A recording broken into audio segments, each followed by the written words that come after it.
Attention, stations on the network. Our broadcast will begin in 2 minutes from my mark. In 5, 4, 3, 2, 1, mark. That was your 2-minute time check, stations.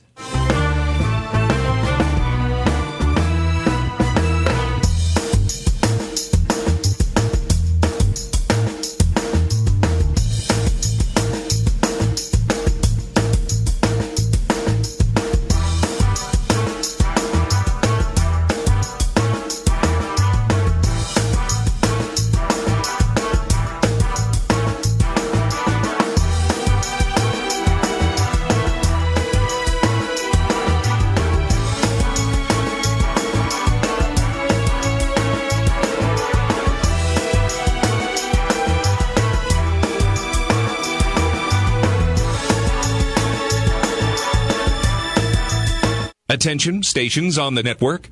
Our broadcast will begin in 1 minute from my mark. In 5, 4, 3, 2, 1, mark. That was your 1-minute time check, stations.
On the Neil Tire and Auto Service Radio Network from Learfield IMG College, Hoosier football is on the air. Brought to you by your Central Indiana Honda dealers are proud supporters of IU Athletics. Now, from the Smithfield Broadcast Center, this is Hoosier Pregame. From the Rock Memorial Stadium of the IU campus in Bloomington, this is Indiana University football. This afternoon, the once canceled, then revived Big Ten football season begins for this Hoosier football program, with IU welcoming the 7th-ranked powerhouse from State College, Pennsylvania, the Nittany Lions of Penn State University.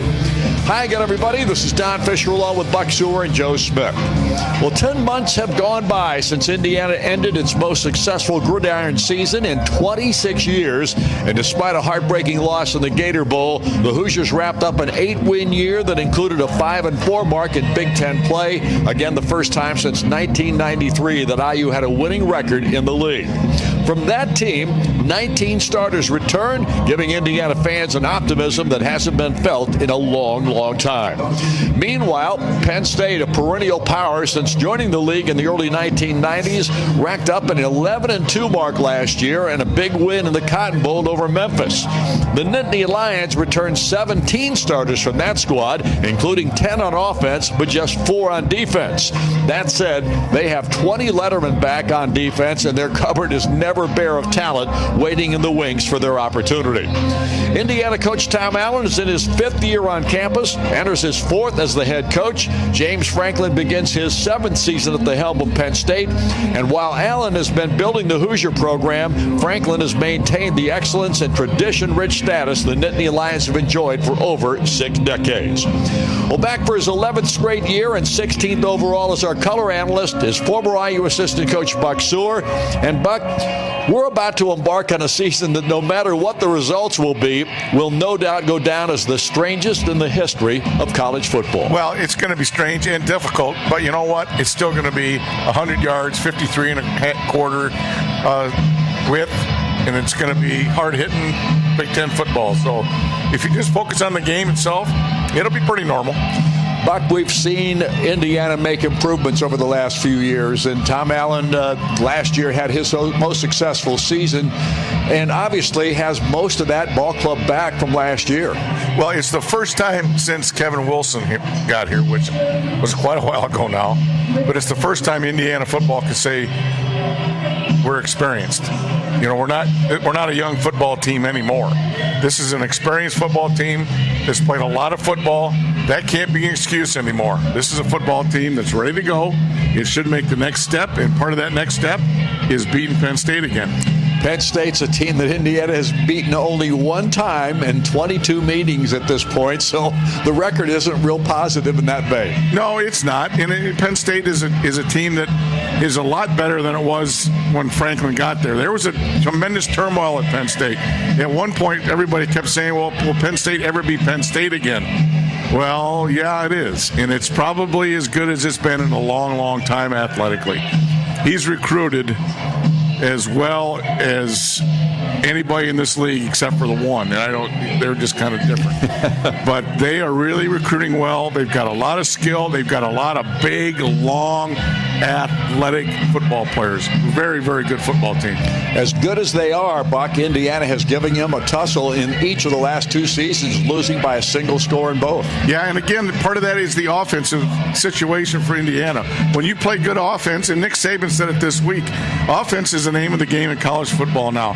If you've got skilled guys that can separate them out, and you've got a quarterback that can run the program and run the offense, you got a chance. That's what Indiana has done against Penn State.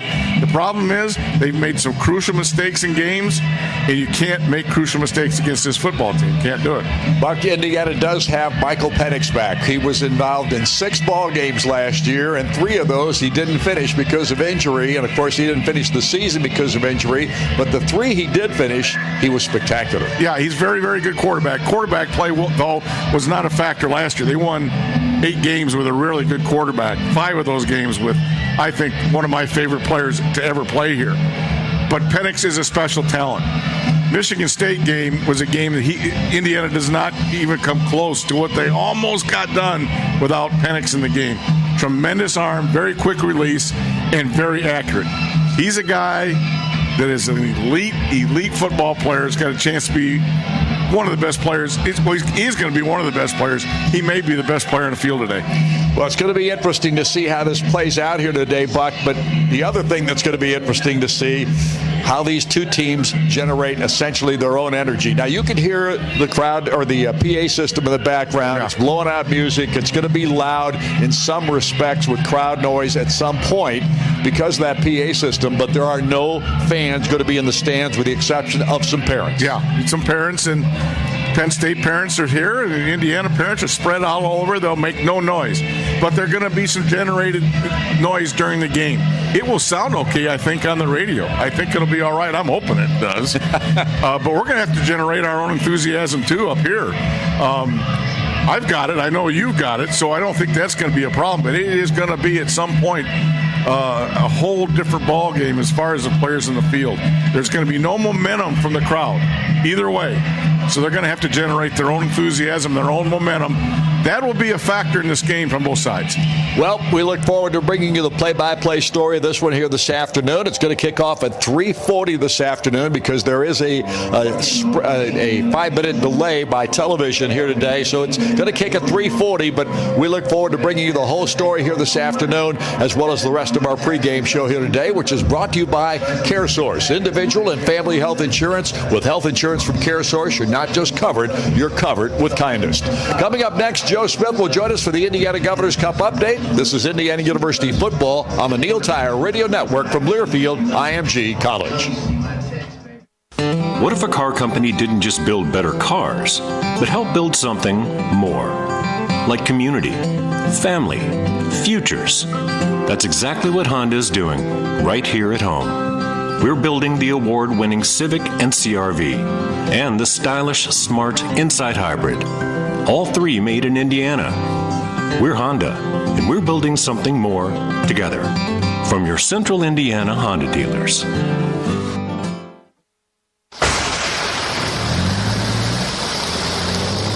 No matter matter how long the haul or how tough the conditions, with Premium Diesel X4 from Country Mark, quality performance comes shining through. With optimized detergency for cleaner valves and fuel injectors, more lubricity for longer engine life and better mileage, Premium Diesel X4 helps modern diesel engines run cleaner, longer, and stronger. So see your Country Mark branded dealer, ask for Premium Diesel X4, and get more per gallon.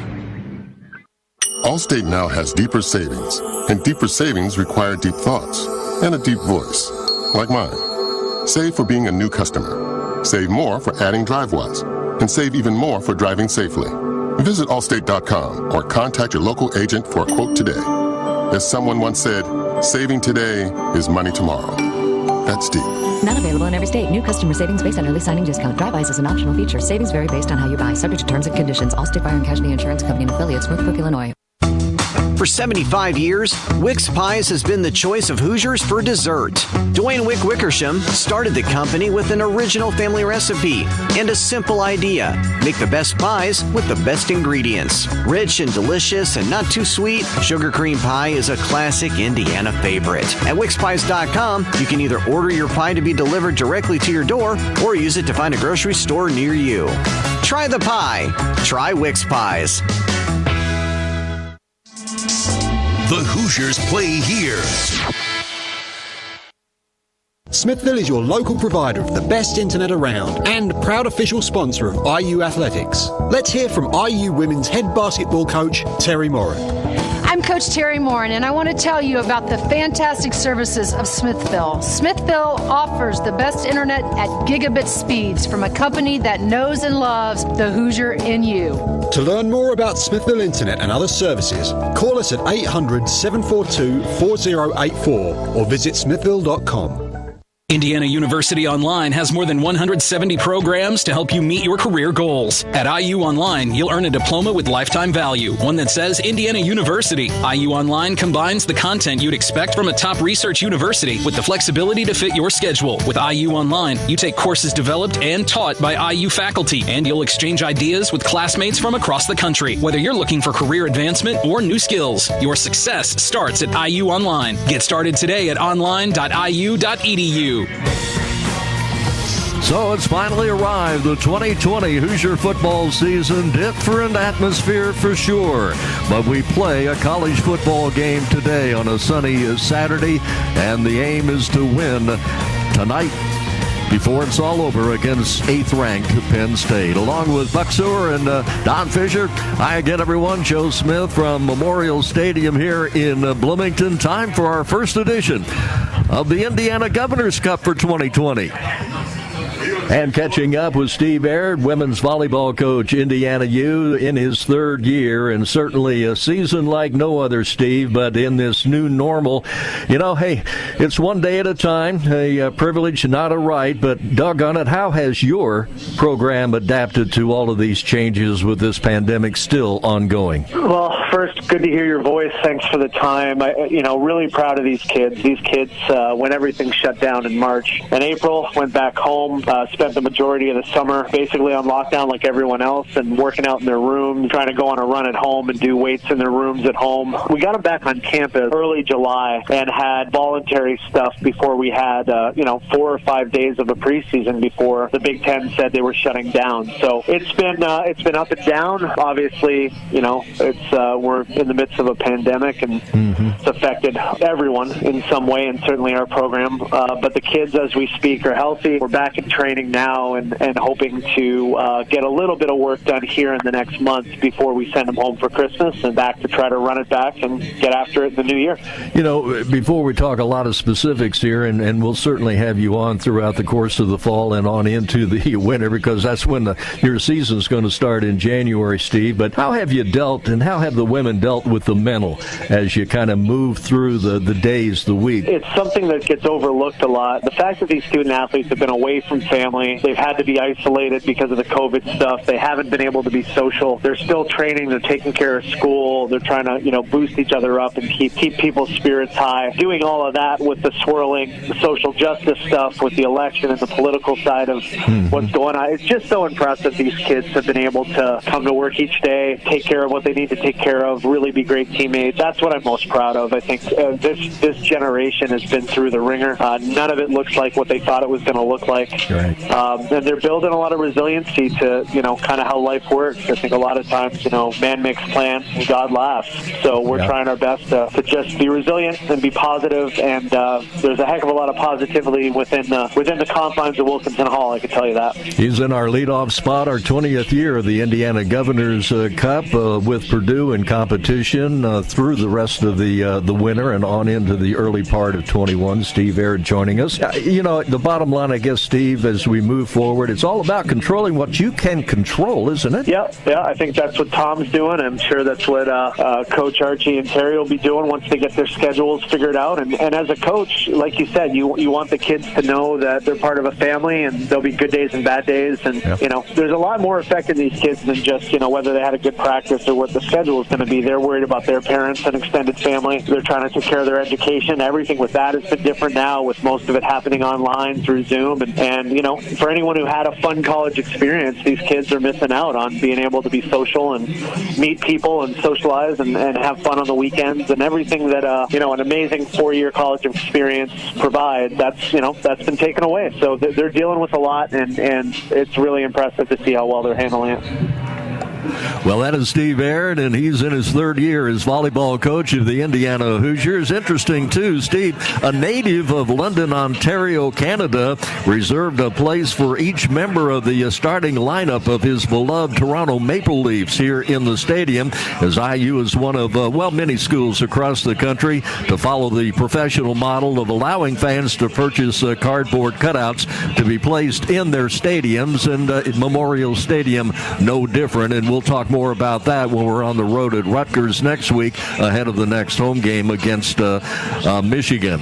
We continue along with our pregame, and by the way, as we tell you, the Indiana Governors Cup now in its 20th year. Indiana won the Cup last season over the Purdues in head-to-head competition from the fall clear through the spring, and of course we knew that there wasn't anything going on spring sports-wise, but Indiana did prevail through the early part of the spring. Indiana now, as we wind through the rest of 2020 and on into 21, Indiana 10-7-2 against the Purdues in competition over its 19-year history. So in 2020, our 20th year of our Indiana Governors Cup, we thank Steve Aird for game on opening day, the start of the Big Ten campaign. This is Indiana University football you're listening to on the Neil Tire Radio Network from Learfield IMG College.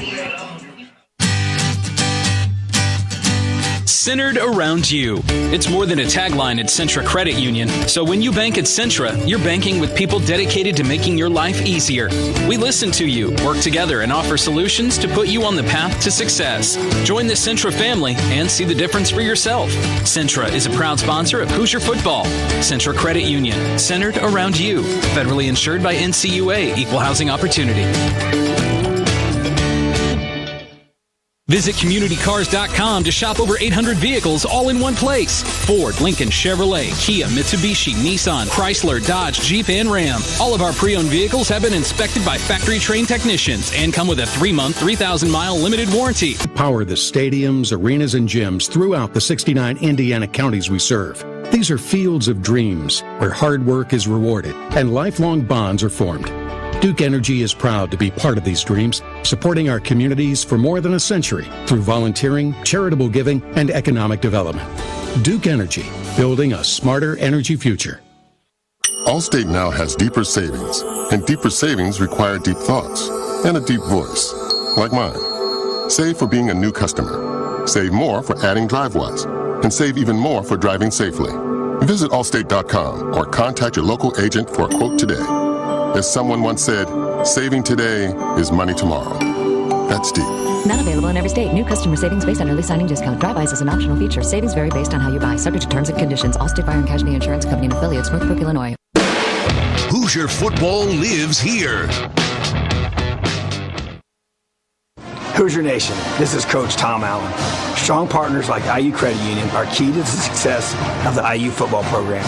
An official partner of IU Athletics, IU Credit Union is the only place you'll see the official IU Athletics MasterCard debit card. Choose your favorite from 6 distinctive IU designs and show everyone that you're a Hoosier. Stop in any IU Credit Union branch or visit them online at iucu.org. Go Hoosiers.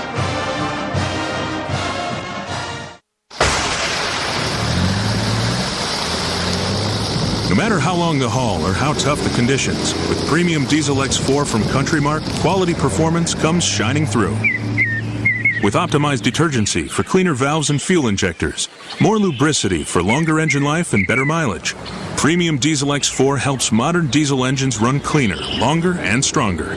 So see your Country Mark branded dealer, ask for premium Diesel X4, and get more per gallon. On the Neil Tire and Auto Service Radio Network from Learfield IMG College, Hoosier football is on the air. Brought to you by Geico. 15 minutes could save you 15% or more on car insurance. Now, from the Smithville Broadcast Center, this is Hoosier Pregame. And welcome back, everyone, to Memorial Stadium, opening day of this 9-game season here in 2020. And our Hoosier Profile player is brought to you by Prairie Farms. Dedicated farmers, happy cows, real milk. That's Prairie Farms. Here's Fish. Harry, first of all, congratulations on being named a captain for this Indiana football team. That's quite an honor. I know you were a captain in high school, but to be named a captain for the second time in your career, that's pretty special. Yeah, thanks a lot. Like you said, it's a huge honor, probably the biggest honor I've received so far in my life. And, you know, it means a lot that the guys support me, and it just motivates me even more to lead them and perform on Saturdays. Harry, I know everybody's probably asked you this question about what it's been like here in the last, especially the last 8 months or so, with the spring football being canceled, the football season then canceled, and now you're back playing again, even though it's a little bit later than the regular season schedule was supposed to start. But all that said, how difficult has it been for you to transfer through these situations? You know, with ups and downs, it's obviously challenging, but, you know, with difficult situations like it's been the past few months, it just brings our team closer together. All the trials and tribulations really test you and shows how strong and how united this team is as one. You know, even all the time away from each other, we're constantly in touch with each other, you know, holding each other accountable, making sure everybody's working. And then being back on the field has been huge for us. You know, we've had that extra time off on our own, but you can tell that guys put in that work that they needed to, and we're looking really good. Harry, as you look at this season and your particular position group, you're not only the captain of your team now, you're a captain of the offensive line for the most part. And anytime you're the center for your football team, you're pretty much the captain of the offensive line. Tell a little bit about the offensive line this year, your thoughts on these guys and a couple of new faces there. Yeah, a couple of new faces, a couple of old faces as well. You know, I think we gel the most in an O-line that I've been with. You know, young guys and old guys, there's no, you know, separation between the old and the new. Everybody's open about what needs to be done, you know, communicating well. And it's been honestly an easy transition, you know, going into center with some new faces. These guys work hard, man, and they want it just as bad as the next guy, and I think that's going to show. What have you seen in this offense this year that's a little bit different with Nick Sheridan at the helm as the offensive coordinator?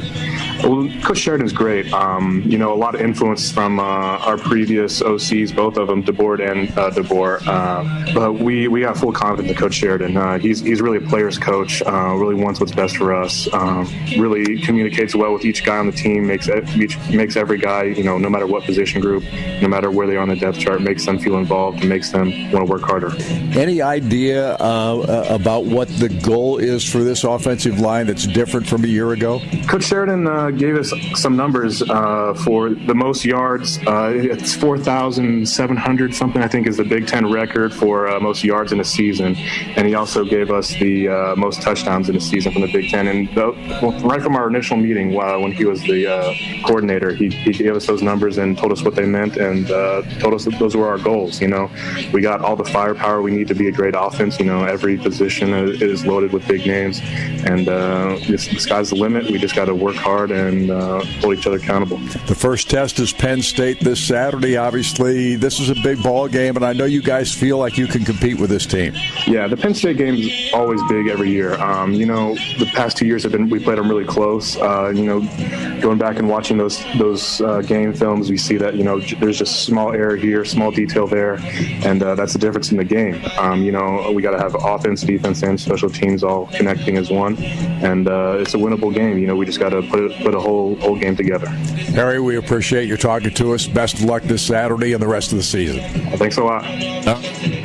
Offensive center Harry Kreiner out of Columbus East High School, Columbus, Indiana. And obviously, as we mentioned, one of 5 captains, Marcelino Ball, along with Harry, Cam Jones, Micah McFadden, and Michael Penix. And Harry snapping that ball back to Michael when we get rolling here with the kick against 8th-rated Penn State, James Franklin's high-powered Nittany Lions in town to help the Hoosiers kick off the 2020 campaign for the season and the Big Ten. When we come back and return after these messages, we'll take a look at the Big Ten football games going on. We had a game last night, Wisconsin, very impressive. We'll tell you about that. We'll take a peek at the nation's top 25 and give you some scores that are underway from earlier games, all brought to you by Smithville. Back in a couple of minutes as we continue our pregame look ahead of Penn State here this afternoon. This is Indiana University football you're listening to on the Neil Tire Radio Network from Learfield IMG College. Allstate now has deeper savings, and deeper savings require deep thoughts and a deep voice, like mine. Save for being a new customer. Save more for adding DriveWise, and save even more for driving safely. Visit Allstate.com or contact your local agent for a quote today. As someone once said, saving today is money tomorrow. That's deep. Not available in every state. New customer savings based on early signing discount. DriveWise is an optional feature. Savings vary based on how you buy. Subject to terms and conditions. Allstate Fire and Casualty Insurance Company and affiliates, Northbrook, Illinois. As a red-blooded IU fan, you know when something's homegrown, Hoosier authentic. That's why you'll love Indiana Kitchen premium pork products. Indiana Kitchen's a real Indiana company that partners with its surrounding family farms to deliver the highest quality, best-tasting pork you can buy.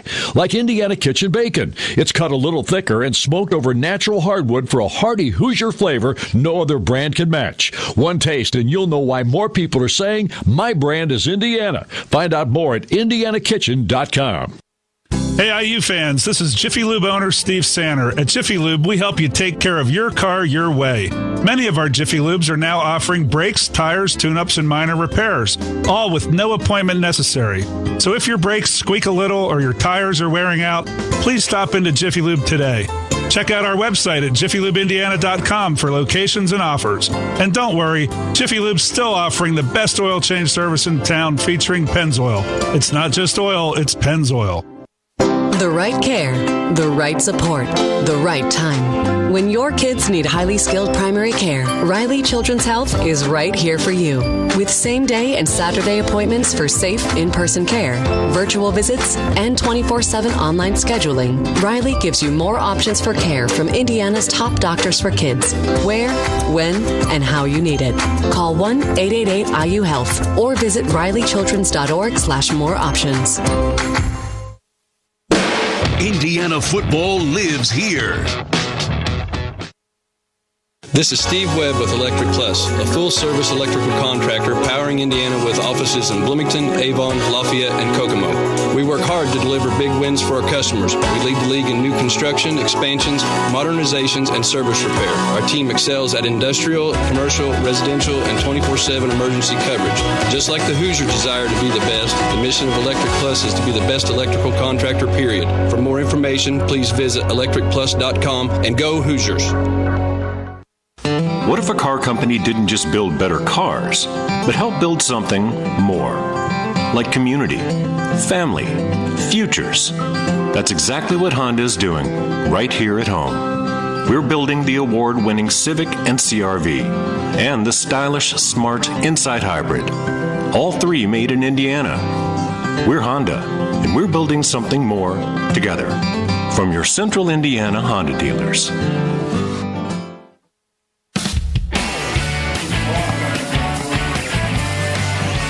Welcome back, everyone. Our pregame show continuing before the 2020 season opener. Our Big Ten and college football report brought to you all season long by Smithville. Smithville, your local choice for internet, voice, security, and streaming TV.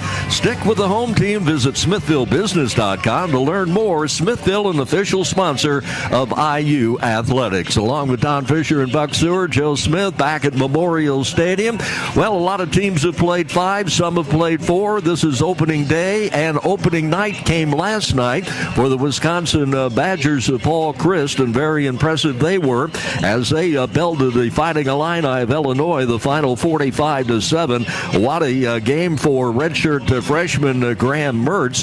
He is in for Jack Cohn, who's out on the sidelines with a foot injury, and all Metz did last night was throw for 5 scores. He was 20 of 21 through the air and hit his first 17 passes, which set a new school record. No interceptions, and when it was all said and done, had 248 yards. He threw 3 of those scores to their very talented tight end, Jake Ferguson. The young man caught 7 passes for 72 yards and 3 scores. Illinois really struggled. They did not score offensively. Brandon Peters struggled. He was only 8 of 19, 87 yards, and the Fighting Illini had only 219 yards of total offense against the Badger defense, while the Badgers rolled up 430 yards. And most telling was the time of possession, 43.5 to 16.5 for that ball game last night at Camp Randall. Wisconsin winning it 45-7. Well, we have a shocker going on here on opening week. You know, it's kind of interesting to note we have 2 new coaches, relatively new. Greg Schiano's back in Piscataway as head coach of the Rutgers Scarlet Knights, and they're in to take on Michigan State this afternoon at Spartan Stadium, and Mel Tucker has taken over that program. And Rutgers, who Indiana plays next Saturday afternoon at 3:30, leading in the 4th quarter, the Spartans 31-20 in the opening game here this afternoon. Also, at one point in time, Nebraska and Ohio State were tied at 14, but Ohio State has broken away. They've just scored again with 9:54 to play in the ball game, and the Ohio State Buckeyes putting up 45 points now, so they've scored 31 unanswered points, 31-3 over the course of the last quarter and a half against the Nebraska Cornhuskers. And of course, a little bit later today, Jeff Brom, as you know, is not with the Purdue Boilermakers as their head coach. He is dealing with COVID issues. His brother Brian is in charge of the offense and will call the plays along the sidelines at Ross H. Stadium this afternoon at 3:30. Where Purdue and Iowa will kick it off this afternoon. Also, later tonight, the Little Brown Jug mid-20s in Minnesota today at the TCF Bank Stadium, and there's snow on the ground up at Minnesota as Michigan and Minnesota, 2 ranked teams. The Wolverines coming in 18th rated. Minnesota's number 21. The Little Brown Jug up for grabs. You know, Michigan has not lost a game at Minnesota in 43 years. It was 1977. So that's the last time that Minnesota's had any success in the Little Brown Jug and the meetings they've had with the Michigan Wolverines.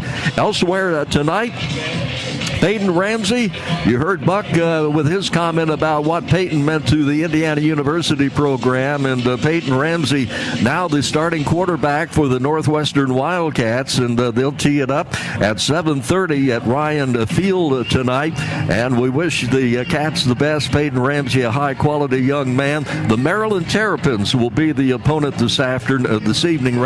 So we have 2 night games, Maryland at Northwestern and Michigan at Minnesota. And alongside our ball game, Iowa and Purdue. And looking at the updated scores, still the same. Rutgers leading Michigan State 31-20. 10:08 to play in the ball game there. And with 9 minutes to play, Ohio State leading Nebraska 45-17. We move to the top 25. And as I mentioned, a lot of teams around the country have played as many as 5. Others have played 4. And there are 9 unbeatens going into play today and tonight. One interesting matchup down in Dallas. A couple of teams off to pretty good starts. 9th-ranked Cincinnati. The Bearcats are 3-0, and they're playing the 16th-ranked SMU Mustangs, who were 5-0, and that one has a late 9 o'clock kick time. Last night, number 21 Louisiana Lafayette, the Ragin' Cajuns, got off to their 4th win of the year as they won on the road down in Birmingham against the UAB Blazers. Only their 2nd loss. They've played 6 games, UAB has. That final was 24-20. Let's update you on some scores. Top-ranked Clemson, they're putting the points up. They got a slow start. It was, competitive anyway with Syracuse for the first 2.5 quarters. The Clemson Tigers now rolling 40-21 over the Orange. They went into that ball game 45.5-point favorites. Also in progress, number 23 North Carolina State having problems down in Chapel Hill. The 14th-ranked Tar Heels off to a 3-1 start, and the Tar Heels leading 44-14. And they have just started the 4th quarter there.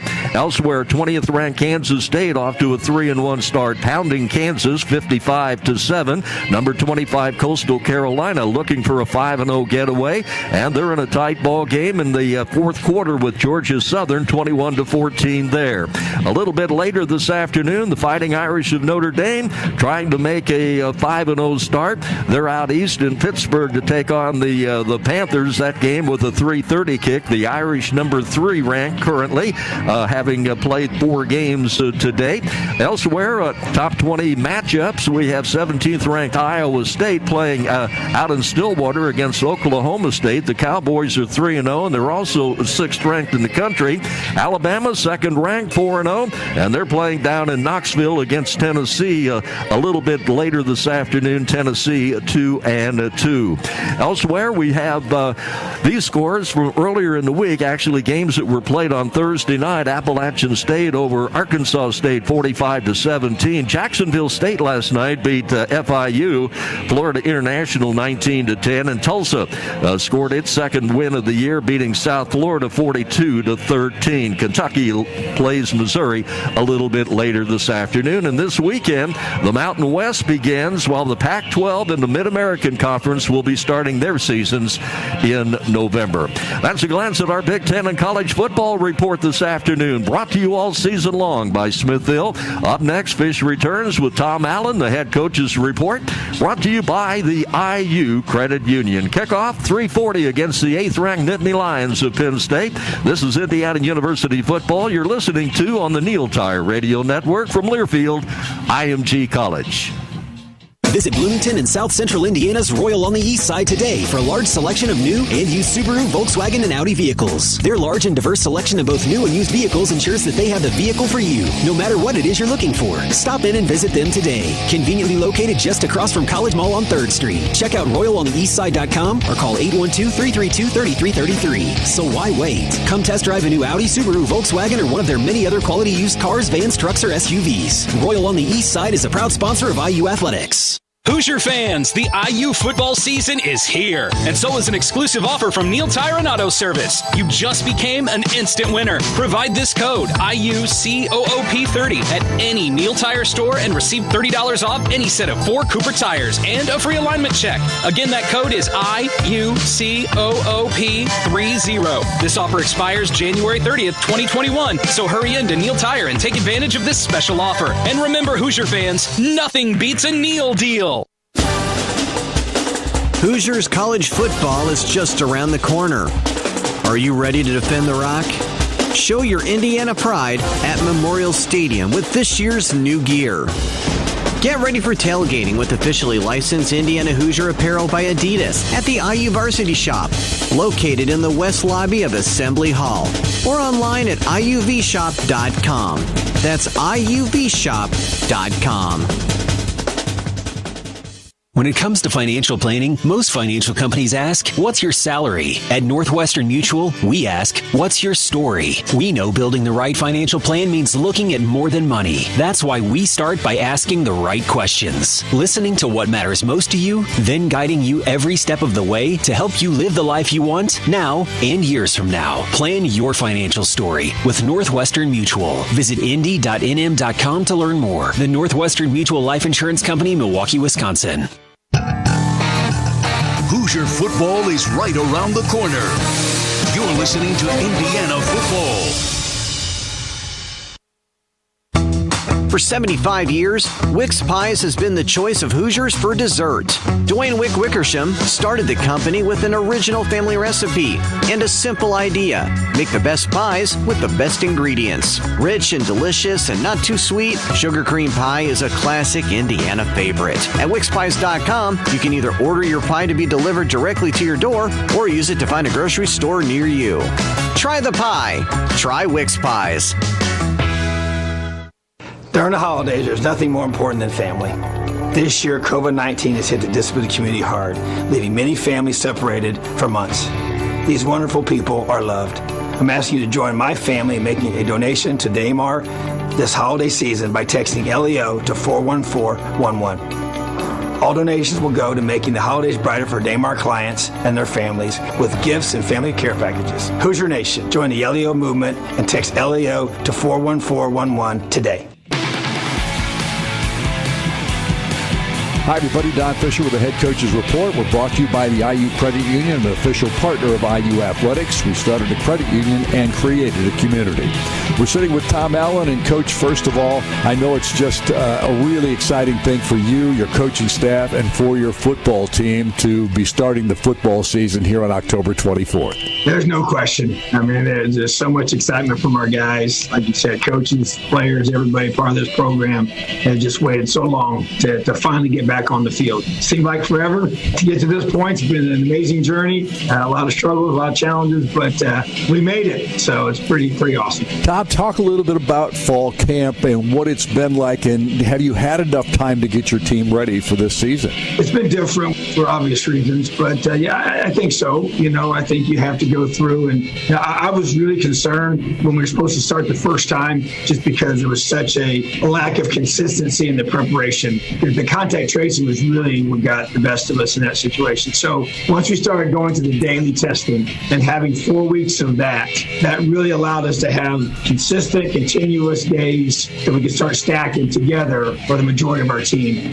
And so we just had to, adapt and overcome the challenges, and that's where we are. Tom, what do you feel is the strength of this football team going into the start of the season, even though you haven't played a game? I think our experience. I think having a lot of guys that have played a lot of football, especially the group that played last year and all those snaps, and there's so many of those guys back. And I think that gives you a lot of confidence and carryover and consistency of what you're doing schematically and your communication that you have when you're able to do that. And that's increased our leadership value, just because of the number of guys that have been here since I've been here, and that's really the difference. You have the core of your team have all been recruited to come here and to sit in this system and learn the things that we're doing culturally and all the things that you do to buy into that. I think we have more guys that have really came here for the very core values of what LEO is all about, and that mindset where we don't care who gets credit because it's not about me. Coach, talk a little bit about the offense, and with Nick Sheridan as the new offensive coordinator, what you see there and what will be the keys in this ball game offensively. The bottom line is that, I've always wanted us to be able to run the football, and I know we've thrown the ball well in the past and plan to continue to do that. I think the balance is really what I'm looking for, and that doesn't mean it's 50-50 run pass. It just means that both those areas are respected and can be effective based on what the defense gives you, and that to me is the key. And so, with Nick, he understands that, but there's a physicality that you have to run the football and to stop the run on defense. And so, want to establish that mindset for our team, and whether that means we're using the run to set up the pass or the pass to set up the run. I mean, that kind of basis is more week to week based on what the defense has given us. But we haven't changed the system from last year. And but there's always, everybody has their own personality, things you believe in, things that you're going to call in certain situations, and that's why coordinators have tendencies as you study them over time. The thing for Nick is he's having a chance to kind of put his own personality on this offense. But I think more than anything, we've got to be able to run that football, and when you need to, and that's the key. You've got a defense that's got a lot of experience there after last season. That was a young defense last year. No longer is it a young defense. It's not. There were some growing pains last year, and it kind of made some critical mistakes, I thought, at some times, some costly penalties at times that could have been prevented, and just making some busts and some mistakes of some youth that you want to see corrected. And I thought that the way we played in the bowl game was indicative of how good we can be defensively, and just want to keep building off of that. So, but like I said, it always starts up front. I'll say that all the time, and it doesn't change. And just the technique that we're playing with, and the ability we still want to play a lot of guys up front. Got a lot of really good linebacker core that I believe in, and want to play a bunch of those guys as well. And then a secondary that can give us some versatility to go and play man and zone. You got to be able to play both. We want to be able to be a little more versatile with that here moving forward. So I just think bottom line is that I have expectations for this defense. We got tackled extremely well. That's going to be tested against Penn State. They got some talented running backs. They got some big tight ends, receivers that can do something with the ball after they catch it. And to me, that's going to be huge. I think it's something to really watch, is how well we tackle and how well we're able to play in space on defense, offense, and special teams. The Penn State offense has 10 starters returning, so almost everybody. And the defense, well, they're a little bit suspect in the sense of only 4 starters back, but they've got so many lettermen back on both sides of the ball. We know these guys have all played a lot of football. There's no question. As I'm watching, I go through and watch all the film, and I felt like I was just watching last year's team. They obviously had some guys that graduated, but especially, like you said, on their defense, they played so many guys that the guys that we're going to be playing against may not have been starters, but they played a lot. And so you got a chance to see them on the field quite a bit. They played against us. They played throughout the season. And so a lot of very talented. They've recruited at such a high level. They're to the point now where when someone graduates or decides to go on to the NFL early, then they just replace them with a guy that's been there, has already played some snaps, and is ready to step into that role. So they're a very, very talented football team in all 3 phases, and very well coached. Coach, you're going to be playing without fans in the stands. Players are going to have to create their own energy. They are. I said it a couple days ago. BYOJ, you got to bring your own juice on this one. It's going to feel different, especially when you come running out there. I think once you start playing, you're just focused on the task at hand. But yeah, there's no doubt it's going to have a different feel for sure. And teams that are really the toughest, they can just focus on you're just playing hard every snap and knowing why you're playing, who you're playing for, and the thing that motivates you internally is going to be the key. And I think that's what we got to be able to do. We got to live out LEO every single snap, playing our tails off because we love each other, care about each other, and want what's best for this football team. Best of luck, Coach. Thank you so much. Appreciate it. LEO. We'll return with our scouting report on this Penn State ball club in a moment. It's brought to you by Hunter Bloomington Properties in just 3 minutes. This is Indiana University football, the Neil Tire Radio Network from Learfield IMG College. Does this place look haunted? No, I don't think so. What about those 2 creepy girls? Come stay with us. That is truly frightening. You know what's really scary? Missing out on Geico's great service. With Geico, you get 24/7 access to licensed agents. Thank you, creepy girls. Want to see our room? We're gonna sleep in the car now. Happy Geico-ween. Switch today for 24/7 access to licensed agents. Looking for a healthy and convenient catering option for your next meeting or event? IU Catering has got you covered. With Catering to You, you can enjoy fresh, local, sustainable, and seasonal meals with a variety of options that are wholesome and delicious. And best of all, Catering to You provides contactless drop-off catering with no delivery fee. Visit catering.indiana.edu. That's catering.indiana.edu to view our menus and place your order. The right care, the right support, the right time. When your kids need highly skilled primary care, Riley Children's Health is right here for you. With same-day and Saturday appointments for safe in-person care, virtual visits, and 24/7 online scheduling, Riley gives you more options for care from Indiana's top doctors for kids, where, when, and how you need it. Call 1-888-IU-HEALTH or visit rileychildrens.org/more options. Ruoff Mortgage is a proud sponsor of the Indiana Hoosiers. As a team of seasoned experts, Ruoff is ready to help you kick off your homeownership game plan. Along the way, Ruoff is here to answer questions, explain terms, calm your concerns, overcome obstacles, and make the process as stress-free as possible. As the #1 mortgage lender in the Midwest, we're proud to welcome thousands of happy home buyers into the Ruoff family. Stop by any of our offices or apply online today at ruoff.com. Ruoff Mortgage is an corporation licensed by the Indiana Department of Financial Institutions. This is not an offer for credit work. All loans satisfied company underwriting guidelines. Deposit limit NMLS number 1418868. The Hoosiers play here.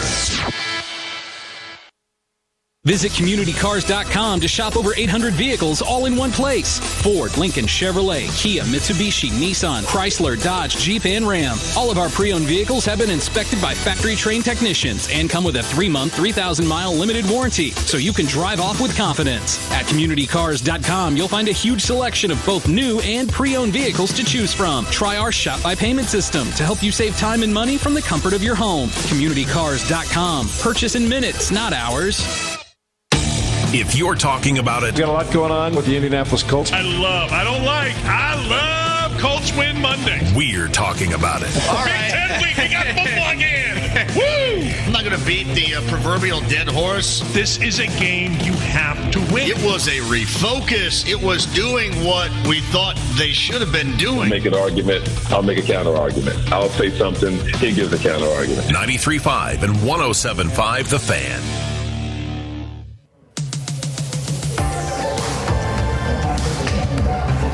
Welcome back to the Rock Memorial Stadium here in Bloomington, Indiana, as we get set for Big Ten football this afternoon. It's Indiana and the Penn State Nittany Lions to kick off the Big Ten season for both teams.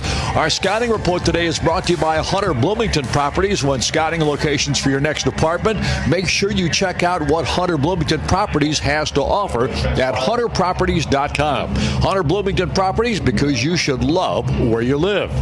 Well, of course, Penn State is a ball club, as we told you at the outset of today's broadcast, coming out of an 11-2 season, a Cotton Bowl victory over Memphis last year. They're coached by James Franklin now in his 7th season. He's done a remarkably good job in rebuilding that program from a couple of years of strife in Penn State, which they rarely have had over the last 6 decades. But that said, Franklin's done a great job. He doesn't talk to us on our pregame shows, but we do have Jack Ham, who is the color commentator for the Penn State broadcasts. And Jack Ham, of course, a former Pittsburgh Steeler, a Hall of Famer, and one of the really good guys in this league. And a chance to get a scouting report from him on this Penn State team. Here's our conversation. Jack, this is such a surreal start to the season for everybody. Indiana and Penn State are starting Big Ten play this weekend. Talk a little bit about what you see in Penn State, a ball club that was 11-2 last year, had a terrific season in many respects. You've lost a lot of the defensive side of the football, but on the offensive side, you've got almost everybody back. Well, I think going into this year, pandemic notwithstanding, I think this football team thought it would be in the top 10 in preseason ranking, and I think rightfully so. I think this football team has still a lot of talent, even though we've lost on one side of the ball. Micah Parsons is an outstanding linebacker, and Jody Brown at a running back, but still it's a very talented football team. But that is on paper. You've got to do it in the game, and this Big Ten East is about as tough as you can get, and starting off with Indiana is going to be a big challenge for them. Talk a little bit about that offense, because with Journey Brown being out, even though he's gone, at least for the time being, it sounds like you've still got a great stable of running backs. Without a doubt, we have depth at running back. Noah Kane will step in there. Evan Ford is also an outstanding 5-star recruit out of the Virginia area. They got a couple of young freshmen coming in as well. So it looks like Kane and Ford may be the two guys carrying the load. Sean Clifford obviously had a terrific season last year. He's going to be even better, is he not? Well, so far in camp, and again, it's not without we haven't any fire out there. So it's been he has been very accurate throwing the football, making quicker decisions, and that does experience the quarterback. You've got to get that year under your belt in tough situations. And I think probably one thing for Sean Clifford, he's just got to just a little settle down early in football games. He's so hyped up and he's so emotional. A lot of times early in the game, he was missing his target last year. I think he has much more poise now this year, much more accurate throwing the football to and leading his receivers downfield in preseason camp. So looking forward to a big year from him, and plus the fact with the read option and the spread and everything you run with your quarterback, you have to have a backup quarterback, and Will Levis is about 6'4", about 240 pounds. He's a backup quarterback, and so we're also got some depth there as well. Kirk Sherrock is the new offensive coordinator. Do you expect a lot of change in the way Penn State goes about their offensive run and pass game? Well, I think maybe he may open it up more and get the ball backs out of the backfield, spread the football around. But obviously he did a great job at University of Minnesota and getting that football team offensively, most explosive offenses in the Big Ten. So we're excited to have him. The situation where we end up spreading the football around, I think we'll do that much more this year with him at the helm. Talk a little bit about the defense at this point. It's going to be a first-time go for a lot of these guys, but not in a starting role. Exactly. That is the philosophy of James Franklin. If you are a talented freshman, redshirt freshman, you're going to play, and you're going to play not in a mop-up role at 35-7 in the fourth quarter. You're going to play in where the game is significant in the first and second quarter, and he has done this with a lot of the guys, especially at the linebacker position. Brandon Smith, who's a talented linebacker, has already played a lot of football. Ellis Brooks and Jesse Luketa. So even though those guys weren't starters last year, they had played a lot of football, and it's throughout the entire defense. This defense on paper looks to be one of the quickest defenses they've had in a long time, and those linebackers should play outstanding football all year long for them. Quick comment on this Indiana team that Penn State's about to face.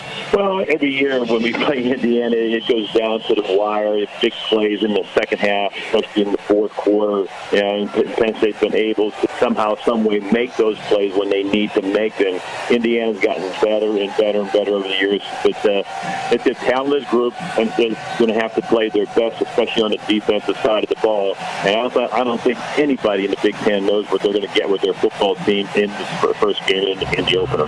And that's Jack Ham, the color commentator for Penn State's broadcasts, and talking to us about this Penn State club on our scouting report here this afternoon, brought to you by Hunter Bloomington Properties. Well, as we get set for football today, we continue our pregame show here in just a couple of minutes. Our weather forecast today is perfect. 54 degrees outside right now. Winds about northeast at 9 miles per hour, so not a great deal of problem with the wind here today at the stadium. As you know by now, it's a beautiful sunny day here in Bloomington, and so really the weather conditions are as good as you're going to get late in October when you start the football season. So we're looking forward to bringing you the play-by-play story, and Buck Sewell will rejoin us here a couple of minutes away, including with the Indiana University Health Report and more. This is IU Football on the Neil Tire Radio Network from Learfield, IMG College. If Big Ten football runs deep in your veins, then SiriusXM Big Ten Radio is where you need to be. We're talking conference and team previews, live games, news and analysis from experts like John Jansen, Anthony Herron, and Ben Hartsock, championship specials, and more. Get inside Big Ten football and do it for free. Listen on your phone, online, and at home with the free SiriusXM trial. Start listening at SiriusXM.com/Big Ten SXM.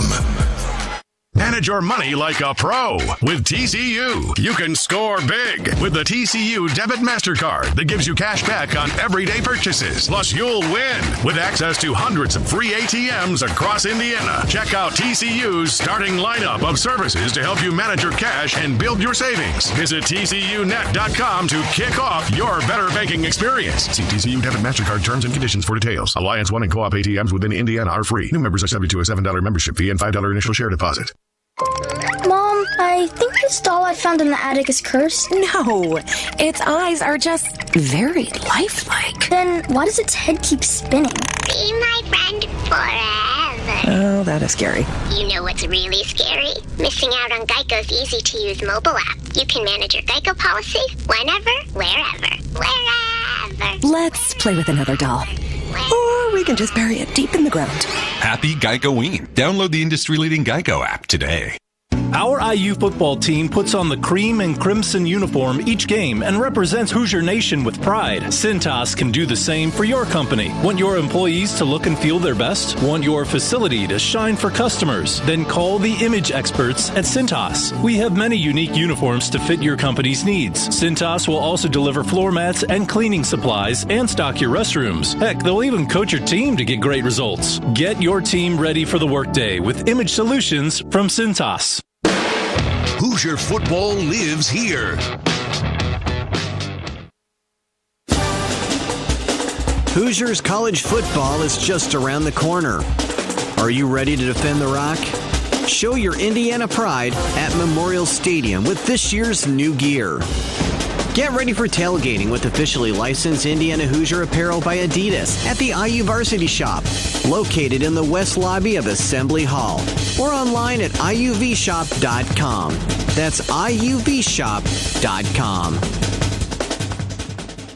Hey Hoosiers, check out this special offer from Papa John's benefiting the IU Dance Marathon. All football season long, get 30% off online orders at regular menu price. And 10% off the discounted price will be donated to the IU Dance Marathon in support of Riley Children's Foundation. Available online only at papajohns.com with promo code IUDM30. Remember, enter promo code IUDM30 at checkout and get 30% off online orders at regular menu price. Only from Papa John's. Better ingredients, better pizza, Papa John's. Not valid with any other discounts. Delivery fee and taxes extra and are not subject to discount offer.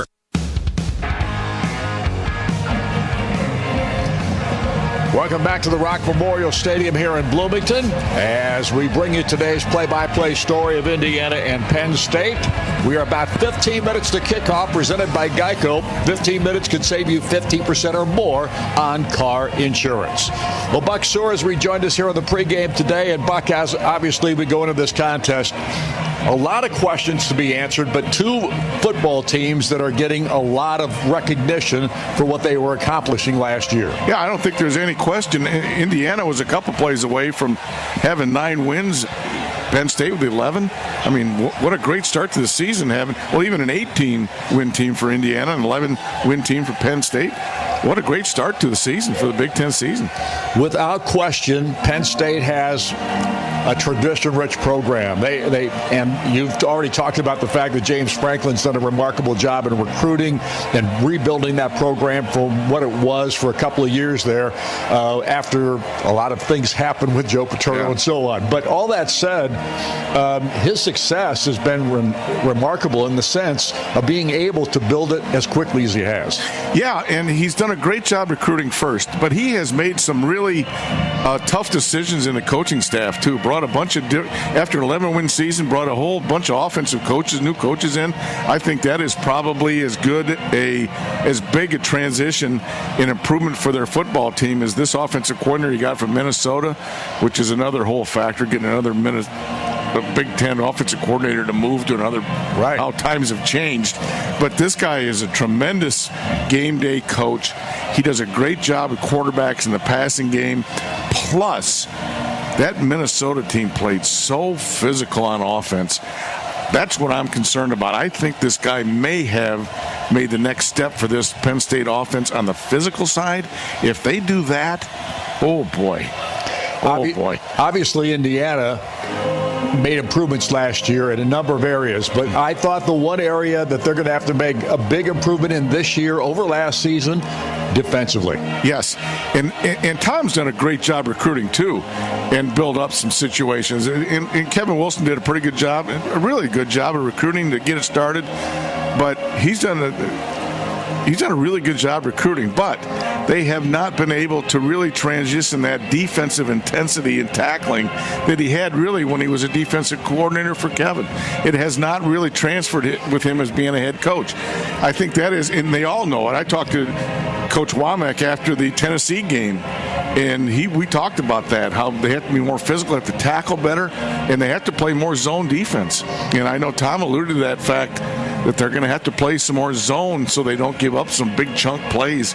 They put so much pressure on the trying to rush the passer and then play man behind it. It's just really been a problem for him at times. And when you look at the defense, it was so young a year ago, you expect that there should be major improvement this season. Yeah, I mean, everybody's back. They played a lot of football. The defensive front's got a lot of turnover in it, both coaching staff and players.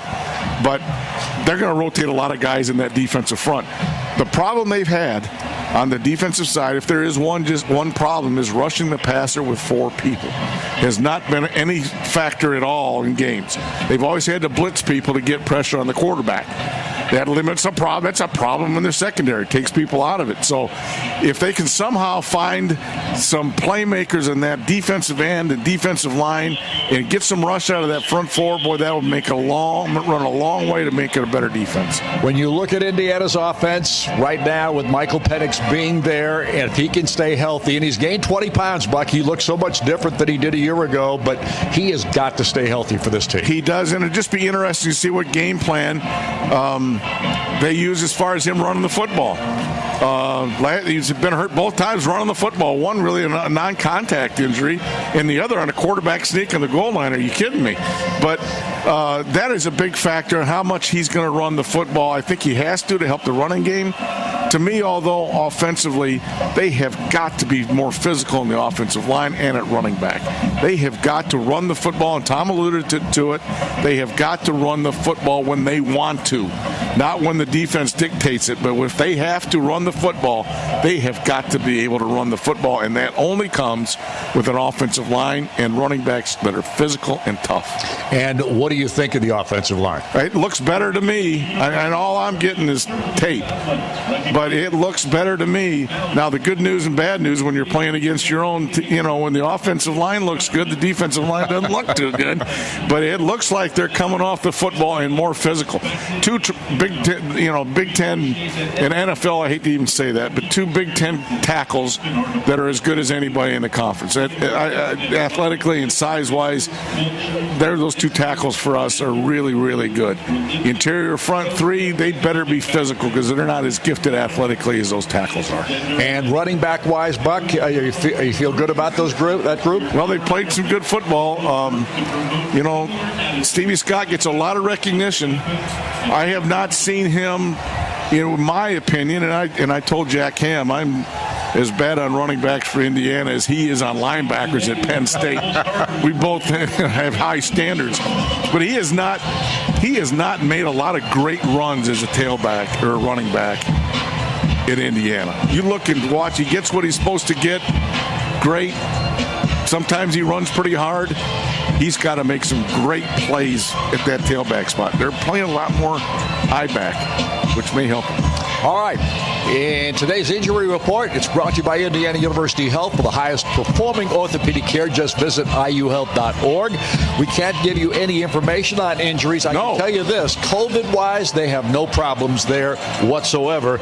But there are several inactives today. Obviously, Marcelino Ball out for the season. Khalil Benson, Sam Dogstrup, David Ellis, a running back, kick returner, and a wide receiver, very spectacular player, out. Big part of this offense. That's a factor. And Teron Ivey, Raheem Lane, Samuel Slusher, and Cameron Taylor all inactive for today's ball game. So that's our injury report for every tackle that the Hoosier defense makes this season. Northwestern Mutual Indiana donates $10 to childhood cancer research. Visit indy.nm.com to learn how Northwestern Mutual Indiana is leading the charge against childhood cancer. Today's pregame show brought to you by CareSource, individual and family health insurance. With health insurance from CareSource, you're not just covered, you're covered with kindness. We'll return with the starting lineups brought to you by Royal on the East Side and the opening kick in 3 minutes. This is IU Football on the Neil Tire Radio Network from Learfield IMG College. Visit Bloomington and South Central Indiana's Royal on the East Side today for a large selection of new and used Subaru, Volkswagen, and Audi vehicles. Their large and diverse selection of both new and used vehicles ensures that they have the vehicle for you, no matter what it is you're looking for. Stop in and visit them today. Conveniently located just across from College Mall on 3rd Street. Check out RoyalOnTheEastSide.com or call 812-332-3333. So why wait? Come test drive a new Audi, Subaru, Volkswagen, or one of their many other quality used cars, vans, trucks, or SUVs. Royal on the East Side is a proud sponsor of IU Athletics.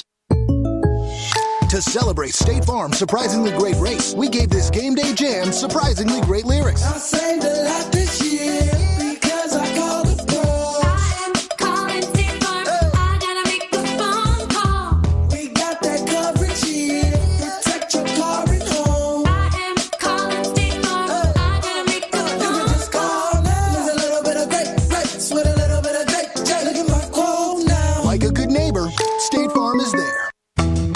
75 years, Wick's Pies has been the choice of Hoosiers for dessert. Dwayne Wick Wickersham started the company with an original family recipe and a simple idea: make the best pies with the best ingredients. Rich and delicious and not too sweet, sugar cream pie is a classic Indiana favorite. At WicksPies.com, you can either order your pie to be delivered directly to your door or use it to find a grocery store near you. Try the pie. Try Wick's Pies. Smithville has been a proud sponsor of IU Athletics since 2009. Smithville is your reliable local provider for gigabit speed fiber internet, as well as voice and security services, providing state-of-the-art services for your home as well as for businesses, big or small. Experience internet from a company that knows and loves the Hoosier in you. Call us today at 1-800-742-4084 or visit us at smithville.com.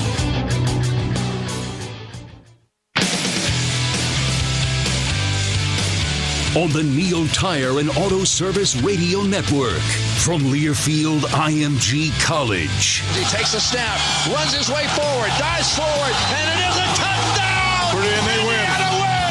Hoosier football is on the air. Brought to you by CommunityCars.com. Shop over 800 vehicles all in one place at CommunityCars.com. Kickoff is just moments away. Now, from the Smithville Broadcast Center, here's the voice of the Hoosiers, Don Fisher.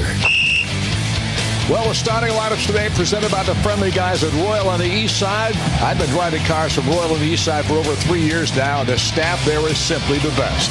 Visit Royal on the East Side for all your Audi, Volkswagen, and Subaru needs, providing the Royal treatment for over 25 years.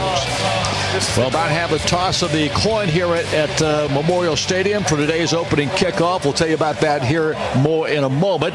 But we do want to pass along the starting lineups today, and here's how they will look for Penn State. At left tackle, Rasheed Walker, a 6'6 sophomore from Waldorf, Maryland. Mike Miranda at left guard, a 6'1 junior from Stowe, Ohio.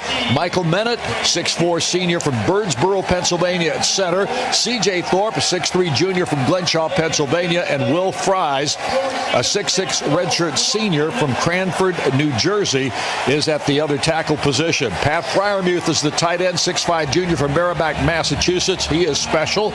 The wide receiving core, kind of untested. Jahan Dotson, 5'11 junior from Nazareth, Pennsylvania. Along with Cam Sullivan-Brown, he's 6 foot, a junior from Bowie, Maryland, and Parker Washington, a 5'10 true freshman from Sugar Land, Texas. In the backfield, it's Noah Kane, the running back to start today, 5'10 sophomore from Baton Rouge, Louisiana, and the quarterback is Sean Clifford, a 6'2 redshirt junior from Cincinnati, Ohio.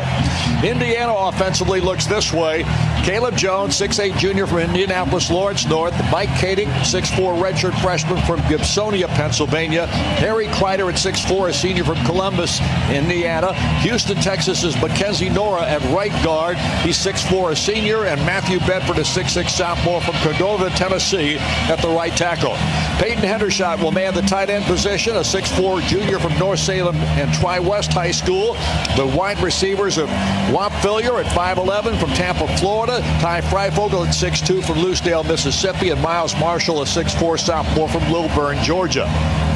In the backfield, Stevie Scott, 6'2 junior from Syracuse, New York. And the quarterback is Michael Penix, a 6'3 sophomore from Tampa, Florida, who's put on 20. He's up to 218, and he needed that weight. And hopefully he can stay healthy for the season, because that's going to be hugely important. IU wins the toss, defers to the second half. IU defends the north goal to start this ball game, going left to right on your radio dial for Penn State, going right to left. And Jared Smuller on the field to kick off for the Hoosiers, with Devin Ford and Lamont Wade back deep for the Penn State Nittany Lions. Smuller had a great year kicking off. Didn't kick off all the time, but whenever there was a problem, he came in and kicked it 10 yards into the end zone. So this should be a pretty good situation for Indiana. Now, new special teams coach. Be interesting to see the progress the special teams have made. They got to quit making some big blunders here. that will help as they go forward against these good football teams. Yeah, one that cost Indiana the Gator Bowl this past January. Obviously, I don't remember that. I know, but you did during a timeout tell everybody what was going to happen, except you didn't get the word down on the field. Apparently, I didn't. My field mic went off. Well, at any rate, right now we are ready for the opening kickoff here today. Big Ten football is underway. Started last night, games earlier this afternoon, and now the Hoosiers are back in action against Penn State. And here's the boot by Smoller.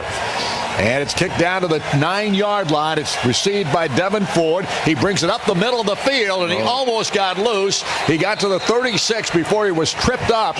And the man making the stop was Tywan Mullen. And had he not got him on the shoe tops, he might have gone all the way. Well, good thing he was there. He's the safety on the kickoff. He should be there, so you can't, he should make that play. It was a little closer than you'd like it, though. So Penn State comes out of the field. They will have the ball 1st and 10 at their own 36-yard line. Noah Cain in the backfield. Journey Brown, who was the expected starter today, is out for an extended period of time, maybe for the season. We just don't know what that story is. Here's the snap. Handoff goes to Cain. Cain tries the right side. Not much there. Picks up 2 yards in the play out to the 38-yard line, where it is Brian Fitzgerald, the Husky, on the stop, and he taking the place of Marcelino Ball. And already 3 new defensive players coming in the game on second long. They're going to do a lot of different play. I think they're going to be some pass rush specialists. Bryant, number 92, I think is going to be a lot of a pass rush specialist for them on long distance situations for Indiana. 2nd down and 8. Noah Cain stays in the backfield with Clifford in the shotgun. 2 wide receivers to the near side. Parker Washington, one of those. And here is the fake handoff, and then the throw. Well, actually, rolling to his right now is the quarterback Clifford, and fires the football into the hands of Dotson, who makes the catch.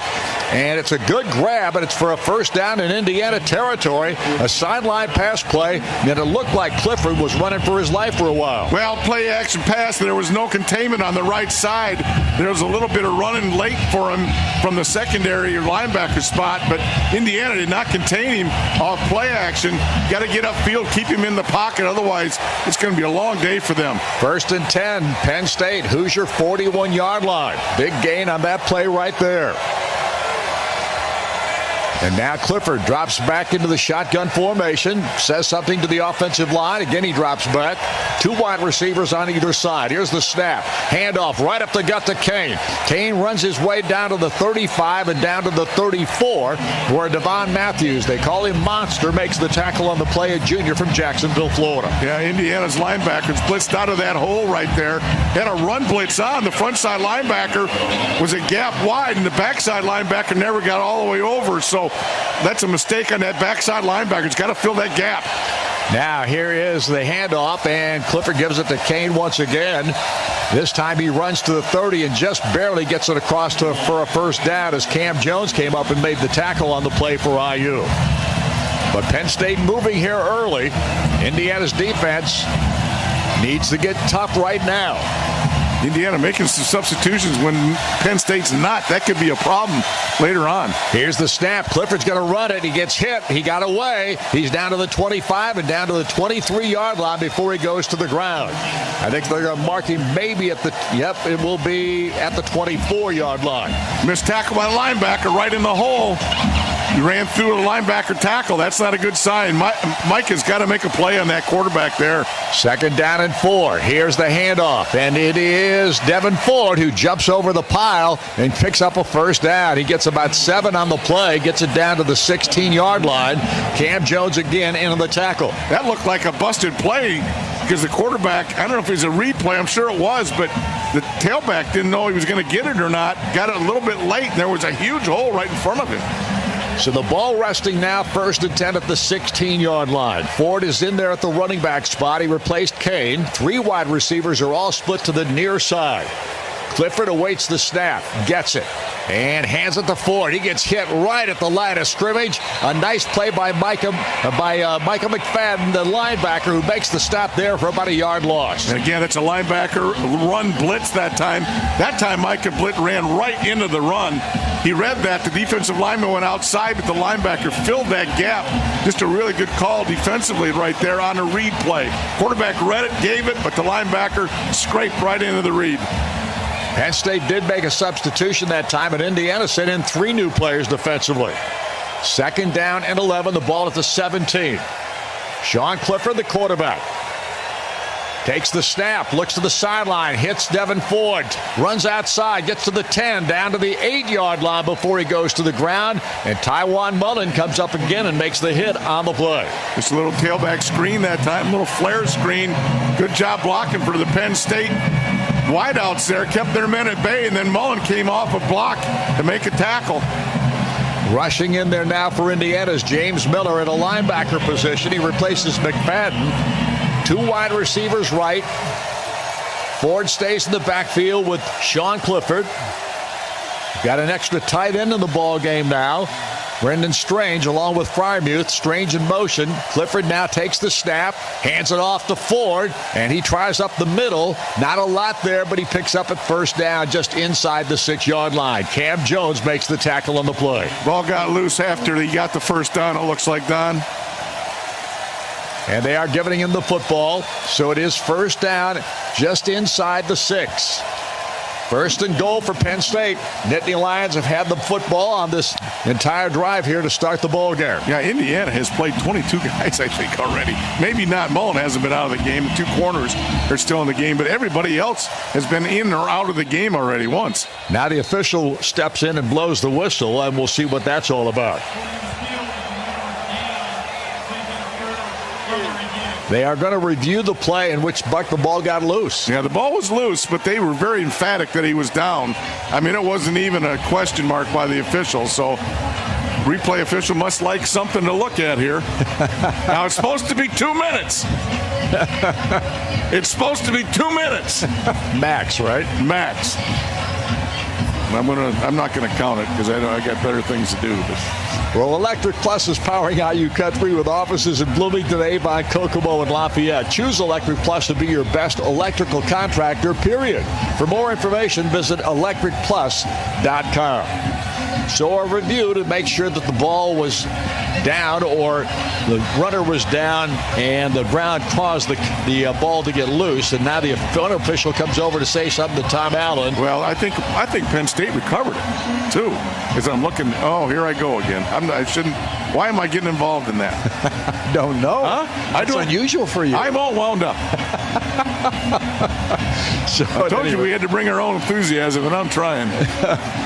Well, couldn't tell much on the replay. I didn't get enough of a look at it, but the ball is just inside the 6-yard line. After review, the ruling on the field stands.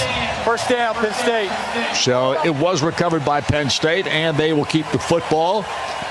And it's 1st and goal, and now Penn State knocking at Indiana's door. The Hoosier defense has to get stiff here. Yeah, the thing you don't like about this drive is that the ball is just being run right down their throats. Everything is a couple of plays on the outside, but most of it has been inside the tackles on reads. And that's what this offensive coordinator will do. He'll just run the football until you stop him, and they have just pounded it inside the tackles. 1st and goal at the 6. The snap comes back, and it is Clifford who tries to run his way up the middle after faking the handoff to Devin Ford. He gets to about the 3-yard line where Cam Jones tripped him up, and maybe they're going to mark it at the 4. They will, so it'll be only a gain of 2 on the play, 2nd down and goal. Yeah, that's one of those knee hits, and then you fly forward. It looks like you got more than you did. Good spot. That was a Don Fisher spot by the official. That's one I'm not complaining about. That's what I mean. Here is Ford to the right of Sean Clifford in the backfield. In motion goes Strange, the tight end, and here's the give. Ford tries right up the gut. He picks up good yardage on the play down to around the 2. And so they have got 3rd down and goal at the 2-yard line now. Indiana needs one more stop here as Jerome Johnson makes the hit that time. Yeah, this is an offensive lineman's dream drive right here. They're just one long pass and then one screen pass, but the rest of it has just been hey, find somebody and knock them off the football, Penn State. They only had to replace one starting lineman from last year. So they're a veteran group out there. Third down, here is the snap. Clifford hands to Ford, right up the gut. He gets hit. Did he get away? They stuffed him. They stuffed him at the 2-yard line. He never went anywhere, and DeMarcus Elliott and Jamar Johnson were both involved in the stop. Yeah, and they are really ticked in the Penn State sideline. They're going to go for this. Yep. Now, I think they'll try and drop him offside first. That would be my guess. Try and get some hard count going on in there, and then, but they're ticked. They were mad right there. I like to see that. Well, that was a heck of a hit by DeMarcus Elliott. Yeah, I like to see the defensive structure first, and then I like to see Penn State frustrated. Here's Strange in motion. Clifford takes the snap, and he's going to dump the pass right over the top, and they go to Freiermuth, the big tight end, who was wide open, nobody with her. Now, wait a second. Yeah, there's something going on here. Yeah, I guess but the officials are acting very weird right now. I never saw a touchdown signal. I didn't either. But I guess it was so obvious they decided they didn't want to waste the energy. Yep, they're going to kick it. Yeah. But it looked for a minute like they were kind of considering that there might have been something wrong there with a penalty or something. That was a very strange operation by that crew, but maybe we're just hoping. Jake Pettigrew will accept the extra point kick, and the snap is back, and it's a good one, and the kick is up and in. Is this his 10th year kicking? Pettigrew, it seems like it, doesn't it? Well, he's been here a long time. Well, it's 7-0. Penn State takes first blood in this ball game, and they take a lot of time off the clock. 7:59 left. About a 7-minute drive there for Penn State, and Indiana trails 7-0. We're back in a moment. This is Indiana University football on the Neil Tire Radio Network from Learfield IMG College. I'm pretty sure our new house might be haunted. What makes you say that? The furniture is levitating. Oh, and the ghost. Welcome home. Yeah, that's spooky. You know what's really scary? Missing out on Geico for help with homeowners and renters insurance. Geico makes it easy to save a bunch. Great. You're not sticking around, right? The party's just getting started. Happy Geico Week. Call today and see how easy homeowners and renters insurance can be. Indiana football lives here. At Taft, we look forward. As a modern Midwest law firm with more than 600 attorneys, we provide solutions to the business issues facing middle market and emerging companies alike. We do all of this through a highly collaborative and inclusive team approach. Taft, the modern law firm and a proud sponsor of IU Athletics. To learn more, visit taftlaw.com.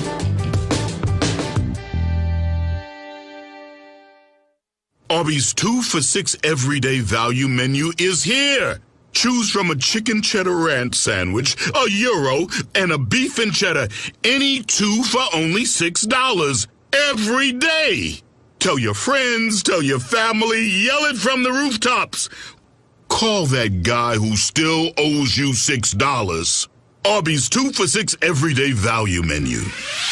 Arby's, we have the meats. At participating Arby's for a limited time.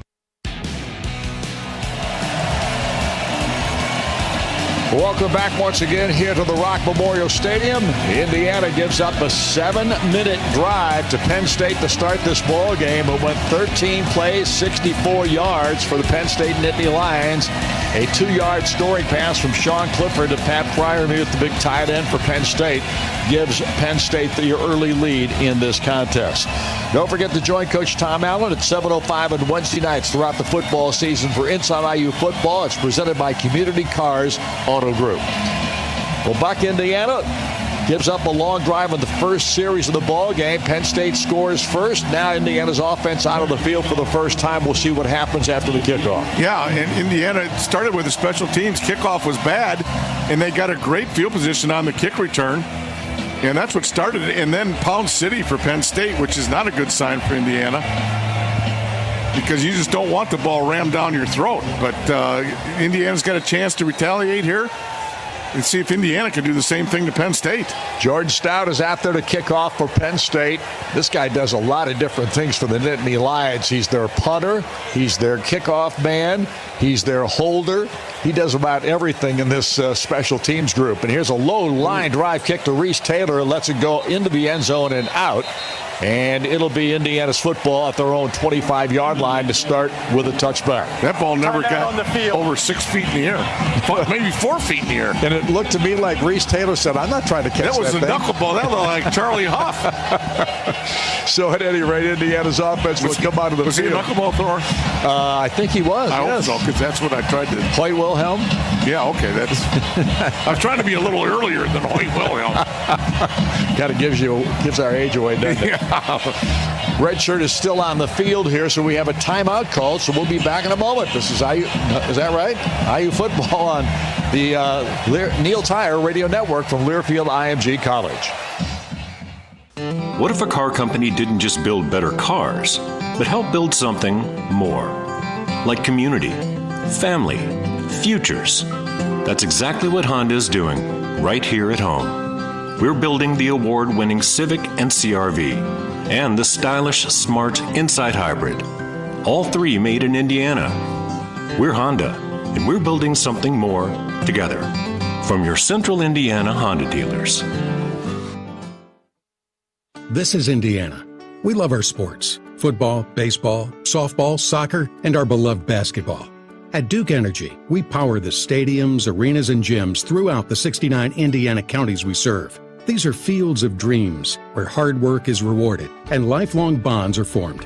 Duke Energy is proud to be part of these dreams, supporting our communities for more than a century through volunteering, charitable giving, and economic development. Duke Energy, building a smarter energy future. Hoosier fans, IU head football coach Tom Allen here. It takes effective leadership, solid fundamentals, and great execution to field a winning football team. And that's what you're going to get from the team at IU Credit Union. See them for all your financial needs, from checking and savings accounts, auto loans and home mortgage options, to business lending and investment services. IU Credit Union has you covered. Stop in any branch or visit them online at iucu.org.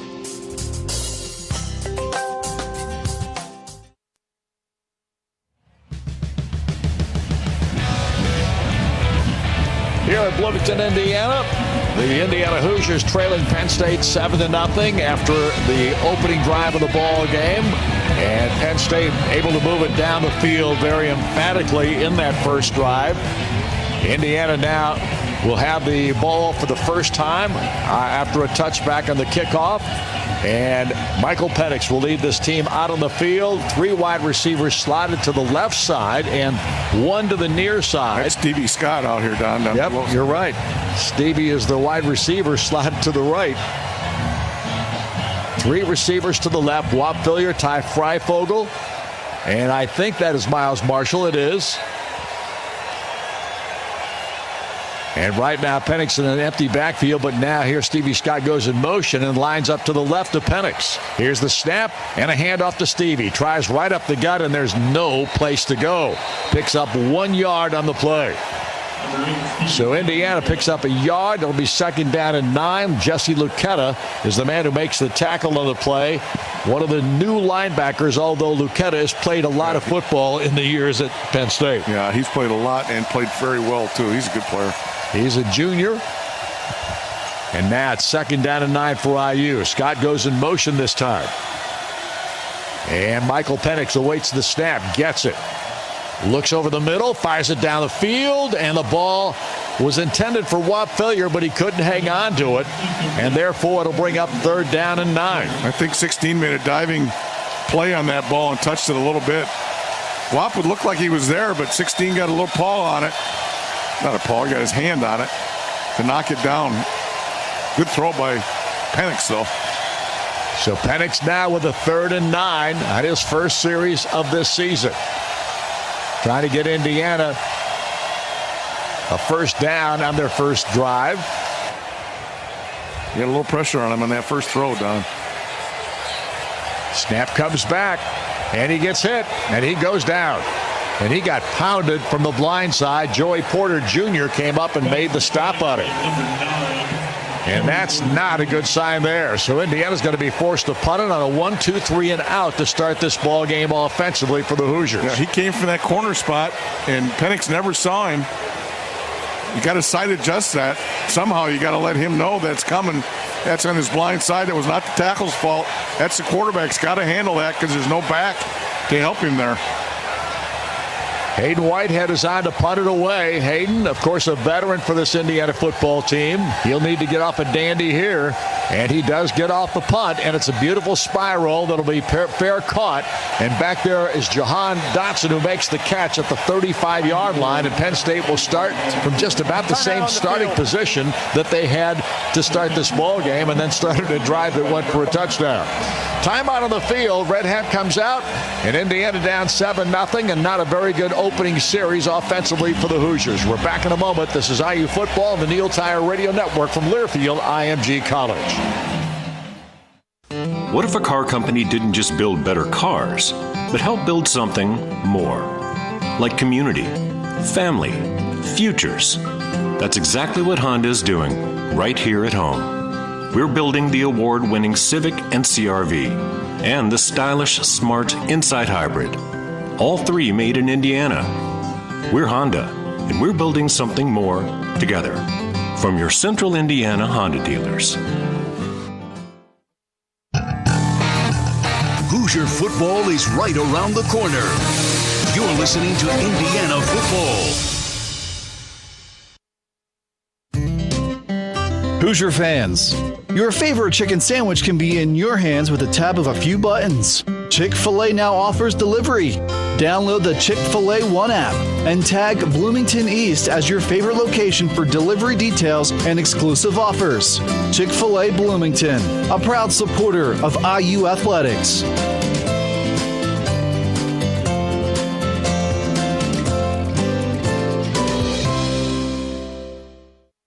Sometimes in life you're dealt a bad day. So when disaster strikes, call on your MVP, your most valuable partner, Total Restoration. Whether it's your home or business that's hit with water, fire, or mold damage, Total Restoration is the team to call 24 hours a day, 7 days a week. Total Restoration General Contractors. They're online at trgci.com or call them at 317-548-6449. Total Restoration, official sponsor of Indiana University Athletics.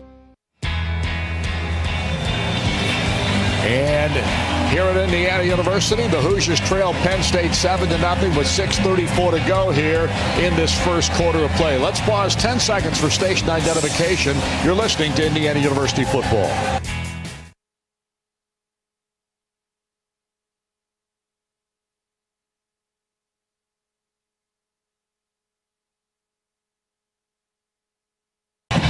Penn State back out of the field, back with the football in their hands. 1st and 10 at their own 35-yard line. The Hoosier defense comes out as well. Devin Ford is in the backfield with Sean Clifford.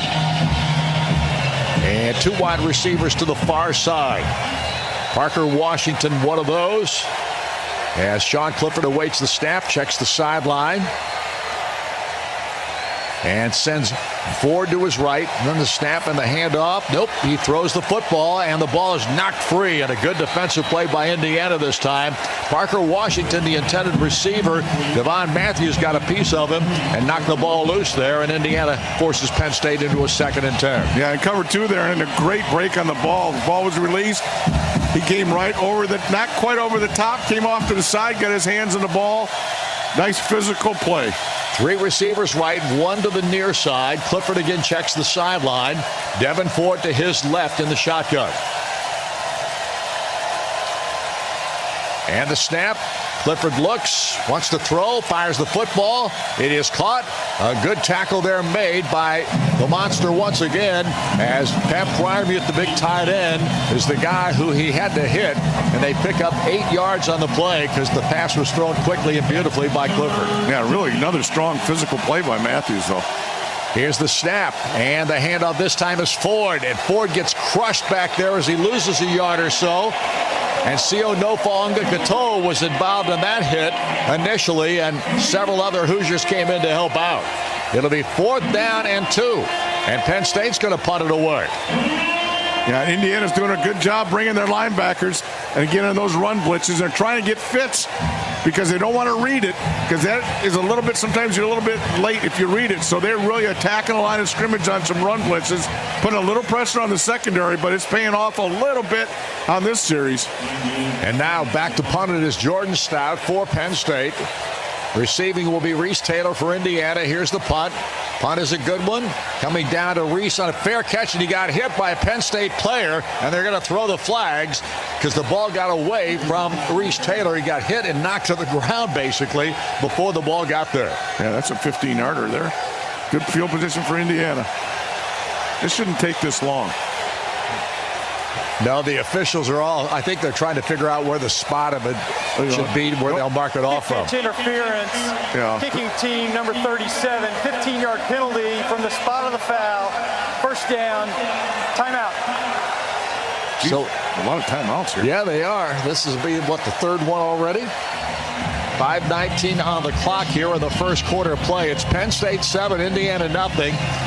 And we'll keep it here this time because we're going to be able to burn 2, I think, here in the first half because there are 9 timeouts, including the end of the quarter timeout in this first half of play. So we'll just keep this one here. While we have a moment, as many of you know, I worked in Terre Haute for 2.5 years in the early 1970s and met and became friends with the sports editor of the Terre Haute Tribune-Star, Tom Ruck.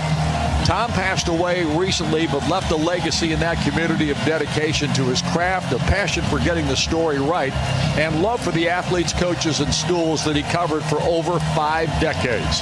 His column, Ramblin' Wreck, was a must-read for every Terre Hautian sports fan, but more importantly, Tom was loved and looked up to by everybody that ever worked for or worked with him. He was a special, special guy, and our thoughts and prayers are with his family and friends as they mourn his passing.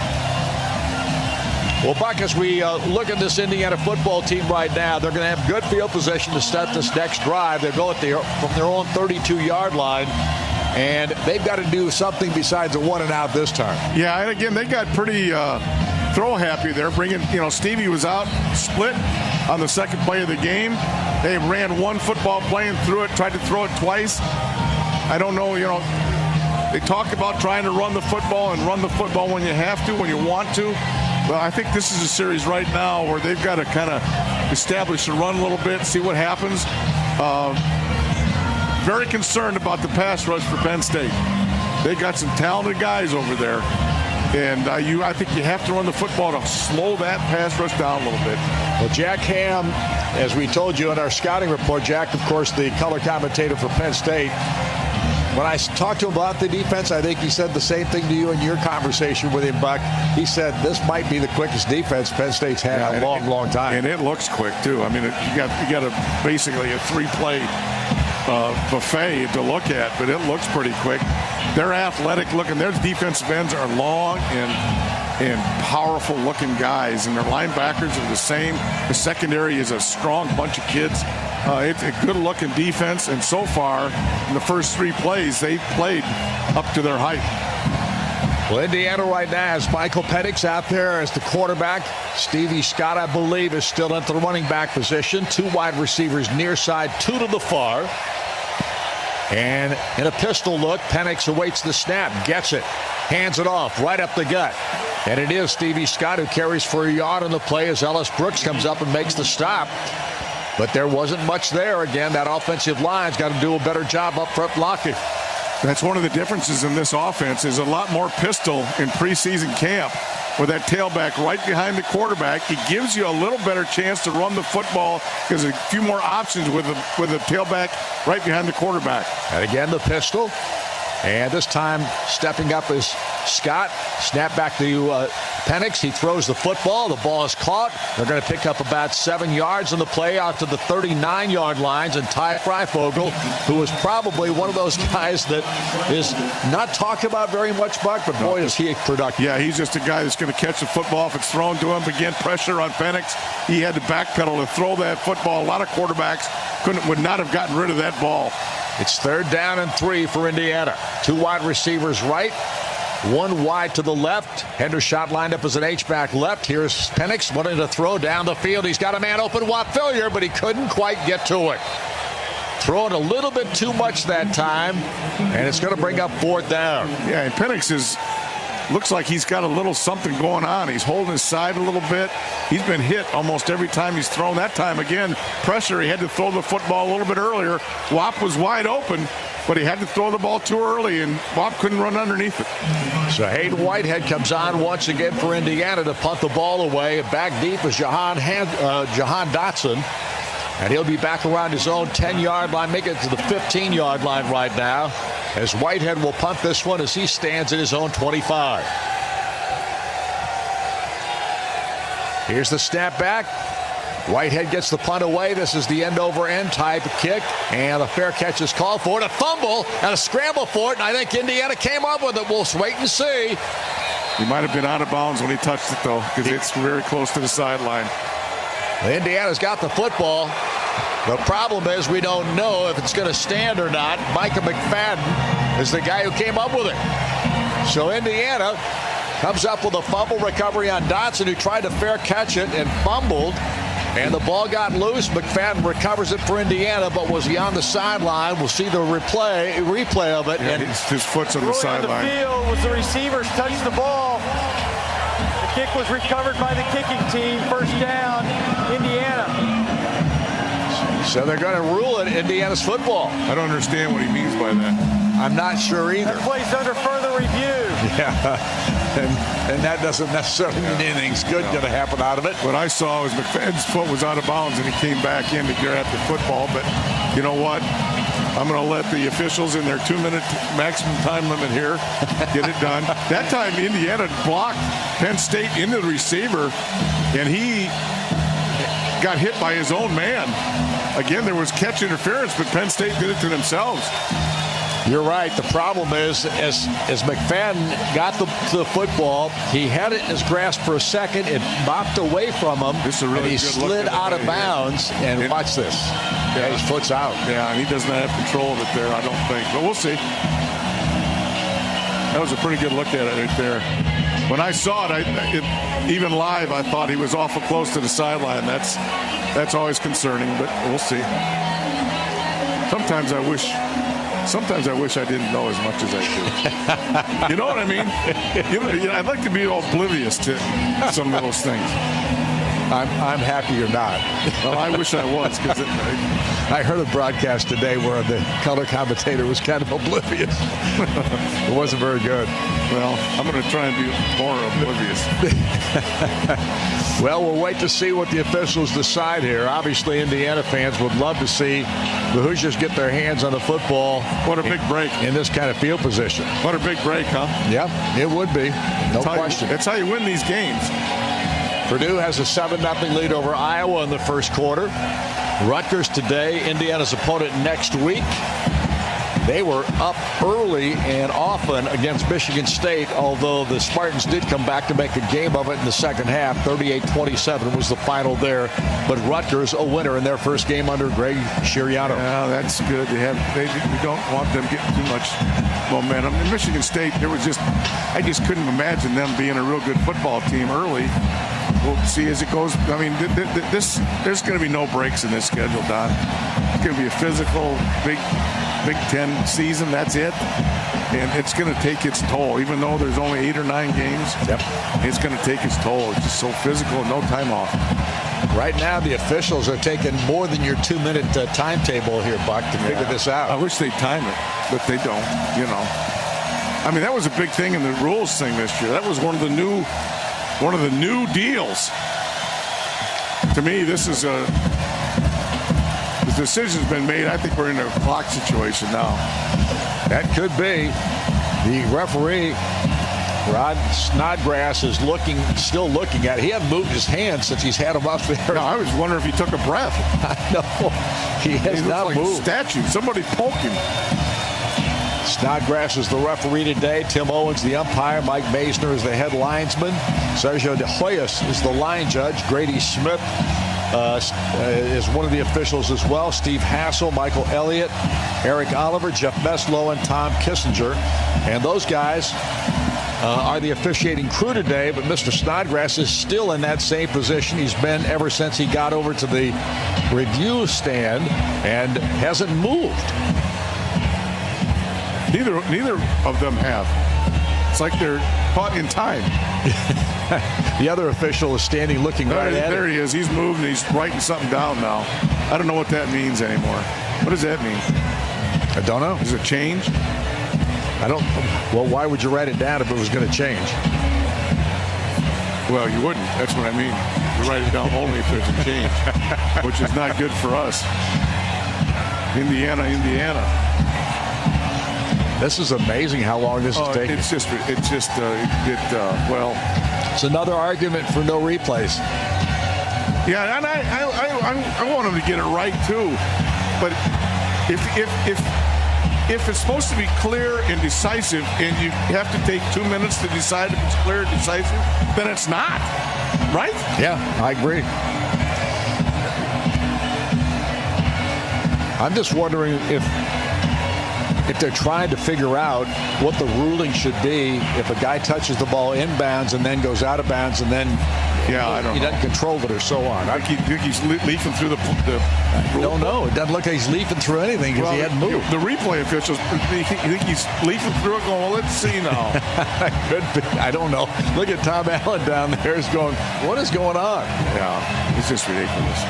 And honestly, and I know they want to do it right, and if they don't get it right, they're going to pay a price in the paper, but stand by. The kicking team, number 47, went out of bounds during the kicking play. That's a foul for a kicking player going out of bounds and returning inbounds. 5-yard penalty to the previous spot. 4th down. What? They apparently they're going to have to repunt. Tom Allen can't believe it. He's asking these officials what that ruling was. After you kicked it? I have no idea. I don't get what this is all about. Unless he ran out of... No, he wasn't even close to the sideline running down the field. No, he was not. No. He was not. Tom Allen is arguing the exact same thing right now. Well, I can see why it took a long time, because that is a ridiculous rule if it's true. So they get penalized 5 yards for McFadden being out of bounds, and he was actually slid out of bounds trying to catch the After football. the ball was touched by Penn State. That doesn't make any sense to me. So the ball comes back to the 34-yard line, and Hayden Whitehead will have to punt it again. If I'm Tom Allen, I'm about 6'8" right now. I don't understand that at all, but I guess I don't understand it. So here I am. I'm being oblivious because I am oblivious right now. Jahan Dotson is back to receive. Whitehead will now punt from his own 20-yard line. And the snap back to Hayden. He gets the punt away. This is a really good one. And again, Dotson calling for a fair catch as he backs up inside the 25-yard line to the 23. And that was a terrific punt. And what hang time for Hayden Whitehead. Well, don't you just love the fact that he's had 3 punts, 2 straight punt situations where he can use that great leg of his, spin it, and let it work. And he is a tremendously talented punter. Every time he does the Australian sideways kick, he's good at that too. But boy, when he lines up straight line and kicks it and spirals it, there's nobody better. Just a terrific job by Hayden Whitehead that time. And now Penn State will have the football, 1st and 10 at their own 23. Devin Ford to the backfield with Sean Clifford, the quarterback. Ford to his left. Man comes in motion. Strange. Then the snap back. Clifford hands off to Ford. He got away from one tackler in the backfield. He'll pick up about 3 yards in the play as DeMarcus Elliott comes over and makes the stop from his defensive tackle position. Yeah, the second straight series that Jalen Williams has been in. I think that's Reese at the other side too. So Mullen is out of the game right now. So they're rotating those 3 corners during the part of the game. Now, I'm not sure I'd ever want Mullen out of the game, but you and me both. But they're going to rotate him, and that may help him later on down the road as they're trying to keep him fresh. 2nd down and 7. Ball at the 26-yard line. The little pitch pass out here, and it comes to Freiermuth, the big tight end, and he just pounds over a couple of people as he goes to the ground. Hit finally by Devon Matthews to put him on the ground, but a first down nevertheless, and about a 12-yard gain. Yeah, Indiana blitzed from the outside that time, and they threw the ball right over that blitzer to the tight end on a little flare. Again, I don't know if that's a read situation for Penn State, but a perfect call because that blitzer, he threw it right over his head, wide open for the tight end. 1st and 10 at the 37-yard line now for Penn State. Sean Clifford, the quarterback. Ford to his right. Handoff goes to Ford, and he gets hit hard at the line of scrimmage. Pounds forward for 2 yards. Brian Fitzgerald, the Husky, comes up and makes another nice hit from his Husky position. Yeah, another run blitz for Indiana coming out of that Husky. Again, Indiana has to blitz. It looks like that. Slow up that running game. They're doing a lot of run blitzes. And again, that puts a lot of pressure on the secondary, especially on play action. Couple of changes in the receiving core for Penn State. 2 wide receivers on either side.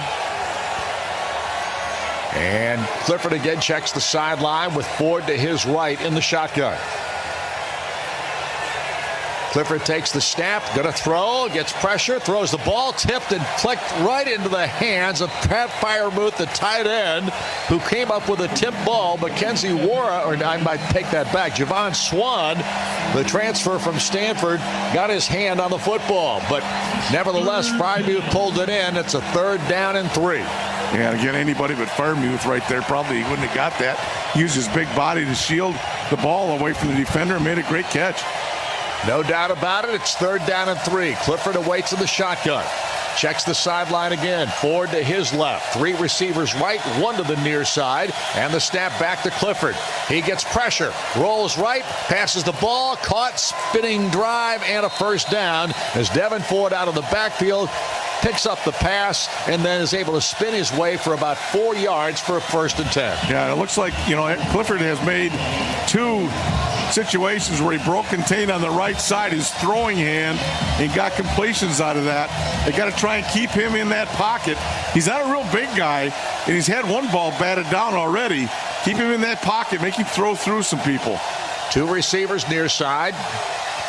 Lambert Smith is split to the far side, and the snap back to Clifford. He gets pressure again. Little dump screen, and it's picked off. Indiana's got an interception. 50, 45, 40, and finally knocked to the ground. And what a play by Jalen Williams. The 6-foot junior out of Memphis comes up with a huge turnover for Indiana. Yeah, a screen play, and Clifford just makes a terrible throw. Throws it really high in the air right to Williams. I mean, he looked like he was catching a punt right there. Just a terrible play by the quarterback. He had nowhere to go with it and just flipped it up in the air in Indiana with a big-time turnover there. The ball at the 38-yard line of Penn State, and Indiana has a 1st and 10. So mistake by Penn State. Terrific defensive play by Indiana. And the Hoosiers on the field now offensively with Michael Penix at quarterback. It's karma, Don, right there. It really is. Here's the snap. Handoff. Stevie Scott tries the middle. Not much there. Picks up a yard. Jason Oweh, the 6'5 senior or sophomore from Howell, New Jersey, is into the tackle for the Nittany Lions. Yeah, low snap there, and again, nothing in the running game. Absolutely nothing in the running game. Up over center is Harry Kreider. Penix awaits the snap. He checks the sideline now. Whop Phillier and Ty Freifogel both split to the near side. Miles Marshall to the far. Stevie Scott in the backfield. And the snap. And a quick throw out here to Whop Phillier. Turns it upfield. 30-yard line. Got a first down. Down near the 25 before he's shoved out of bounds. As Joey Porter Jr. comes over to make the tackle on the play. That's the end of the 1st quarter. Timeout on the field. And Indiana picks up the ball, picks up the first down. It looks like a first down at the 28-yard line, but they still haven't moved the chains at this juncture. That said, we are out of time here in the first period of play with Penn State leading Indiana 7-0, but the Hoosiers now with an opportunity here to start the 2nd quarter when we return. This is Indiana University football, the Neil Tire Radio Network from Learfield IMG College.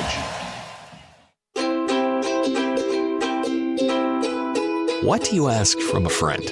Trust, support, a helping hand?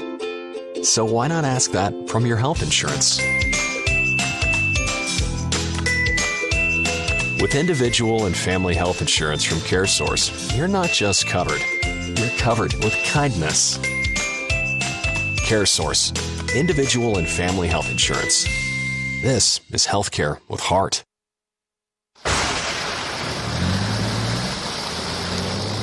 No matter how long the haul or how tough the conditions, with Premium Diesel X4 from Country Mark, quality performance comes shining through. With optimized detergency for cleaner valves and fuel injectors, more lubricity for longer engine life and better mileage, Premium Diesel X4 helps modern diesel engines run cleaner, longer, and stronger. So see your Country Mark branded dealer, ask for Premium Diesel X4, and get more per gallon. Smithville is your local provider of the best internet around and proud official sponsor of IU Athletics. Let's hear from IU Women's head basketball coach, Terry Moran. I'm Coach Terry Moran, and I want to tell you about the fantastic services of Smithville. Smithville offers the best internet at gigabit speeds from a company that knows and loves the Hoosier in you. To learn more about Smithville Internet and other services, call us at 800-742-4084 or visit smithville.com. Here at the Rock Memorial Stadium, Indiana right now with a 1st and 10.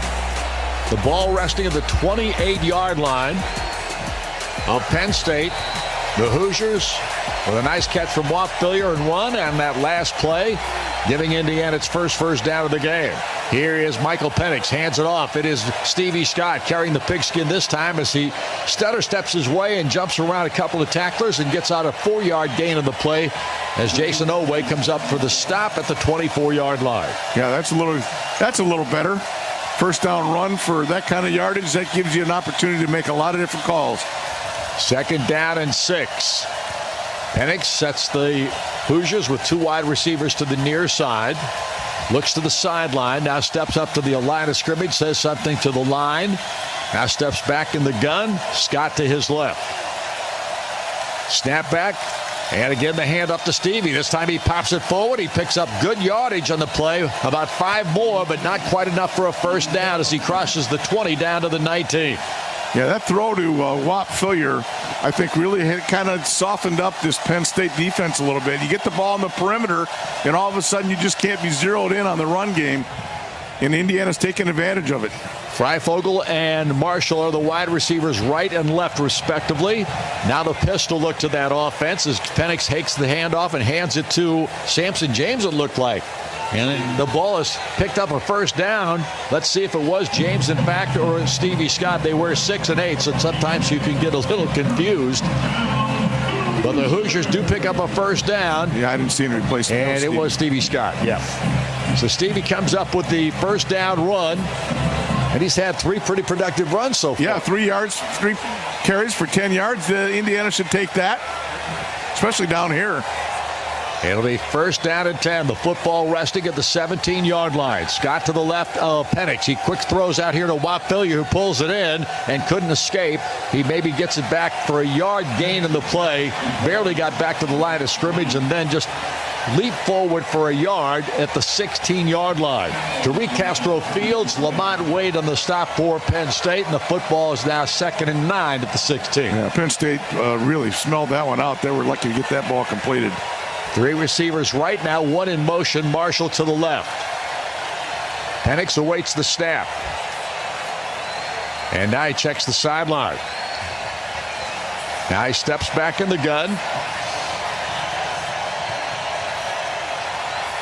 And the snap comes. Michael steps up, throws the football, and Freifogel could not come up with it. He turned around, looked like he might have just lost it in the sun for a fraction of a second, reached up, batted the ball, but he could not pull it in. That's a factor over there. That sun, that shadow is right where that thrown ball was, but the ball was thrown behind him. Little pick play for Indiana right there. He got him wide open. Just the throw was behind him.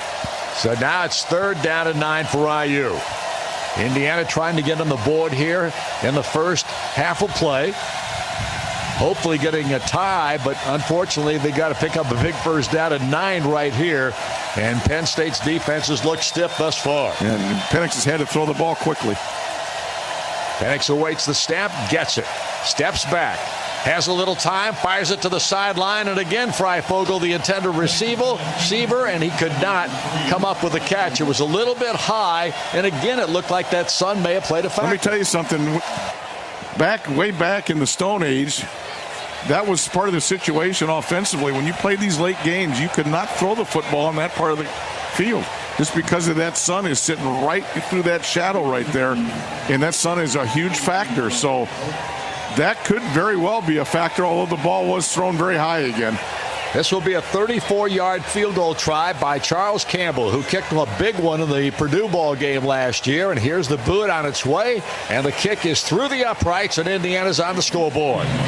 So Indiana puts their first points of the afternoon on the board through a 34-yard field goal, and that's your All-State good hands field goal, ladies and gentlemen, as Indiana is now trailing Penn State 7-3. 12:24 to go in the first half of play. We'll return in a moment. This is Indiana University football on the Neil Tire Radio Network from Learfield IMG College. Centered around you. It's more than a tagline at Centra Credit Union. So when you bank at Centra, you're banking with people dedicated to making your life easier. We listen to you, work together, and offer solutions to put you on the path to success. Join the Centra family and see the difference for yourself. Centra is a proud sponsor of Hoosier Football. Centra Credit Union, centered around you. Federally insured by NCUA, Equal Housing Opportunity. Listening to Hoosier football all season long. During the holidays, there's nothing more important than family. This year, COVID-19 has hit the disability community hard, leaving many families separated for months. These wonderful people are loved. I'm asking you to join my family in making a donation to Damar this holiday season by texting LEO to 41411. All donations will go to making the holidays brighter for Damar clients and their families with gifts and family care packages. Hoosier Nation, join the LEO movement and text LEO to 41411 today. If you're talking about it, got a lot going on with the Indianapolis Colts. I love Colts win Monday. We're talking about it. All right. Big 10 week, we got football again.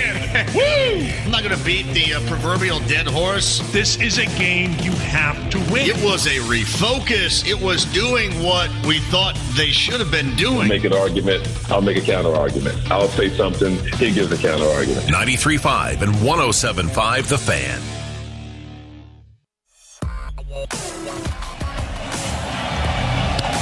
Once again here at the Rock Memorial Stadium, Indiana right now is a 7-3 trailer to Penn State after the Hoosiers pick up a 34-yard field goal for Charles Campbell to get the Hoosiers on the scoreboard for the first time today after Indiana recovered or made an interception. Jalen Williams' interception set that scoring opportunity up for the offense.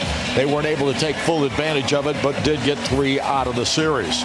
Your Central Indiana Honda dealers are proud to bring you something more. The award-winning Civic, CR-V, and Insight Hybrid, all proudly made in Indiana. Well, Buck, Indiana is on the scoreboard, but they still haven't looked very good offensively. No, and it was imperative they got points off that turnover. Just because that field position, you hate to give any away without any points. You don't. Neither quarterback is playing very well. Clifford's had a bunch of balls knocked down and threw a terrible interception. Penix has had the ball thrown high for a lot of plays. He's had some pressure, more pressure than Clifford, but both quarterbacks need to settle down for this game to have any offensive feel to it. Jared Smuller is on to kick for Indiana. And the boot on its way. A driver. And sending Lamont Wade back in the end zone, and he'll not be able to catch up to it. That kick was a little bit against the wind and a pretty good boot. Yeah, that's better. So Smuller knocks it through the end zone and out. It'll come out to the 25-yard line of the touchback, and that's where Penn State's offense will come back onto the field. Indiana's defense stepping up a couple of times now in this ball game. And they're going to have to continue to do that if the Hoosier offense can't generate any more offense than they have thus far. Yeah, the biggest concern is there's been a lot of blitzing, a lot of linebacker blitz, a lot of Husky blitz. And, again, that's going to weaken your secondary a little bit. Devin Ford remains the running back for Penn State. Clifford to the quarterback for the Nittany Lions has Ford to his left, takes the snap, looks right, and down the middle, and he pitched one over the middle to Dodson, who comes up with a reception and carries to the 36-yard line. And that's where another first down, Penn State, for the Penn State Nittany Lions. Devon Matthews comes over to make the stop. Yeah, another linebacker blitz there, Don, and they threw a crossing pattern right underneath where those linebackers are. Got picked up by the back, and Penn State moves the football forward. New running back in the game for the Nittany Lions, Keziah Holmes is in the contest for the first time. He can fly. Here's the snap. Quick throw, however, out here in the flat. And what a play. What a defensive play by Indiana's Tywan Mullen, who came over and made the tackle as the ball was caught. It was caught. The receiver was still in the air when he caught the football, and he tackled him at the knees. Great recognition, great athleticism, and then really strong tackle. And again, Mullen is a big Mullen, I don't know if he's the best corner in the league. Well, I'd hate to find anybody better. Here is the handoff, and this time carrying the pigskin for Penn State is Keziah Holmes, and we do have, well, let's see. Penn State recovered it. Ball came popping out of there. Yep, James Head Jr. was the man who made the hit. Ruling is a fumble recovered by the offense. Third down.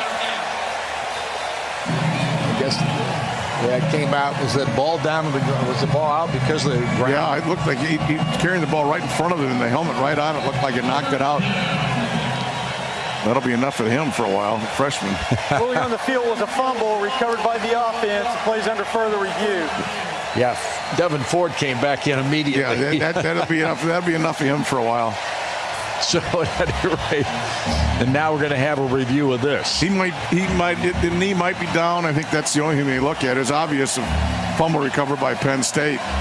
You know, and there wasn't much there. You're talking about a 3-yard difference here, probably. At any rate, the ball is marked right now at the 36-yard line of Penn State.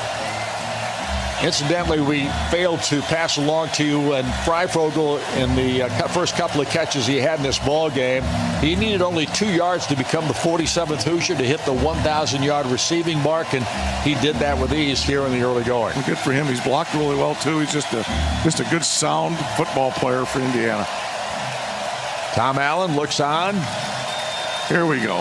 Talking to an official. All right, now what are we going to do? They've decided. They have. After review, the runner was down at the 39-yard line. It's still third down, Penn State. So the ball at the 39-yard line now, which will make this a third down and about 7. 3-yard difference. Makes a difference. That's for Penn State, that's a good thing. But the freshman running back is still on the sideline, I'll tell you that. And he'll be there a while. Frymuth, the split to his right with 2 other wideouts and 1 wide receiver to the left. That's Dotson. You know, our linebacker is trying to get the crowd noise up. And we got some movement, and Jerome Johnson jumping off side that time, or it looked like offside, but he may have been pulled off with an illegal procedure. We'll have to wait and see. Ball start. Offense, number 53, 5-yard penalty, third down. So Jerome was white. He was pointing at him, and Rasheed Walker is the guilty party for Penn State. Walker is the left tackle. Our linebacker was trying to get the crowd noise up. I wonder if our people running the sound machine are watching him. Third down and 12 now for Penn State. So Indiana's defense has stepped up again. Can they do it and force the punt for Penn State? Here's the throw down the field, and it is way overthrown. Clifford going way over the top that time of Daniel George, a sophomore from Fort Washington, Maryland. That wasn't a very good throw either. No, both quarterbacks are not playing very well early in the game here. Good for Indiana that he was open on the sideline. He just launched it. No pressure on him. Again, Indiana blitzed. And it's 4th down and 12. Not getting to the quarterback very well, though, Don. Nope, you're right. Jordan Stout is punting from Penn State. Reese Taylor's back for Indiana. Here comes the boot. He gets off a dandy as well. And is swirling now to Taylor at the 15-yard line. He eludes 2 tacklers, runs outside to the right, back to the left, and then jerks his way all the way to the 38-yard line. What a return by Reese Taylor. He looked like a water bug out there. Out on the field. Well, it was good to see him. everybody's been kind of waiting for him to make a athletic move. There was one right there. And Indiana will have good field position to start this next drive. 10:14 to go in the second quarter. It's 7-3, Penn State leading Indiana. We're back in a moment. This is IU Football on the Neil Tire Radio Network from Learfield IMG College. Centered around you. It's more than a tagline at Centra Credit Union. So when you bank at Centra, you're banking with people dedicated to making your life easier. We listen to you, work together, and offer solutions to put you on the path to success. Join the Centra family and see the difference for yourself. Centra is a proud sponsor of Hoosier Football. Centra Credit Union, centered around you. Federally insured by NCUA, Equal Housing Opportunity. What if a car company didn't just build better cars, but help build something more? Like community, family, futures. That's exactly what Honda is doing right here at home. We're building the award-winning Civic and CR-V and the stylish, smart Insight Hybrid. All three made in Indiana. We're Honda, and we're building something more together. From your Central Indiana Honda dealers. Hunter Bloomington Properties offers both affordable and luxury floor plans ranging from studios to 6 bedrooms, as well as access to 4 24-hour resident facilities. Hunter Bloomington Properties has your perfect home waiting for you. Hunter Bloomington Properties, where you can enjoy resort-style swimming pools, 4 gyms, gaming and entertainment rooms, computer labs, music practice rooms, indoor and outdoor basketball courts, 4 bark parks, and so much more. There is a place like home. HunterBloomington.com.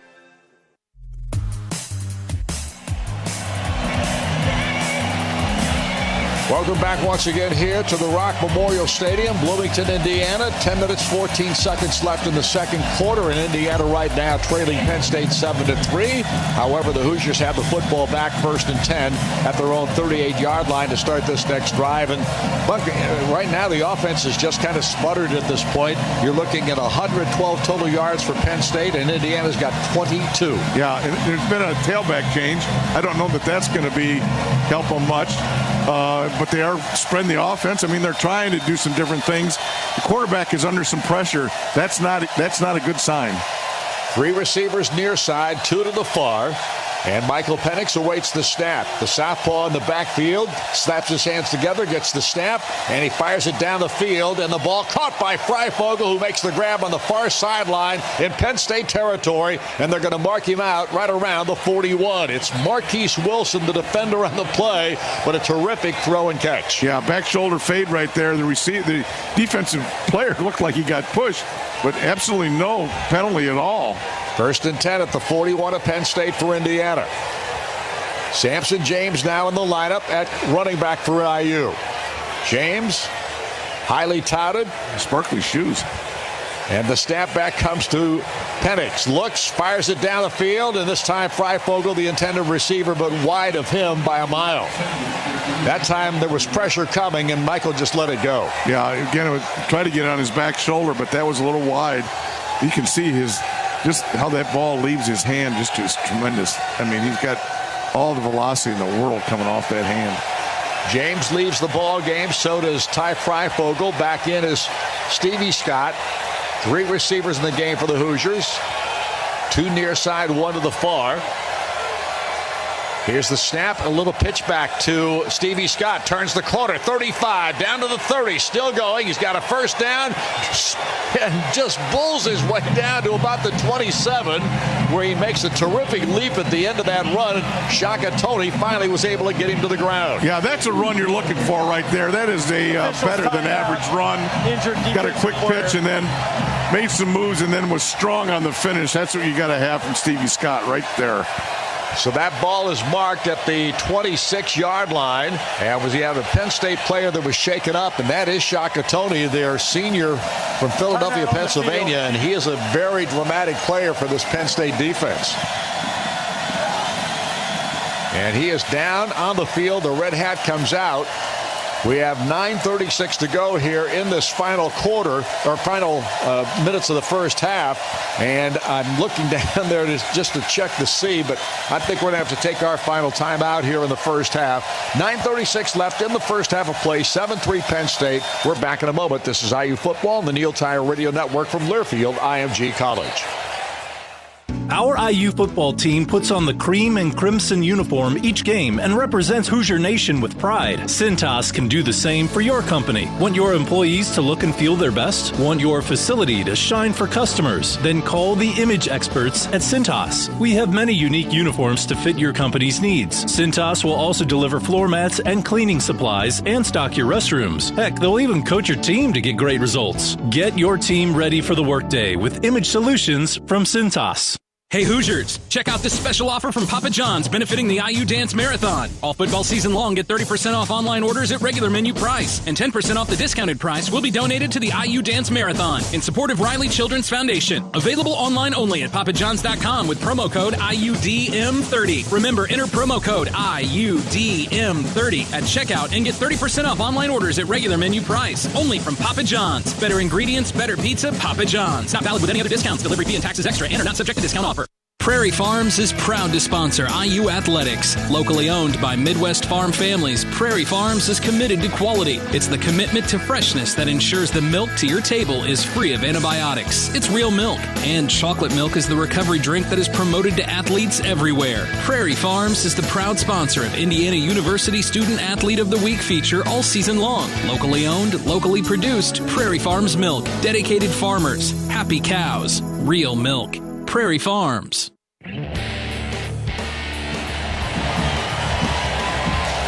Once again here at the Rock Memorial Stadium, Indiana right now is a 7-3 trailer to Penn State. But the Hoosiers have a good drive going here. The football is resting at the 26-yard line of the Nittany Lions, and it's 1st and 10 for this Hoosier offense. Michael Penix picked up the pace a little bit with his throwing. Well, you'd have never guessed the score in this. I would have never guessed the score would be this with 9 minutes left. Yep. No way. I agree. The way it started, that's for sure. Samson James is in the lineup now for IU at the running back spot.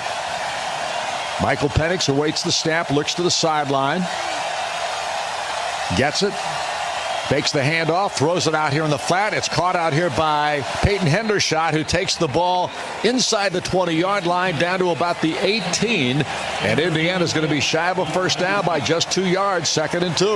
Yeah, and that bootleg to the tight end has been really a strong staple all preseason camp.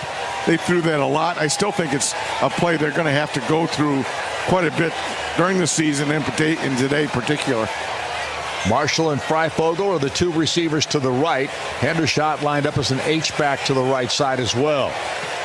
Wapfillier not in there right now. Samson James in the pistol. Now he moves to the left of quarterback Michael Penix.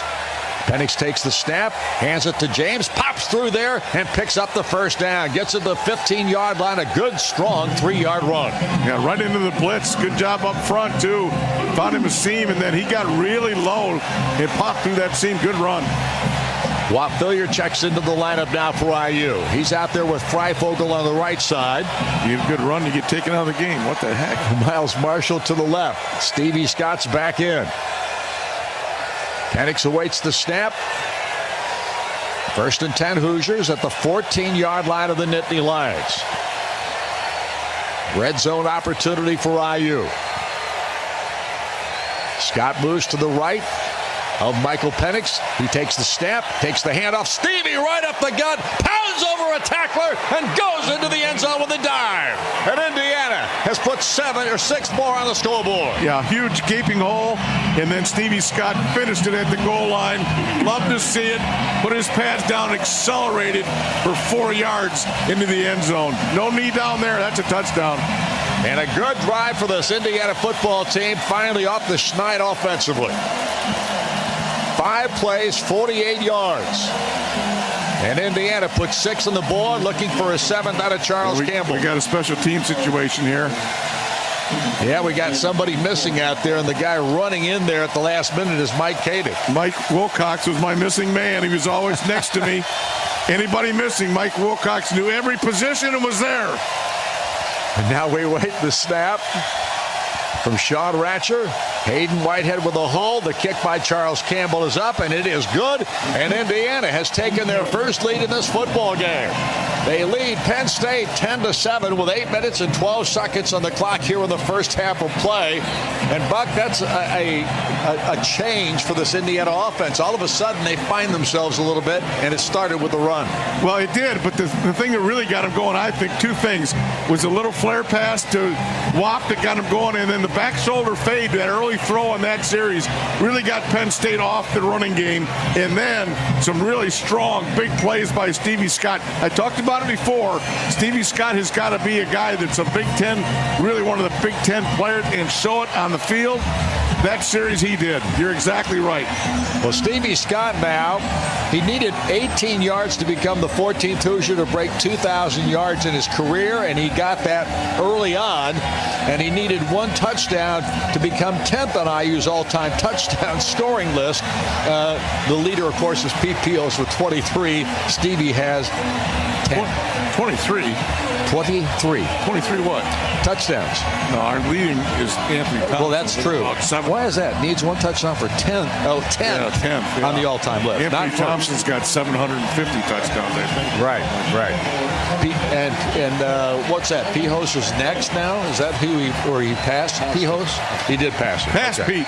I didn't read Sammy's notes real well. No, that's okay. Pete Pihos had number 10 for a long time, mister. That's pretty impressive right there. You're right. What a great football player. I didn't see him, but, man, that's pretty darn good to last that long. That is spectacular by Pete. Yeah, 2020. That's pretty is when he went out of the top 10. Oh, man, that's pretty good. And he played, what, in the 40s? 40s. That's awesome. That is just awesome. So we have 8 minutes and 12 seconds remaining here in this first half of play, and this Indiana football team has taken the lead over Penn State 10-7. As the official healthcare sponsor of IU Athletics, Indiana University Health makes getting access to the highest performing orthopedic care more convenient than ever. Learn more at iuhealth.org. Well, Sean Clifford started out nicely, but hasn't looked as sharp since. Michael Penix started out very slow and finally got his thing going in the last drive. Yeah, that back shoulder to Freifogel was really that's the kind of throw you expect out of Michael Penix. And you know the other thing, too, they're getting rid of the ball quickly. There's not a lot of pressure on him. And he's starting to throw better, I think. I think he's starting to settle into the game flow, too. So it's been a long time since Michael Penix played in the game, too, now. You're right. He missed the last 4 games of last year. I thought maybe he'd be ready for Tennessee, but did not get in that game. So he's been a long time. Took him a little while to get his game feet underneath him. Well, think about this. It's just the 7th game he's ever. This is just the 8th game he's ever played. But his expectations for Michael Penix are off the charts.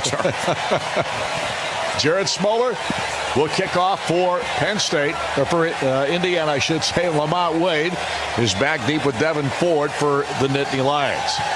And here comes the kick. End over end. Coming down to Wade at the goal line. Fumbles the football, picks it back up. Now he's out to the 5. He gets hit, gets away, slides to the left side, and is going down to the 5-yard line. And a terrific job by Reese Taylor, who came down at special teams and put him down at the 5. Yeah, it's good to see Reese Taylor being called out, making some plays today. Penn State special teams is getting dominated by Indiana right now. They got lucky one when the ball came squirting out. Still wonder what that call was. But Indiana taking advantage of the Penn State miscues that Indiana has normally had against Penn State. A very good look for Indiana right now. C.J. Person in the lineup defensively for IU. Rolling out there with Jovan Swan. They're rotating a lot of people in that front 4, Buck. Yeah, a lot of people. And now Clifford lines up at the goal line in the shotgun formation. Ford to his right. Well, they're illegal formation right now. Parker Washington to the right side. Here's the snap, the handoff. Nope, Clifford's going to throw it. And he gets hit. Nope, get away. He's still looking downfield. And finally, he's going to go down right at the line of scrimmage at the 5. Really good job by Indiana, not only on the pressure on Clifford, but at the same time, the coverage team did a great job. Well, it was a one-man route. And Indiana had two guys on him, so there was absolutely no chance. They tried to fool Indiana with a weird formation that time. Indiana wasn't fooled. One-man route, they double-teamed it. Clifford had nowhere to go. McFadden made the stop in the play, and it's 2nd down and 10 as Clifford lines his team up quickly. Lucky he didn't get 2 for Indiana on that play. Ford to his left. And Clifford takes the snap, looks, fires the ball, caught by the tight end Freiermuth, and he dropped it. He had it in his hands and let it go through him right to the ground. And it's 3rd down now and 10. Matthews is matching up with Freiermuth, and he's winning a lot of these battles today. Freiermuth's supposed to be the All-American, but Matthews is hanging right in there with him. So now it is 3rd down and 10. Ball at the 5-yard line of Penn State. Clifford will take the snap right at the goal line as he has each of the previous 2. This is a huge play for Indiana right here. Turning point in the game right here. Ford to his left. 3 receivers right, 1 to the far side. Here's the snap. Clifford looks, fires it over the middle, and it's picked off! Intercepted! Jalen Williams again! He's at the 5, down to the 4. Unbelievable! Jalen Williams with a 2nd straight interception in this football game. That is special. Was that Jamar Johnson? No, I think it was Johnson, 22, right? Yeah, it was Jamar Johnson. My apology to Jamar. What a play by the defense, though, and Indiana comes up with another terrific play. They have the football at the 4-yard line of Penn State. Yeah, tremendous play. Again, an overthrow by Clifford. Not much pressure on him, but he still overthrew his receiver. Penn State started to complain about getting held after that. I didn't see anything. And again, Indiana with 2 turnovers and a special teams blunder by Penn State is taking over this game late in the first half. The ball resting at the 4, and the Hoosiers have a chance to tack on 7 more here. Stevie Scott in the backfield. I just love to just pound this in there. Marshall to the left along with Freifogel. Scott moves to the left of Penix, takes the snap, gets it down to the 2 before he goes to the ground. So about a 3-yard pickup on the play, or 2 yards, I should say. It'll be 2nd down and goal. And they'd love to see. I want to see that running back go right over the top. Yeah, I do too, but I don't think you will. I also would like to see him run through that tackle, but not yet. Penix takes the snap, gives it to Stevie, dives forward. Does he get it in? Yes, touchdown Indiana. They'll probably look at this, though. Yes, they may, because Stevie looked like he dove, and as he got to the goal line, it looked like he got hit. And now whether he was down before he crossed the plane or not, we'll have to wait and see. Well, they'll look at it because it's a scoring play. You know, sometimes the knee hits and then you jut forward on those plays. Looked to me like he got in, though. And it's confirmed, touchdown. So it is a touchdown. And wait a minute. Wait a minute. Yep, here we go. So Charles Campbell is on to try the extra point kick, and Indiana, with 6:36 to go, is starting to have everything go their way. Here's the snap back. Kick by Campbell is up, and that kick is through. And Indiana has jumped on top of Penn State 17-7 with 6:36 to go here in this first half of play. And Buck, what a turn of events. Yeah, again, tough situation for Penn State. I mean, you're trying to throw that football with a quarterback that's been high from your 5-yard line because you can't run it out of there. And they didn't even try to run it out of there, basically. And again, I really felt like that was a turning point. If Penn State gets that first down, it's a tough situation for Indiana because you wanted to hold them down there, make them punt. It even got better with the turnover, high throw, catch, and then a good return by Johnson. So Indiana in control of this football game. Now defense has got to step up again and stop this Penn State offense. 6:36 to go in the first half. 17-7 Indiana on the Central Indiana Honda dealer scoreboard. Fans, show your pride with the official IU Athletics MasterCard debit card from IU Credit Union. Choose from 6 great IU designs. Show everyone you're a Hoosier. Visit any branch or see them online at iucu.org. IU Credit Union, official partner of IU Athletics. Jared Smaller will come out to kick off for Indiana. Back deep, Lamont Wade and Devin Ford for Penn State. Indiana taking a 10-point advantage over the Nittany Lions at 17-7. Stevie Scott scores the touchdown that gets Indiana that 10-point advantage. And obviously a Hoosier group out there. I want to say a Hoosier crowd really relishes this, but you want to say that, and they do. There's a nice little fan-parent situation here. There is. Here's the kickoff, and it's coming down to the end zone. Smoller gets the leg into it again nicely, and it'll be a touchback, and Penn State's offense will come out of the field. But it is so rare, and of course we're hearing crowd noise here, so you don't feel that the crowd's not here, even though you can see that there's nobody in the stands for the most part. It sounds okay for us, then you look down and it's all nobody here. But, this is where Penn State's in trouble. Even though it's usually a small crowd from Penn State here, not huge. Right. But they got to generate some enthusiasm. Their sideline, their dauber's down. Again, I don't know what a dauber is, but it's down over there. And their parents are over there sitting with their hands on their laps.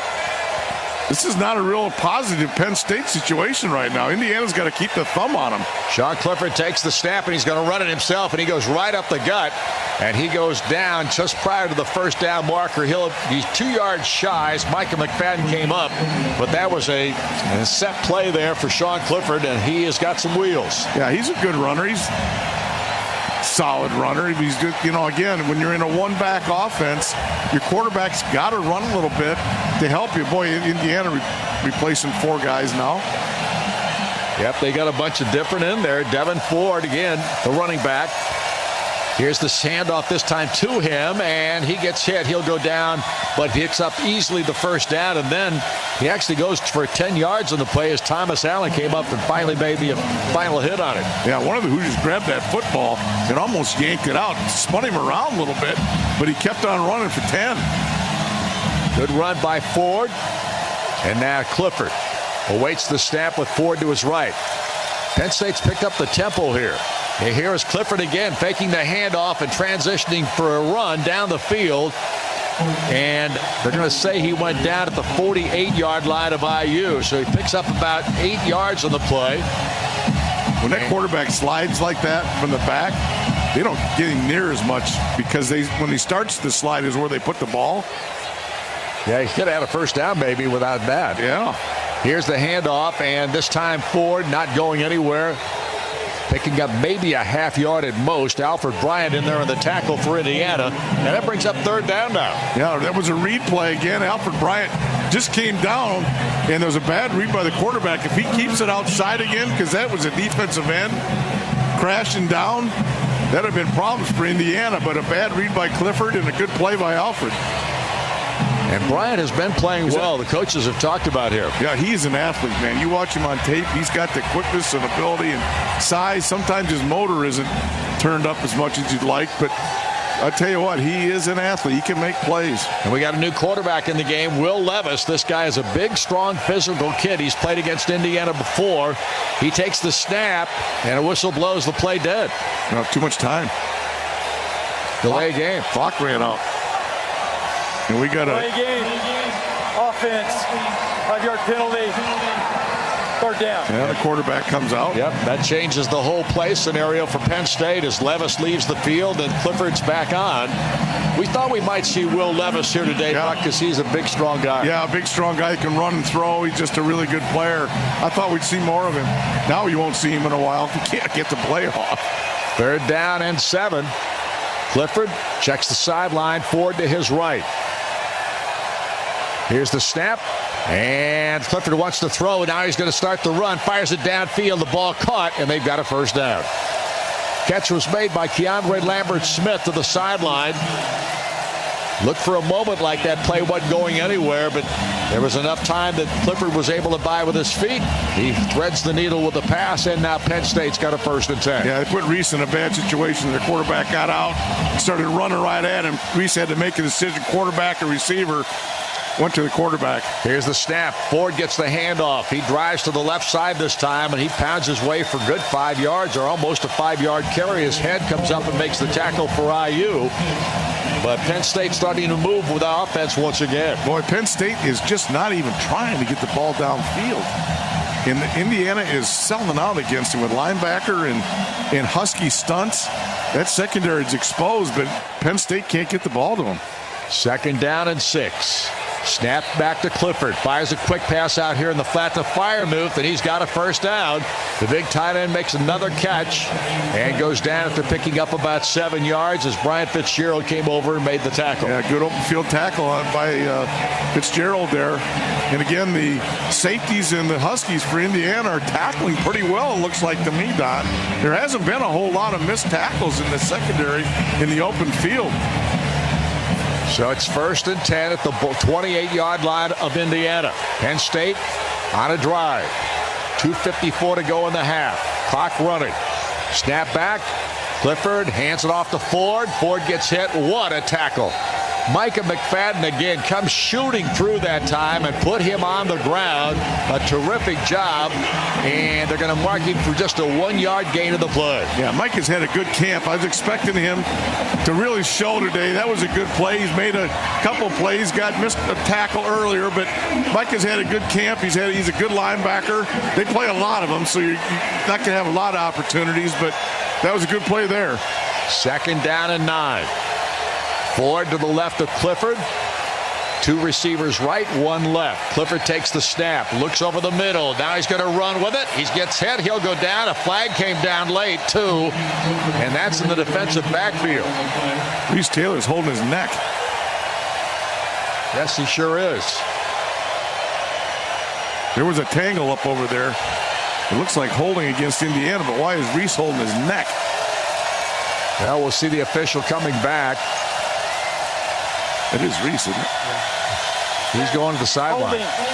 Defense number 2, 10-yard penalty from the end of the run. It results in a 1st down. Poked in the eye, you think? He held him with his head? What the heck?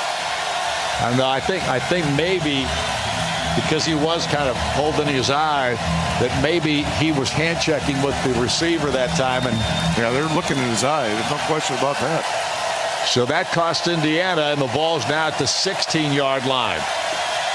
Pretty impressive drive by Penn State here. And Kevon Lee, a freshman, is in the ball game at running back. He's a big, strong kid, 6'3", I'll get it for you in a second. Here's the snap, and they give it to Lee. Goes right up the gut, and he pounds his way down to the 10-yard line before he goes to the ground. That's a 6-yard gain. Jamar Johnson makes the stop on the play. Plenty of time for Penn State with a minute and a half left and all timeouts. Lee is 6 foot 230, a true freshman. Yeah, they don't have a lot of bad-looking running backs. No, they don't. 2nd down.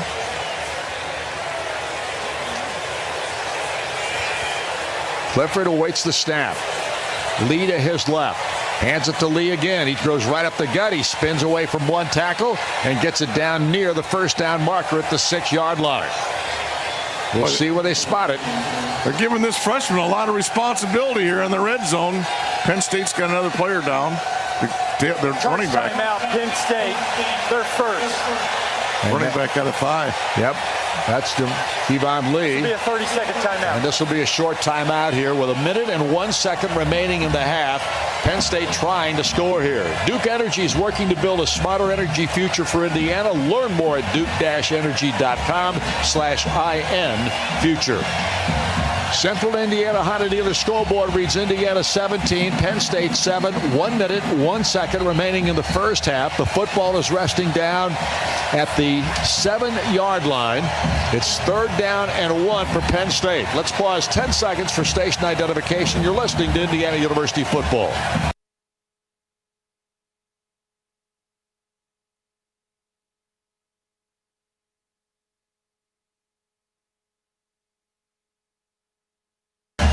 So the ball at the 7, a 3rd down play here. Has Penn State, 7's in the game here. This is going to be a quarterback run. Has Penn State outside receiver caught a ball yet? I don't know. Will Levis, Dotson has. Yeah, that's right. Levis is the quarterback now. Sends a man in motion, takes the snap, and he's going to keep it, and he gets hit in the backfield. They hit him again. They fumble the football, and let's see who's got the ball. Is it Indiana? It is. The Hoosiers have recovered the football, and they stop the Penn State drive. And Jerome Johnson may have been the man who covered it. So Indiana comes up with another huge defensive play, Buck, and they've had several here in the first half. Well, that's where they made kind of some progress last year as a defense made plays that win games. I can think back to Maryland making a play and Nebraska making a play, and they've made 3 really big plays here, more than that, but 3 that stand out on turnovers for Indiana to really have a great job on that series, an important series to stop Penn State. And it looked like Jamar Johnson may have gotten the hand on the football to knock it loose. Yeah, again, that was going to be a quarterback run. I think everybody should have known that. And he ripped that ball out.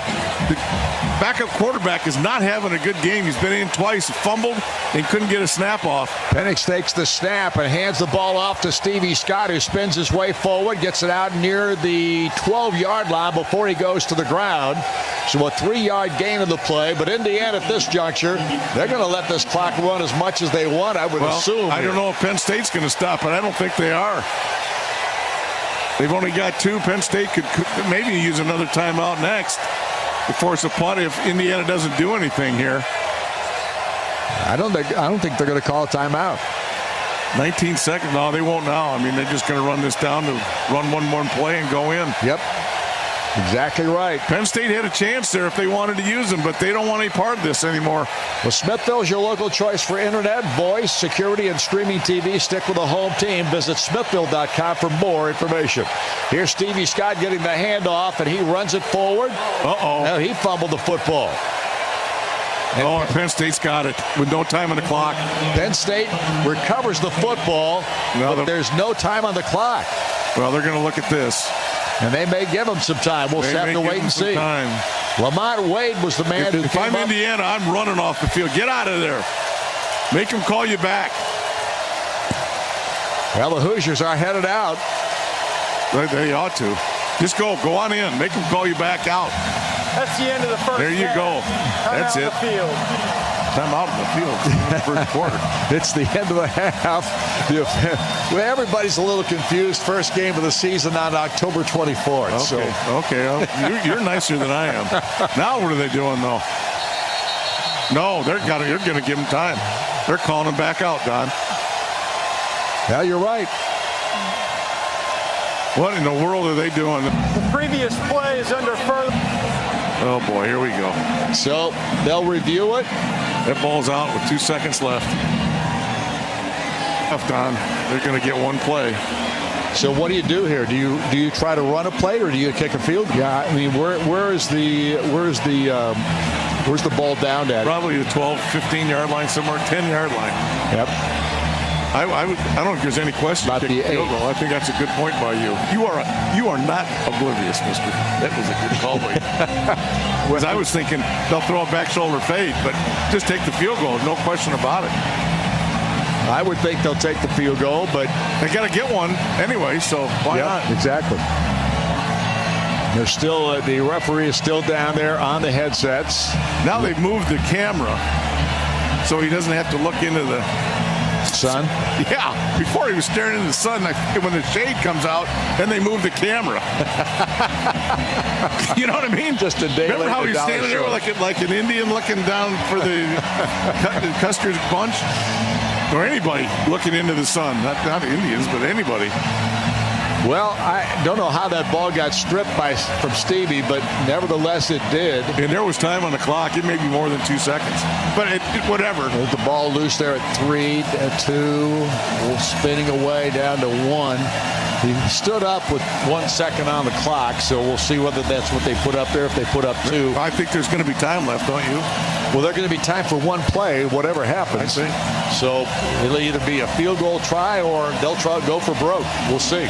They got to just take the points. Antonio Shelton was the guy who stripped the ball from Stevie Scott. What they ought to do is fake a field goal. You might see that. Huh? They got the play in their repertoire. Well, they got it in there. Everybody does, don't they? Yeah, they got one. Whether it works against Indiana or not. There's the ball being stripped away. There was a fumble on the play, recovered by the defense with 2 seconds on the clock. First down and goal for Penn State at the 8-yard line. Now, when does the clock start? On the snap?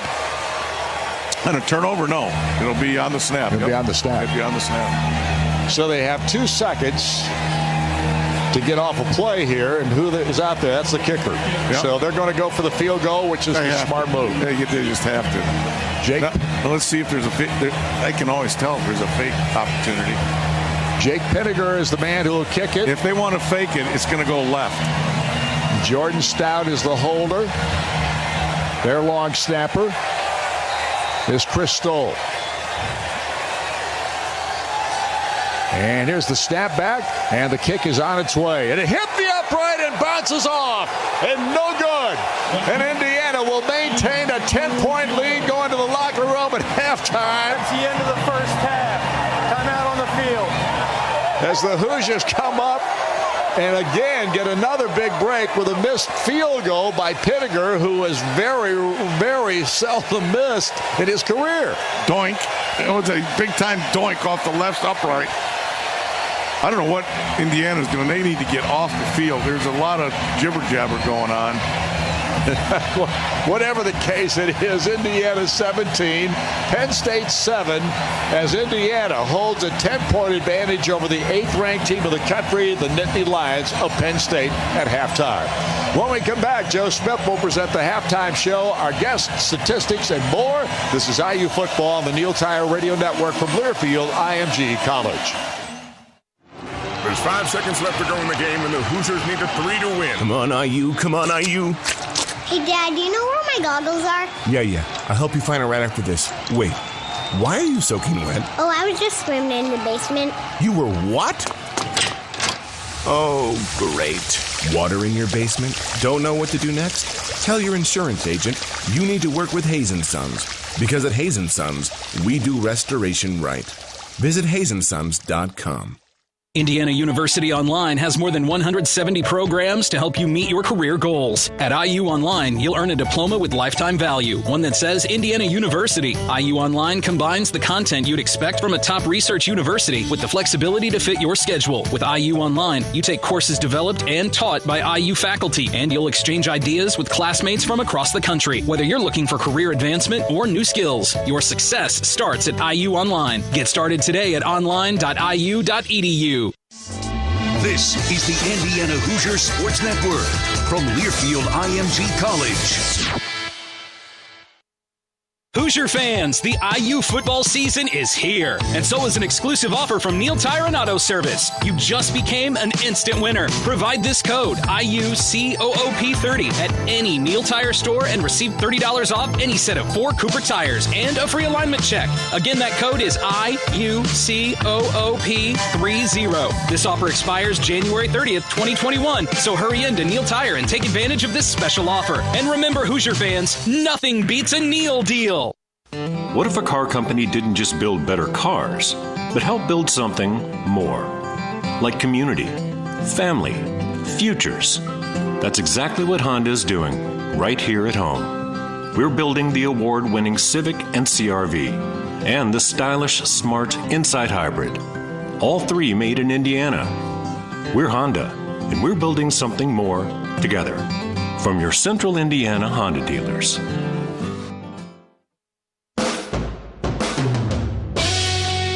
On the Neil Tire and Auto Service Radio Network, Hoosier football is on the air. Brought to you by State Farm. When you want the real deal, like a good neighbor, State Farm is there. Now, from the Smithville Broadcast Center, this is Hoosier Halftime. And our game sponsor for this home opener, season opener with Penn State today, the IU Credit Union. Joining us, Kevin Osborne, the Business Development Officer for the IU Credit Union. And Kevin, finally, some football of note. Joe, finally, it's so great to hear your voice on an IU football game, I'll tell you. I mean, here it is, October. We should have been doing this a few weeks ago, but today's the day, and we're so excited to be the game sponsor for the opening game today. And you know, we're big Hoosier fans here at the IU Credit Union. We love supporting the Hoosiers in many ways. Now, of course, some of our usual ways that we're on campuses have not been able to happen this year like we've done in the past, but we're here with our branches. We're ready to serve Hoosiers throughout the state. And again, we're just delighted to be today's game sponsor and finally, as you said, Joe, kick off this IU football season. You know, Kevin, I see that IUCU still has that partnership continuing with IU Athletics and the IU debit cards. Well, you got that right. We've extended our agreement with IU Sports Properties to be the official provider of the IU Athletics MasterCard debit cards. So we've got 6 really unique card designs, iconic and symbolic to IU and the campuses. And with our most popular being the candy stripe design, the fans love that. So really, no matter which card you would choose, wherever you are, and you whip that out to pay for your purchase, there's no question about it. You're going to show people that you're a Hoosier. And you can see them at our website. We're at iucu.org, or get yours at any one of our 10 branches throughout the state. And conveniently located, no question, huh, Kevin? Well, I think we are. We sure are, Joe. We've got this state covered. Our relationship with Indiana University we're very proud of, and the communities we serve. I mentioned we've got 10 branches. 5 are right here in Monroe County, full-service branches. We continue to welcome new members and build our IU Credit Union community in the Greenwood area, too. We have 3 full-service branches there, so fans will see us on County Line Road. We're in Center Grove, too, and then also at 31 and Smith Valley Road. So we're ready to serve all the IU fans in Johnson County. So really, no matter which stage of life you're in financially, we have the products and services with the convenient features you need. So come see us at the IU Credit Union. There you have it, Hoosier football fans. Kevin Osborne, the Business Development Officer for the IU Credit Union, today's game sponsor. And the Hoosiers leading 17-7 as we rest here at half, thanks to 3 turnovers. Indiana only with 87 total yards with 17 points, 17-10 in an upset bid of Penn State here this afternoon. We'll continue with more of our halftime. After these timeouts, you're listening to Indiana University football on the Neil Tire Radio Network from Learfield IMG College. Prairie Farms is proud to sponsor IU Athletics. Locally owned by Midwest farm families, Prairie Farms is committed to quality. It's the commitment to freshness that ensures the milk to your table is free of antibiotics. It's real milk. And chocolate milk is the recovery drink that is promoted to athletes everywhere. Prairie Farms is the proud sponsor of Indiana University Student Athlete of the Week feature all season long. Locally owned, locally produced, Prairie Farms milk. Dedicated farmers, happy cows, real milk. Prairie Farms. What do you ask from a friend? Trust, support, a helping hand? So why not ask that from your health insurance? With individual and family health insurance from CareSource, you're not just covered, you're covered with kindness. CareSource, individual and family health insurance. This is healthcare with heart. You're listening to Hoosier football all season long. Arby's 2 for $6 everyday value menu is here. Choose from a chicken cheddar ranch sandwich, a gyro, and a beef and cheddar. Any 2 for only $6 every day. Tell your friends, tell your family, yell it from the rooftops. Call that guy who still owes you $6. Arby's 2 for $6 everyday value menu. Arby's, we have the meats. At participating Arby's for a limited time. This is Steve Webb with Electric Plus, a full-service electrical contractor powering Indiana with offices in Bloomington, Avon, Lafayette, and Kokomo. We work hard to deliver big wins for our customers. We lead the league in new construction, expansions, modernizations, and service repair. Our team excels at industrial, commercial, residential, and 24/7 emergency coverage. Just like the Hoosier desire to be the best, the mission of Electric Plus is to be the best electrical contractor, period. For more information, please visit electricplus.com and go Hoosiers.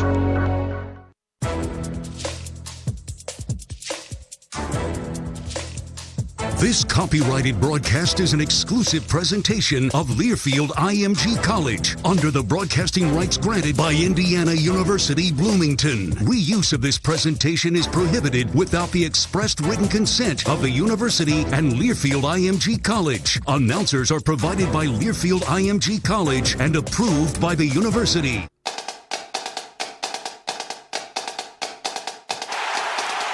Live from the Learfield IMG College Network studios, this is the College Scoreboard. The Hoosiers lead Penn State 17-7 here at the half. I'm Jet Ainsworth. Let's check the out-of-town scoreboard presented by Wicks Pies. One other game in progress in the Big Ten. That's Purdue playing host to Iowa, and it's been a back-and-forth affair. 3rd and goal. Short pass play of 6 yards. Reganey goes in motion. They're going to run the other way with Sargent. Cut back, touchdown. Touchdown, Iowa. Mekhi Sargent. That call from the Hawkeyes Radio Network. Iowa leading at Purdue 17-14 at the half. Also, earlier today, 5th-ranked Ohio State knocked off Nebraska 52-17. And how about this win by Rutgers over Michigan State? Here's Pacheco motioning out of the backfield.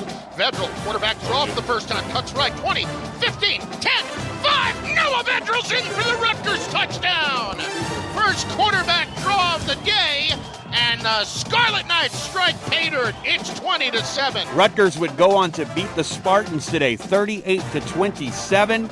It's a game that ended a 21-game losing streak in the Big Ten for Rutgers. This out-of-town scoreboard presented by Wicks Pies. Find Wicks Pies in your local grocery or by going to HoosierPie.com and using their Find a Retailer page. Now back to Joe Smith at Memorial Stadium. Thank you, Chad, very much. And joining us here at halftime, his first as a director of athletics / vice president, Scott Dolson, joining us. And you're doing a lot of pacing up there on the 6th floor, my friend. Welcome to the booth. Oh, for sure. Thanks for having me, Joe, and I definitely am. I think I've got I need a bottle of Maalox to drink after that second quarter in the end of the game. My stomach's turning a little bit, but it was a great first half, and obviously we got a long way to go, but we got off to a good start. It's exciting. You know what, Scott? We're playing football today. Talk about the challenges that your department has had to deal with just to get to this point on this Saturday afternoon, October 24th. Yeah, it's been really challenging to say the least. But I tell you, I got to say a big thank you to our medical advisory group. I mean, with Dr. Larry Rink and Dr. Andy Hipskin and Dr. Thomas Smallis. You know, from the start, Craig Glass and I set out together that we need to listen to the medical experts, and that's what we did. And a big credit to our coaches and our student athletes who really, through all the ups and downs and through all the challenges, really, stuck to it, and we're ready, and we're going to play, we're not going to play, and came around, and just it was a great team effort around the whole department to really get ready to play. But certainly one of the more challenging times we can remember, but just so proud of all of our staff, for sure. Well, another challenging effort here is the greatest financial crisis in IU athletics history. But earlier this month, Scott, you launched the Never Daunted Scholarship Campaign. Tell us a little something about it. Yeah, really what we wanted to do, Joe, is we wanted to make certain that we rewarded all of our longtime great supporters. And at the same time, let them know that although these are challenging times and there are challenges all over the state and the country, but we need their best gift if possible, because these are unprecedented times for the department. So we're encouraging everyone to stick with us, even though they can't come to games, which is so frustrating. It's hard because, I hate not seeing all our closest friends here and being here to cheer on the Hoosiers. But the Never Daunted campaign was really a way for us to bring attention to the challenges we have, but also to reward the people who stick with us at any donor level, because all gifts matter, and to provide something for us to say back to them, a big thank you for their support and hanging with us through these challenging times. And Never Daunted will run through June 30th of 2021, and IU Athletics has launched a new website, IUVarsityClub.com. Well, I tell you, it's just been we're surviving here, and the challenges of dealing with all of our programs, Scott. One Team 24 Sports, how's things going? You know what? It really is going well. Again, a big credit to our coaches who, really did a terrific job of keeping our student athletes connected while they were disconnected. Our strength staffs, our medical staffs, and, our fans should know out there. I mean, every day our kids are working hard, even the student athletes who won't be playing until post-January 1. Men's and women's basketball gets started around the 25th of January. I went to a practice for each of them last week, and they're working hard. So, I think, when you go through challenges like this, sometimes it can kind of push people apart, but we've really chosen that this has brought us together as a department, and I'm just really excited, and a lot of good stuff going on. We just need to finish strong the second half, Joe. Yep, no question about it. That is. Yeah. Take care of yourself, my friend. Director of Athletics, Vice President Scott Dolson joining us here at halftime. We'll be back with our halftime first half stats delivered to you by Indiana Kitchen Premium Pork Products. After these messages, you're listening to Indiana University football on the Neil Tire Radio Network from Learfield, IMG College. Hoosiers college football is just around the corner. Are you ready to defend the Rock? Show your Indiana pride at Memorial Stadium with this year's new gear. Get ready for tailgating with officially licensed Indiana Hoosier apparel by Adidas at the IU Varsity Shop, located in the west lobby of Assembly Hall, or online at iuvshop.com. That's iuvshop.com. Smithville has been a proud sponsor of IU Athletics since 2009. Smithville is your reliable local provider for gigabit speed fiber internet, as well as voice and security services, providing state-of-the-art services for your home as well as for businesses, big or small. Experience internet from a company that knows and loves the Hoosier in you. Call us today at 1-800-742-4084 or visit us at smithville.com. This is the Indiana Hoosier Sports Network from Learfield IMG College. Hey Hoosiers, check out this special offer from Papa John's benefiting the IU Dance Marathon. All football season long, get 30% off online orders at regular menu price. And 10% off the discounted price will be donated to the IU Dance Marathon in support of Riley Children's Foundation. Available online only at papajohns.com with promo code IUDM30. Remember, enter promo code IUDM30 at checkout and get 30% off online orders at regular menu price. Only from Papa John's. Better ingredients, better pizza, Papa John's. Not valid with any other discounts. Delivery fee and taxes extra and are not subject to discount offer.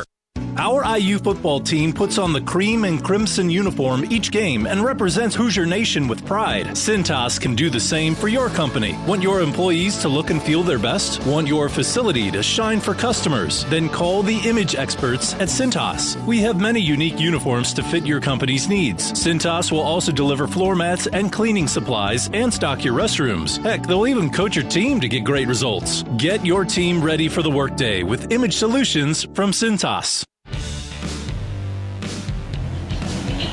Indiana leading Penn State 17-7. Our halftime stats all season long brought to you by Indiana Kitchen Premium Pork Products. For the most authentic bacon, ham, and fresh pork, more people are saying my brand is Indiana. Get to know us at indianakitchen.com.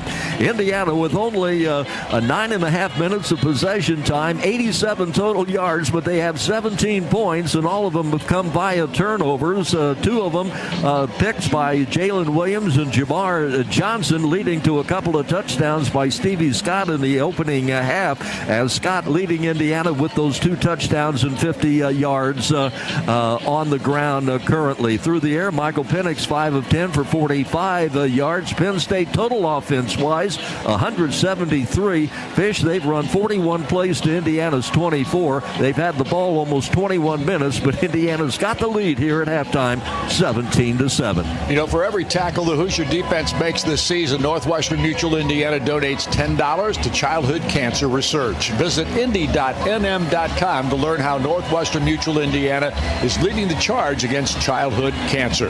We're just about ready to start the second half. Our score is 17-7. Indiana leading Penn State. We'll be back with the second half kick in a moment. This is IU football on the Neil Tire Radio Network from Learfield, IMG College.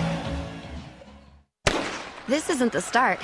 Before I got here, I started training. And before that, I did something to my back. But my first move was Athletico Physical Therapy. that's where I'd eventually end up. So why not start there? I mean, my therapist immediately found the source of my pain. These are the same physical therapists who work with elite marathon runners. So soon, I was back to running, but without pain. You got this. It all starts at Athletico. Schedule your free assessment at athletico.com. No matter how long the haul or how tough the conditions, with premium Diesel X4 from Country Mart, quality performance comes shining through. With optimized detergency for cleaner valves and fuel injectors, more lubricity for longer engine life and better mileage, Premium Diesel X4 helps modern diesel engines run cleaner, longer, and stronger. So see your Country Mart branded dealer, ask for Premium Diesel X4, and get more per gallon. Here come the Hoosiers. Hoosier fans, the IU football season is here. And so is an exclusive offer from Neil Tire and Auto Service. You just became an instant winner. Provide this code, IUCOOP30, at any Neil Tire store and receive $30 off any set of 4 Cooper tires and a free alignment check. Again, that code is IUCOOP30. This offer expires January 30th, 2021. So hurry in to Neil Tire and take advantage of this special offer. And remember, Hoosier fans, nothing beats a Neil deal. Hoosier Nation, this is Coach Tom Allen. Strong partners like IU Credit Union are key to the success of the IU football program. An official partner of IU Athletics, IU Credit Union is the only place you'll see the official IU Athletics MasterCard debit card. Choose your favorite from 6 distinctive IU designs and show everyone that you're a Hoosier. Stop in any IU Credit Union branch or visit them online at iucu.org. Go Hoosiers.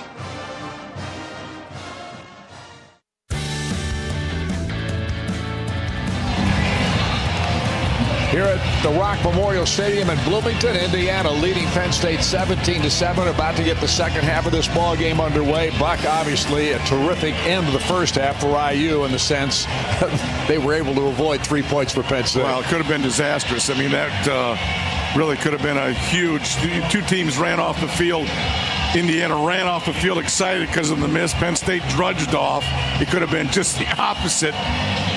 Indiana escaped a bullet there. 3 turnovers to 1 is the answer to this game right now. Penn State moving the football probably better, but turnovers are such a factor in games. Well, that was when we return to action of the second half. It's brought to you in part by Royal on the east side. Visit their location at East 3rd Street for all your Audi, Volkswagen, and Subaru needs, providing the Royal treatment for over 25 years. Kicking off, Jordan Stout for Penn State. Back deep is Reese Taylor for Indiana. Back at the goal line. Hoosiers will be going right to left in your radio dial here in the second half of this ball game to start in the third quarter. Here comes the kick. It's high end over end, coming down in the end zone, and Reese will let it go out for a touchback. It'll be out to the 25, and Indiana's offense will come out of the field with 1st and 10. Again, this is a huge series. I mean, every series in a game like this against good football teams is important. Every time you come out of the half, it's important on both sides of football. Establishes the momentum that you had going out for Indiana. Huge momentum coming off at halftime. Penn State's got to try and get some mojo going if they want to get back involved. But if Indiana now can take this football and get points, it really separates the 2 teams and forces Penn State to do some things offensively they don't want to do. And Stevie Scott behind. Michael Penix in the pistol look to the offense, and the handoff comes to Stevie. Tries the left side, finds a little bit of a hole. Not much there. Picks up a couple. Gets it out to the 27, so a gain of 2. It'll be 2nd down and 8. P.J. Mustipher makes the tackle for Penn State.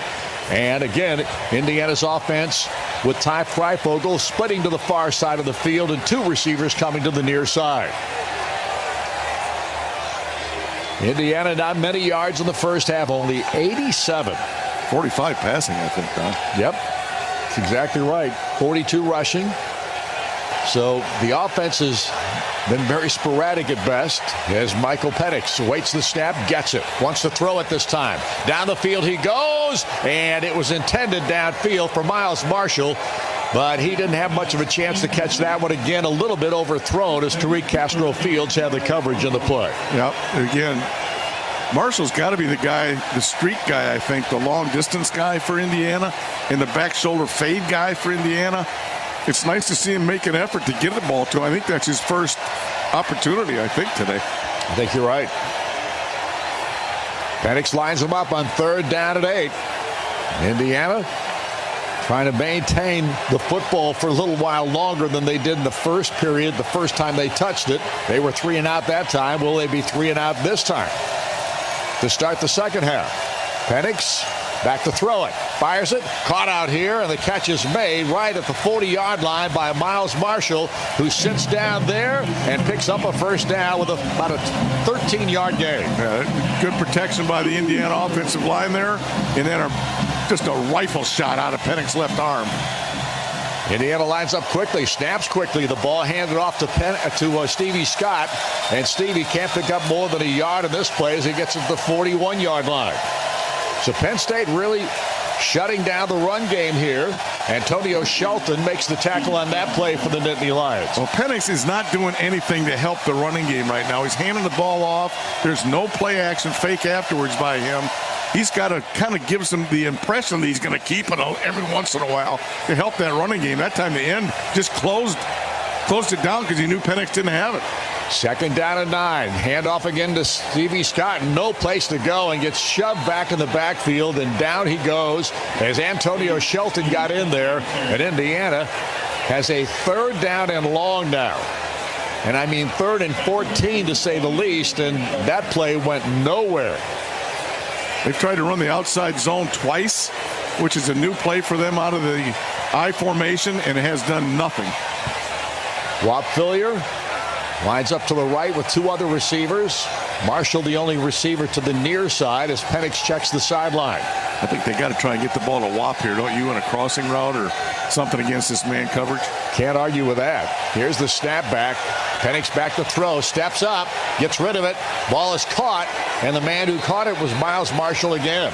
But this time he is picked up maybe 2 yards at most, and Indiana will be forced to punt it away. Tariq Castro Fields on the stop for Penn State. Well, they were trying to get Whop on a crossing route, but he was pretty well covered, but Penix didn't have a chance to look at him really. Had to throw the underneath route. And Indiana's first series of the second half is not a momentum builder. No, it's not. 1 first down out of the series. Penn State shuts Indiana down the rest of the way. They will have the football as Hayden Whitehead will punt it away. Jahan Dotson is back deep to receive. Indiana cannot rely on Penn State playing as poorly as they did in the first half. Here's the punt on its way, and it will bounce down, take an Indiana roll to the sideline and out of bounds right around the 15-yard line. And another terrific punt by Hayden Whitehead. And again, a quick timeout is called here by the officials with 11:52 on the clock. And Penn State right now is trailing Indiana 17-7, but will have the football for the first time in the second half. Back in a moment. This is Indiana football on the Neil Tire Radio Network from Learfield IMG College. This is Steve Webb with Electric Plus, a full-service electrical contractor powering Indiana with offices in Bloomington, Avon, Lafayette, and Kokomo. We work hard to deliver big wins for our customers. We lead the league in new construction, expansions, modernizations, and service repair. Our team excels at industrial, commercial, residential, and 24/7 emergency coverage. Just like the Hoosier desire to be the best, the mission of Electric Plus is to be the best electrical contractor, period. For more information, please visit electricplus.com and go Hoosiers. The Hoosiers play here.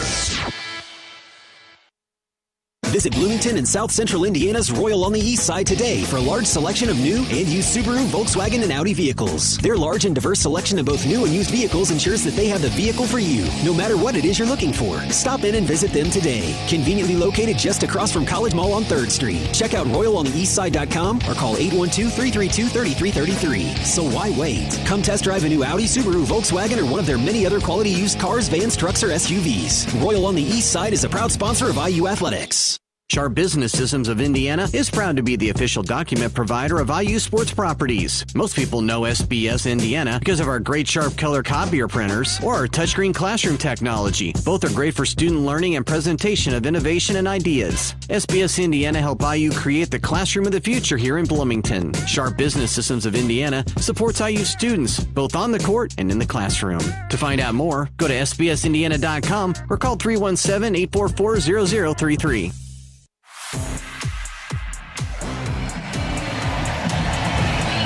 Back here at the Rock Memorial Stadium, Indiana right now leading Penn State 17-7, but the Hoosiers unable to move the football past one first down on their first series of the second half, give up the football on a punt, and now Penn State will take over at their own 16-yard line, where it'll be 1st and 10 for the Nittany Lions. 11:52 on the clock here in the third quarter of play. Well, Brock, the defense did the job of the first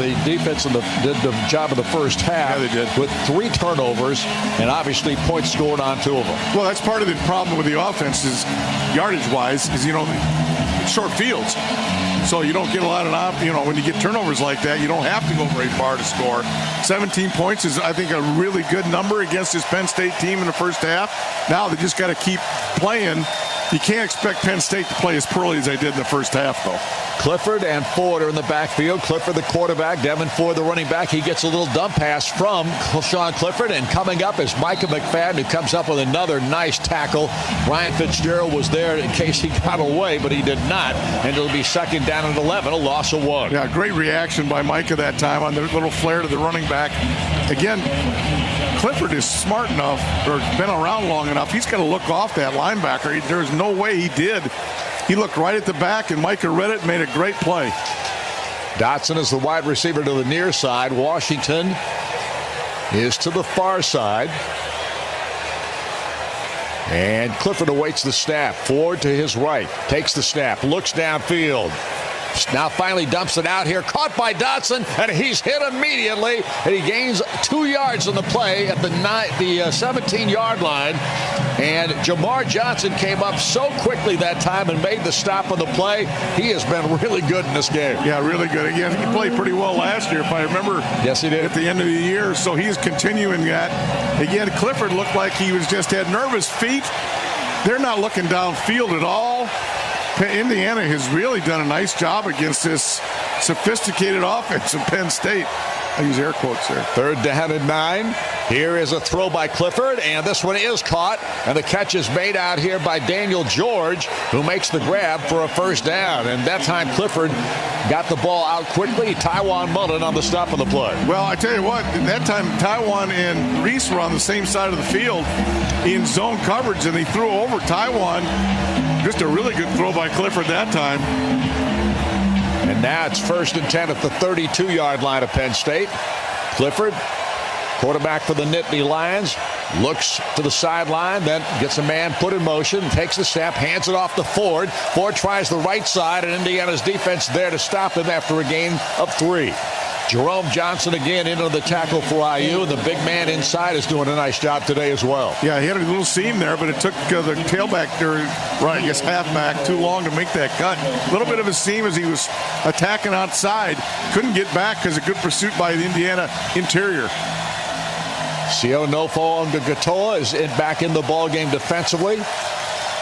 Likewise, Javon Swan is in there with him in that interior defensive front 4. 2nd down and 7. Here is Clifford going to run it this time. Finds a little hole. Spins his way clear for a 1st down run to about the 42-yard line as Devon Matthews comes up to make the tackle. And again, when you're in one-back offense, that quarterback run really, really helps your running game.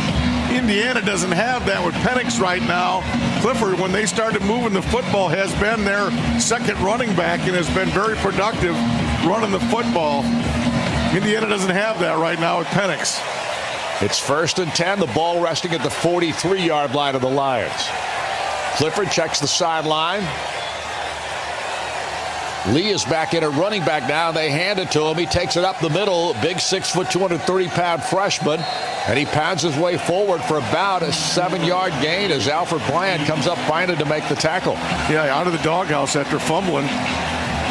And a good, big, strong run. Nice hole in there, but, man, he fell forward for 3. So the ball resting at the 49 now of Penn State. Nittany Lions trying to cross into Hoosier territory on 2nd down and 4. Here's the snap back. They give it to Lee again. This time he's hit, spins away, fumble or a flag on the play, and the football is spotted down at the 44-yard line after a good run by Lee, but this one may come back. It should. I mean, that's the holding, it's the holding flag thrower right there. Holding, offense, number 73, 10-yard penalty, second down. Mike Miranda, the guilty party for Penn State. James Miller made the stop on that last play, but it's coming back, which is the good news. And so that ball will be marked right about the 39-yard line of Penn State, so that was costly. I tell you, I cannot believe this Penn State team is so run-oriented. In this day and age of spread offense, they are just running the football almost every down. Kevon Lee is the running back. Clifford awaits the snap. Second down and 14. Clifford wants to throw this time. Looks, fires it out here. Wide open is the Lambert kid and Lambert Smith, and he spins away and gets away and picks up a first, or very close to a first down. Oh, that was a Don Fisher spot right there. Michael McFadden is the guy who made the tackle in the play, but it's just shy of a first down. Indiana's got to get lined up here. 3rd and 1. Clifford takes a quick snap, hands it to Lee. He finds a hole, pops through, easy first down run, and then about 7 more to boot as Divine Matthews finally puts him on the ground. And this kid is a big, strong youngster, to say the least. Yeah, you can tell he's just a little bit feeling his way yet. Man, he can finish off a run falling forward and strong. Indiana's got to get lined up here. Look at him standing around. They got to get lined up. They got a player, Thomas Allen, coming off with his helmet off, so I don't know if he lost the helmet. The player with the helmet off goes out for one play. So Cam Jones replaces Thomas as he comes out of the ball game. He hasn't been in a lot today, I don't think. I haven't seen him much. So the ball is going to be marked down at the 40-yard line. It's 1st and 10 Penn State. The Nittany Lions on a drive here. They're first of the second half, and it's kind of like the first one was earlier in the game. Here is the handoff, and Lee again pounds it up inside, and he moves his way down to the 27-yard line is where they're going to spot the football down. His knee went down there. Jalen Williams came up and made the tackle. But, man, they're biting off some big chunks of yardage with that ground game. Big chunks, and that freshman back hit that hole with authority. More and more confident each time he carries the pigskin, it looks like. 2 wide receivers left. That's Dotson and Lambert Smith to the near side. And now here's Clifford, going to keep it this time and runs it to the 20-yard line. And they're getting running game from everybody in the backfield. Football is just shy of the 20. It's Micah McFadden again on the tackle. He's going to bend in on a bunch thus far. This is only the second possession of this quarter, and there's 6 minutes left. I mean, this quarter is flying by right now. Penn State's eaten most of it up. Indiana has struggled offensively to start the ball game, and now here to start the third quarter. And the wind has completely died down right now. Here's the snap. Clifford, a little dump pass out here to Lee out of the backfield. He gets spun around and goes down inside the 20. And he's got the first down. Needed about 4 yards, 5 yards, and got it. Jonathan King makes the tackle in the play for Indiana. King, 6'3", redshirt sophomore from Tampa, Florida. 6'3" at 260. Spelling one of those defensive ends for the Hoosiers. Yeah, that was just a little quick flare they like to throw to the back. Indiana rallied pretty good to that, but just was a little bit, didn't have much to gain for that first down. So now it's 1st and 10 at the 16-yard line. Clifford with Lee to his left. 2 receivers left side. Here's the snap. Again, they dump it out to Lee. Getting him some open space out there, and again he makes one man miss before he goes down, but this time a short 2-yard gain as McFadden again came over very quickly. Man, that linebacker is moving around. Yeah, he's really, he's had a good camp, and he is showing it today. Playing well today. You know what Indiana's doing a great job of is keeping the big play to a minimum. And they are keeping the ball in front of them. I'm not sure how many plays this is on this drive, but it's a lot. And they're making Penn State make a lot of good plays. That's 11 right now. Yeah, to drive this football, that's a lot of plays in today's offense. Now defensive calls timeout. Charge timeout, Indiana. They're first. This will be a full timeout. Tom Allen walks out with the defensive coordinator, Kane Wommack, and they're talking about things.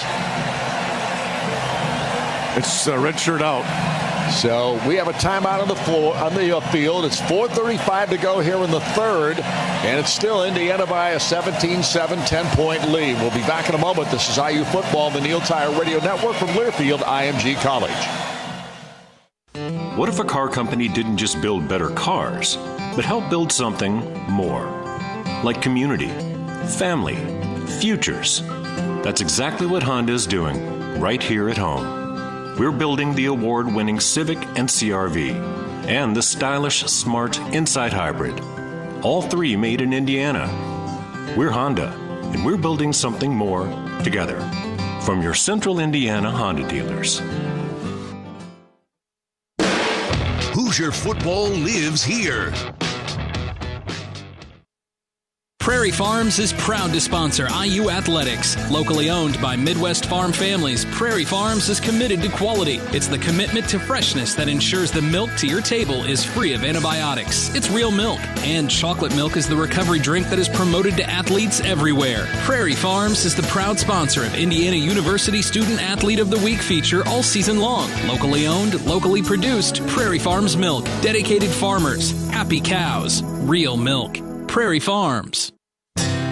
Hoosier fans, when it comes to transportation solutions, Enterprise runs every play in the book. From renting to buying, with cars, commercial trucks, and even passenger vans, Enterprise offers it all. And with more new college graduate hires every year than anyone else, you'll experience professional, spirited customer service that is unlike any other. So whatever your transportation need is, or the next time you have to travel, Enterprise has you covered. Pick the official partner of IU Athletics. Pick Enterprise. We'll pick you up.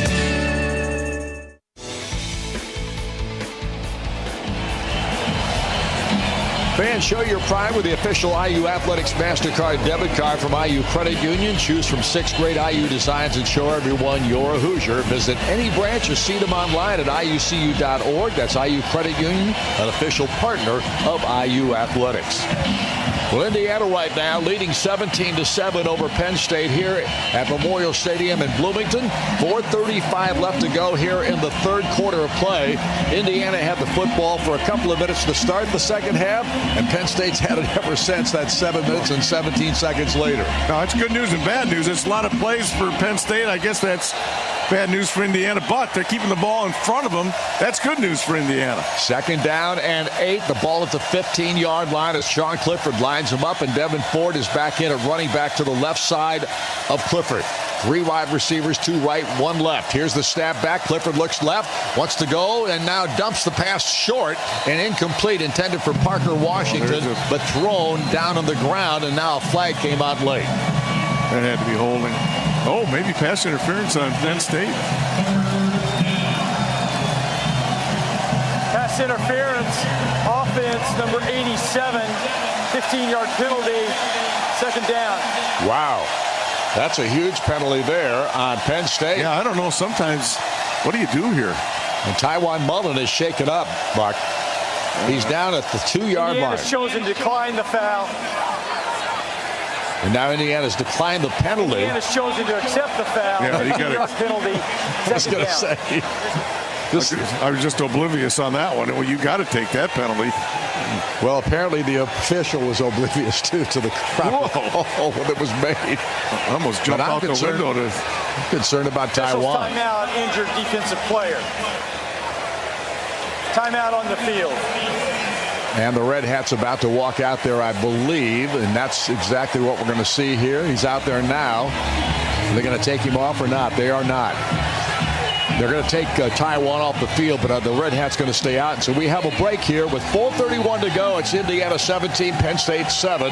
We're back in a moment. This is IU Football, the Neil Tire Radio Network from Learfield IMG College. Hoosiers college football is just around the corner. Are you ready to defend the Rock? Show your Indiana pride at Memorial Stadium with this year's new gear.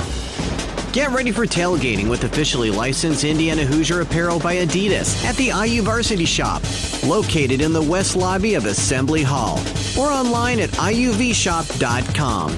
That's iuvshop.com.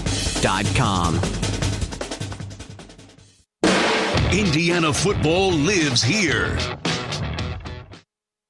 Visit CommunityCars.com to shop over 800 vehicles all in one place. Ford, Lincoln, Chevrolet, Kia, Mitsubishi, Nissan, Chrysler, Dodge, Jeep, and Ram. All of our pre-owned vehicles have been inspected by factory-trained technicians and come with a 3-month, 3,000-mile limited warranty, so you can drive off with confidence. At CommunityCars.com, you'll find a huge selection of both new and pre-owned vehicles to choose from. Try our Shop by Payment system to help you save time and money from the comfort of your home. CommunityCars.com. Purchase in minutes, not hours. Hoosier fans, when it comes to transportation solutions, Enterprise runs every play in the book. From renting to buying, with cars, commercial trucks, and even passenger vans, Enterprise offers it all. And with more new college graduate hires every year than anyone else, you'll experience professional, spirited customer service that is unlike any other. So whatever your transportation need is, or the next time you have to travel, Enterprise has you covered. Pick the official partner of IU Athletics. Pick Enterprise. We'll pick you up.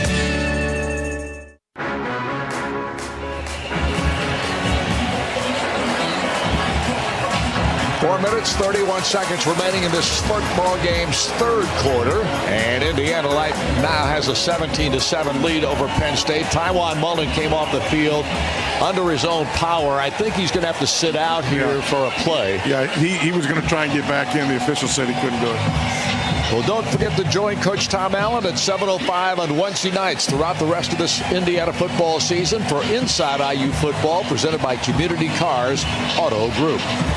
And, of course, Community Cars, I think, will also present our post-game show today, a wrap-up show. After we're done here on our broadcast portion, we'll turn it over to Greg Murray and Ken Bykoff, who will be by with the wrap-up show here today. You can make your phone calls into these guys and talk to them about this football game that was played here this afternoon. Right now, it is Penn State with the football. Second down and 24 yards. And here's Clifford rolling to his left, wanting to throw a bomb down the field, and threw it away. I'm telling you, Buck, there's got to be some pretty good defensive coverage by Indiana's defensive backs as well. You just look at that. They're max protecting Clifford. There was only 2 receivers downfield there, Don. So they're not really, there's not a lot of intricacies to this passing game. It's not like you'd like to see. And Indiana got in zone down there and just backed off, and there's 2 receivers against 6 guys. So there's not going to be anybody open. Third down and long now. 3rd and 24. I love the fact Indiana's playing a lot more zone. Clifford awaits the snap at the 30, takes it, looks, gets pressure, fires it down the field, and this time the ball is caught. Is it caught there at the end? No, it's on the ground. Incomplete pass. Boy, there was a real hit put on by Devon Matthews as that ball got there, and he unloaded. That ball could have been intercepted too. That was thrown into a tight quarters right there, and Indiana blitzed from the corner. Clifford just got rid of that football, threw it a little bit early, but Indiana with another really good defensive stand here in the red zone. And now another field goal try by Jake Penninger. 4th down. They got to go for the field goal here from 37. It's 47 yards out. He missed one from inside, 15 yards? Here's the kick on its way. And this one is no good. He missed it again. And 2 field goals today by Penninger. One a chip shot. That one not so much. But nevertheless, 2 misses by Penninger. And Indiana maintains a 10-point lead at 17-7 with 4 minutes and 13 seconds to go here in this third quarter of play. This is just amazing. Well, both misses on the left that time. Now next time he kicks it, guess what's going to happen? Going to miss it right. I guarantee you that. But again, Indiana made Penn State make play after play after play after play. Didn't give up any big plays. Again, we're in the red. We got the red guy out, so probably have to go. Yeah, we'll take a commercial break here. But just a great job in the red zone by Indiana defense. Yep, and the defense will be giving the offense the opportunity to move the ball for just the second time in this quarter when we come back. We'll be back in a moment. This is IU Football on the Neil Tire Radio Network from Learfield IMG College. As a red-blooded IU fan, you know when something's homegrown, Hoosier authentic. That's why you'll love Indiana Kitchen premium pork products. Indiana Kitchen's a real Indiana company that partners with its surrounding family farms to deliver the highest quality, best-tasting pork you could buy. Like Indiana Kitchen bacon. It's cut a little thicker and smoked over natural hardwood for a hearty Hoosier flavor no other brand can match. One taste and you'll know why more people are saying, my brand is Indiana. Find out more at IndianaKitchen.com.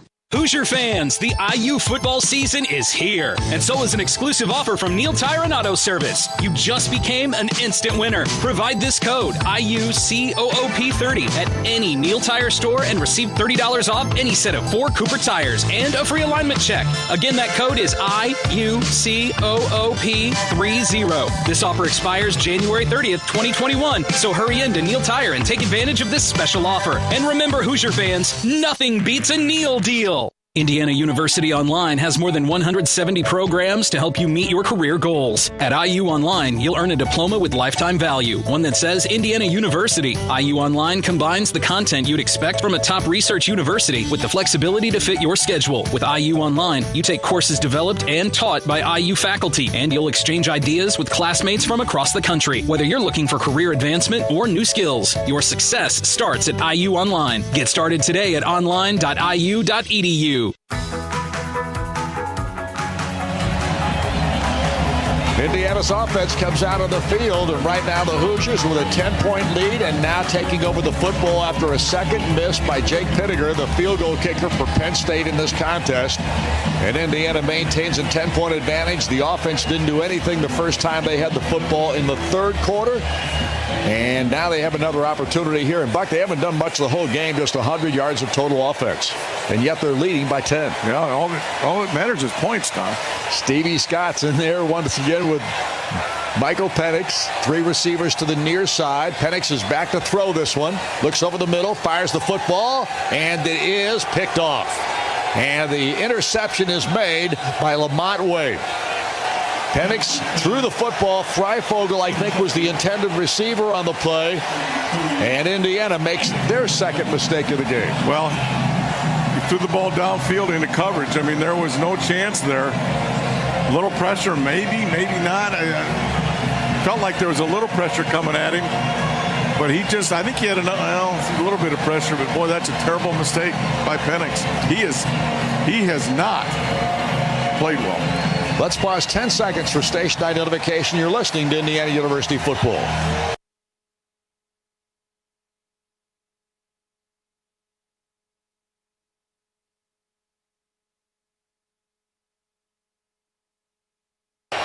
Back once again here at the Rock Memorial Stadium.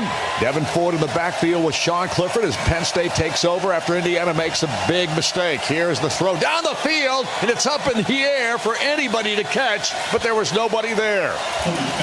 How about Sean Clifford that time got smeared, and Jalen Williams was the guy who shot in there and made the hit on it. Yeah, and I think they're fortunate that he got hit because he was throwing that into double coverage. From what it looked like to me, they tried to block him too, and Jalen just made him whiff. It wasn't like he was unblocked there, just a tremendous blitz by the corner.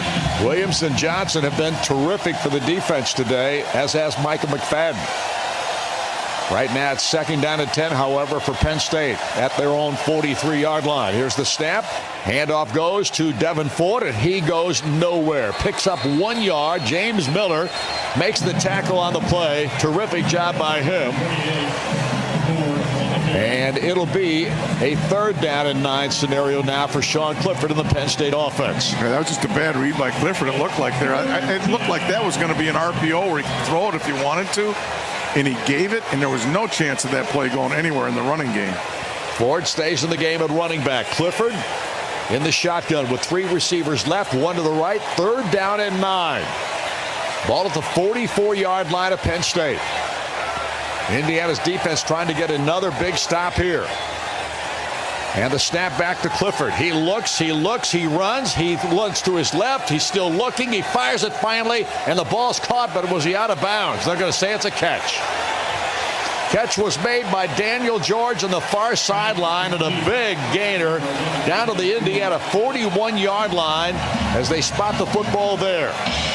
Boy, did a great job of getting open when he wasn't open. Just found the sideline. Clifford going to his left, threw across his body right on the end zone. They'll look at this, I would think. The ruling on the field was a completed catch for a first down. The play's under further review. I think both feet were in when he caught the ball. You only need one, so. Yep. So I don't think there's much doubt about this Ball one. does not move at all. Maybe I think that's completion.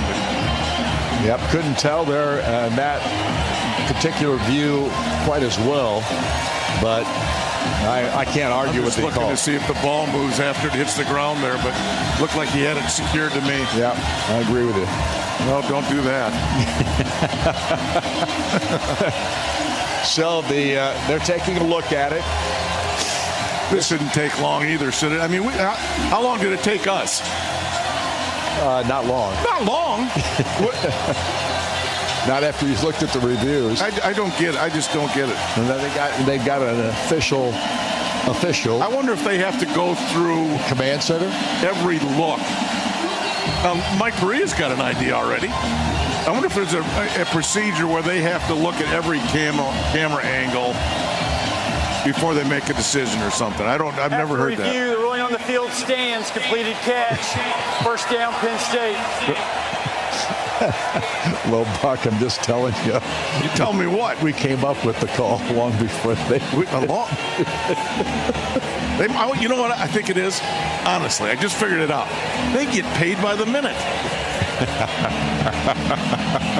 This is an hourly job now. First and 10 at the 41-yard line. This quarter is going so fast. 3:01 to go in the third. Penn State with the football. Indiana makes a mistake. Penn State trying to make them pay for it.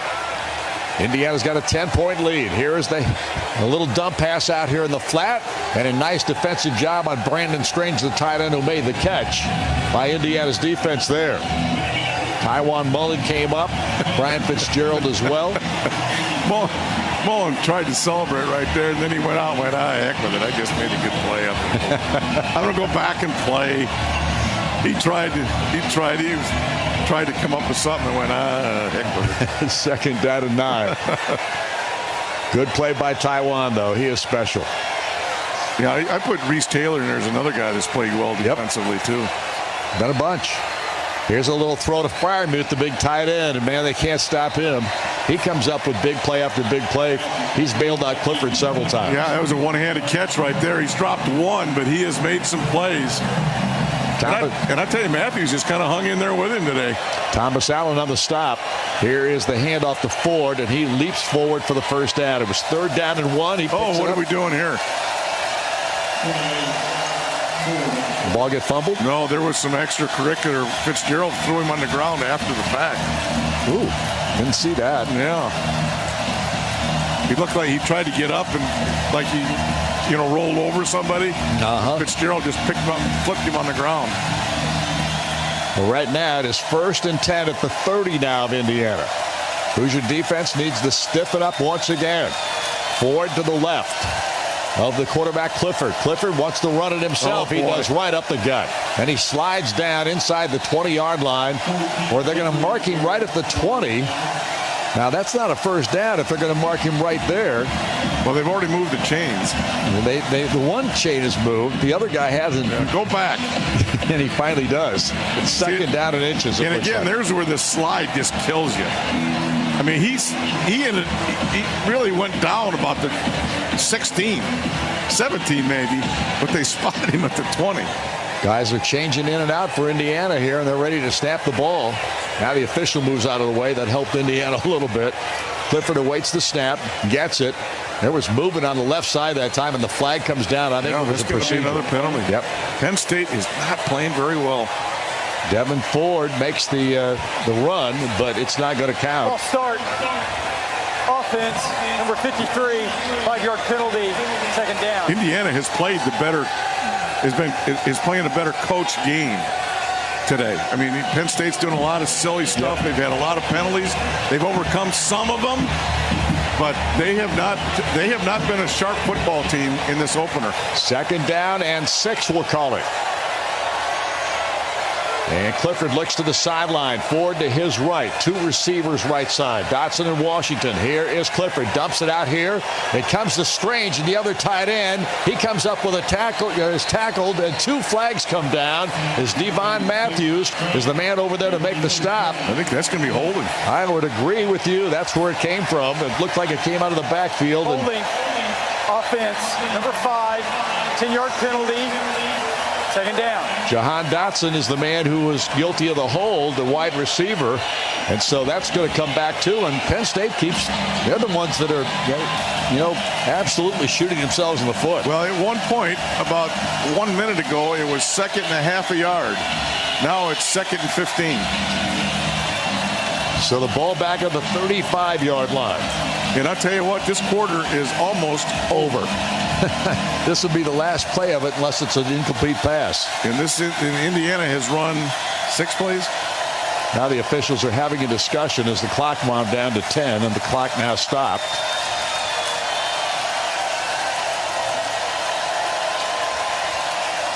Seven penalties, 65 yards for the Nittany Lions this afternoon. And some of those have been very costly penalties. I don't know what we're doing here. No idea. A full-fledged conversation with almost all the officials involved. 4 officials, 2 of them were going and then didn't go. Please reset the game clock to 21 seconds. 21 seconds. Thank you. I wonder why that was. Oh, penalty, and they let the clock run. Gotcha. Can't run the clock with the penalty flag on the floor. On the green. On the green. On the green. On the field, I guess. Right now, Penn State is 3-putting. Tells you where I've been all summer. Yeah, they just they're 3-putting this hole. Here's the snap back to Clifford. Looks, he's going to run with it again. He kind of steps up and he jogs up past everybody and he splits outside. He's going to score a touchdown. Unbelievable. That was. I think Indiana thought everybody else was going to make that tackle. And he weaved through it, and nobody decided to do it.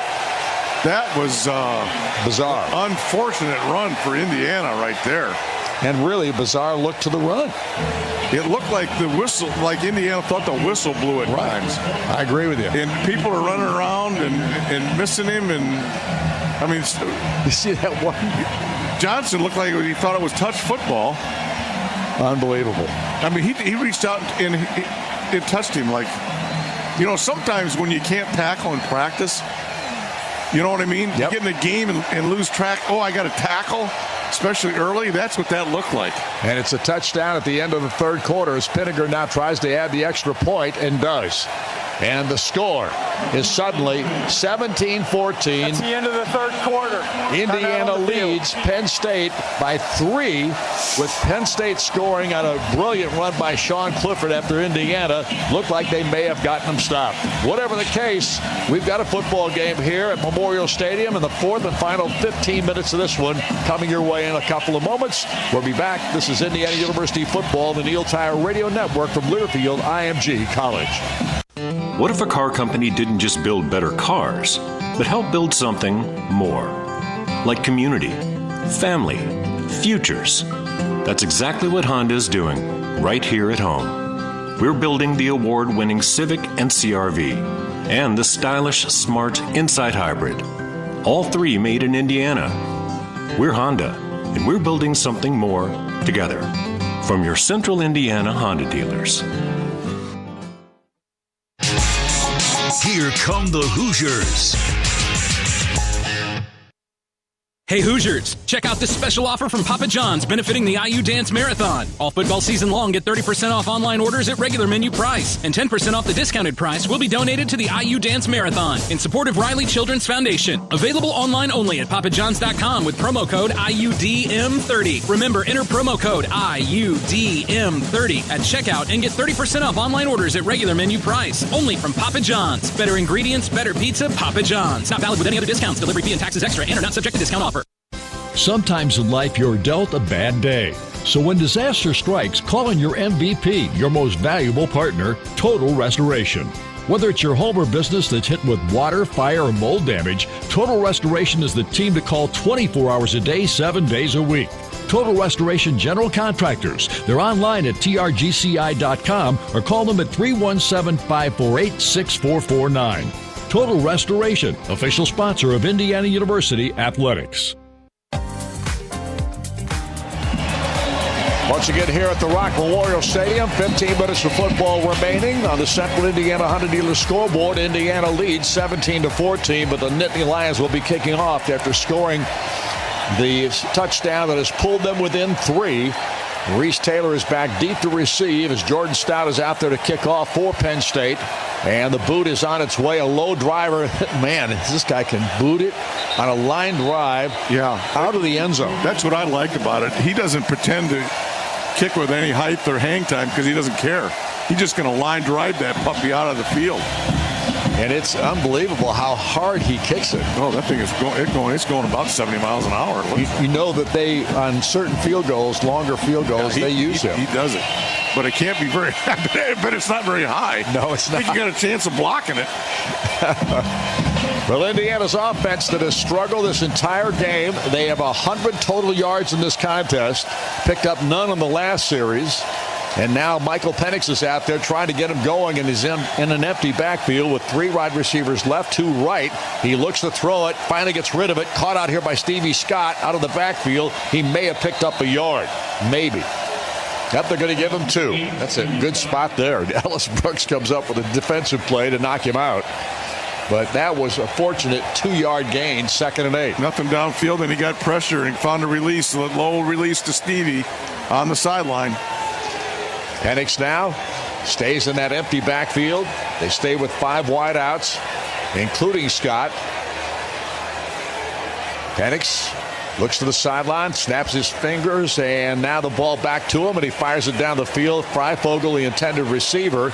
Tom Allen thought there was some pass interference there on the part of Joey Porter Jr., but the officials didn't see it. And it is now 3rd down and 8. He didn't fight very hard, and Indiana got away with a hold by the left tackle there, too.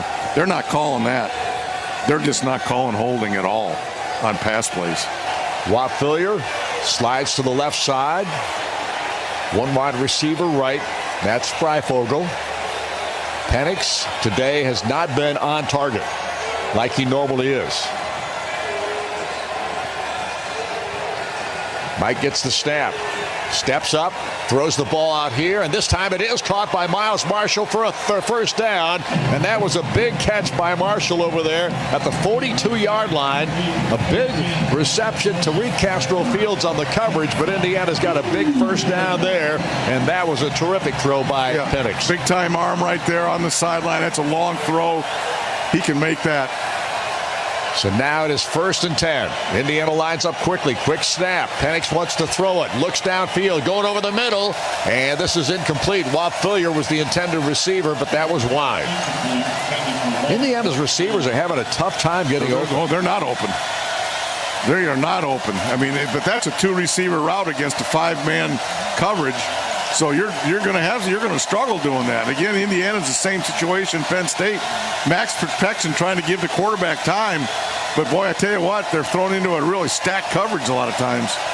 2nd down and 10 at the 42-yard line. Penix again in the empty backfield. And Stevie Scott now running over to line up in the backfield with Penix. Well, there's 6 people on the line of scrimmage, so they got to get another protector in there. Here's the snap back. Penix back to throw it. Fires over the middle. This time caught by Marshall. Really good play. And Marshall turns his way for a first down to the 40-yard line and fumbles the football. And that is a fumble, too. And there's flags all over the place. I don't know what the flag is about. P.J. Mustipher is the guy who recovered it for Penn State. Marshall had the reception and let it go through his hands after he made the catch. And he's hurt. Yes, he is. The Penn State defense is still on the field. Oh, now they're drifting off. Tom Allen is out there to look at Miles Marshall, shaken up on the play. He was also looking at the officials who were huddled there. See if he could get a hint on what they threw the flags for. Really late flags, both of them it was after the fumble. Well, we're at 13:46 left in the 4th and final period of this football game. Penn State is thinking it's on Indiana. Personal foul. Targeting defense number 40. The play will be under further review. Wow. You know what? He almost got knocked out. He may have gotten knocked out. He may have gotten knocked out, is right. Timeout on the field. So the question there, Buck, is if a targeting call is called in that situation. Oh, yeah, Indiana gets the ball. That's targeting all the way. Indiana continues to keep the ball here. We'll see what they rule. But the replay would indicate that there was a targeting violation there.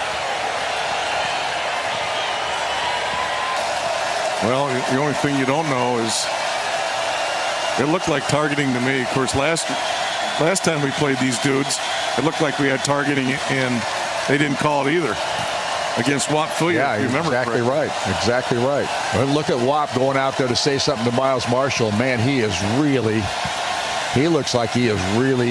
Yeah, he's out in a ringer scenario here. Wow, that kid really took a pop. Now we'll see what the officials rule. They're going to check it out. They're going to look at it. But if targeting is the call, it's going to be against Penn State, and obviously the ball will belong to Indiana. That's correct. And they got to call this, I think. I would think so. He turned his head. I don't know. It might have been his shoulder, but again, we haven't seen any extra replays of it. The red hat is out there. We did have one commercial break to get by you, and right now it's down to 1:10, so we will not take it here. I will get you a read in, however. Did you know that right now Geico is offering an extra 15% credit on car, motorcycle, and RV policies? That's on top of what Geico could already save you. So what are you waiting for? Visit geico.com to learn more. Here we go. After review, the ruling of targeting is confirmed. Defensive player number 40 is disqualified for the remainder of the contest. 15-yard penalty and an automatic first down for Indiana. Wow. Please reset the game clock to 13 minutes and 49 seconds. 13:49. Thank you. And they lose Jesse Luketa, the 6'3 junior out of Ottawa, Ontario, who was one of their best linebackers, a guy that's been around for a long time, a junior on this football team. He's gone for the remainder of this contest and, of course, the first half of next week. Unfortunately, Marshall's gone for the remaining part of the contest, too. Now, as Marshall is gone out of this ball game, it doesn't look like he would be back, even though we don't know the extent of his injury, but he was pretty wobbly going to the sideline. And I can't believe it. I'm sure he's under concussion protocol, and I can't believe Indiana medical team people are going to let him back. I hope he's just all right, no matter what anything else. I just hope he's all right, because that was brutal. Stevie Scott's in the lineup with Michael Penix. Indiana's got a first down now at the 26-yard line of Penn State, and they've got to make Penn State pay right here. And they got to get 3. Because that'll really make a difference in the football game. Obviously, they want more. And Penix awaits the snap. 1st and 10 at the 26. Scott in the pistol behind Penix. And Penix rolls to his left on play action. Fires to the end zone, and it's incomplete. In fact, he was going for Peyton Hendershot, and he went down the field. I thought for a moment he was trying to find somebody deep, but Hendershot was the deepest man around the 10-yard line. Yeah, they tried a little reel coming back, rolling left, and the tight end crossing the field, trying to get Penn State to run with the quarterback. They stayed and got a hand on it. So 2nd down and 10. Couple of receivers left side. And we had somebody that moved out there. Was that Whop? It was. Whop Phillips is going to get called for a procedure violation. Offense, number 1, 5-yard penalty, 2nd down. What's Whop done today? He's got 1 catch, 2 catches, 2 for 10. 2 for 10 yards. And we're going to see who else is out there now, too. Freifogel and Whop are both to the left side, and we've got the freshman in the game, Javon Swinton, in the contest for the first time that I can remember today. For Marshall? Yep, I believe so. And Peyton Hendershot is also split to the near side. Empty backfield, and the snap back to Penix. He fires over the middle, and again, Whop Phillips is there to try to make the catch, but he did not pull it in. So we got 3rd down for Indiana now, and the Hoosiers trying to come up with something here to keep this drive alive. They got to get points on the board. Yeah, they got to get 3 here. They're trying to get everybody spread out, trying to get the tailback out of the box. Penn State's not letting them, though, by leaving 6 people in the box. So they're trying to get Penn State spread out as much as they can. Penn State's not really letting them.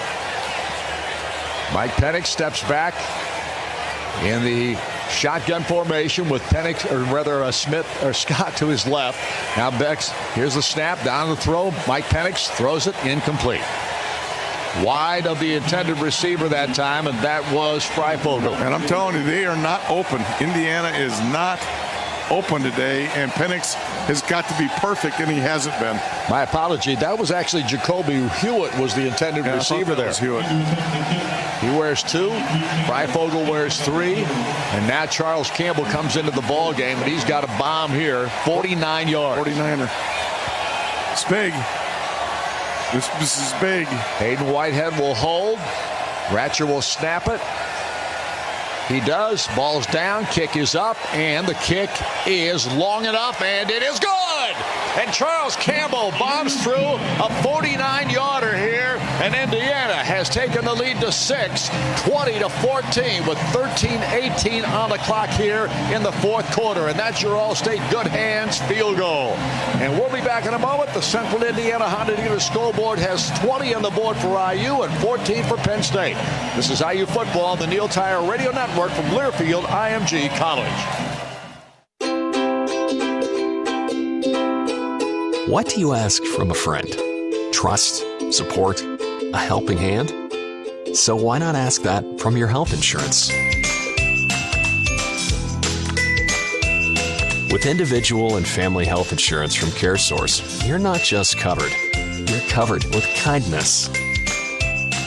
CareSource, individual and family health insurance. This is healthcare with heart. The Hoosiers play here. Hoosier fans, the IU football season is here. And so is an exclusive offer from Neil Tire and Auto Service. You just became an instant winner. Provide this code, IUCOOP30, at any Neil Tire store and receive $30 off any set of 4 Cooper tires and a free alignment check. Again, that code is IUCOOP30. This offer expires January 30th, 2021. So hurry in to Neil Tire and take advantage of this special offer. And remember, Hoosier fans, nothing beats a Neil deal.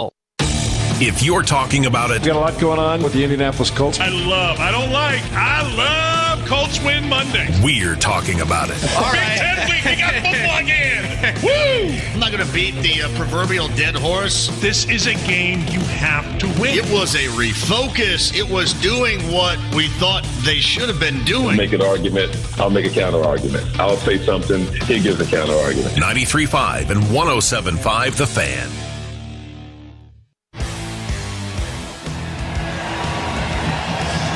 Back once again here at the Rock Memorial Stadium. Indiana's taken a 20-14 lead over Penn State on a 49-yard field goal, a career best for sophomore Charles Campbell, who kicked a 48-yarder against Purdue last year in that really, really wild football game up in West Lafayette. Your residential experience is an important part of your IU journey.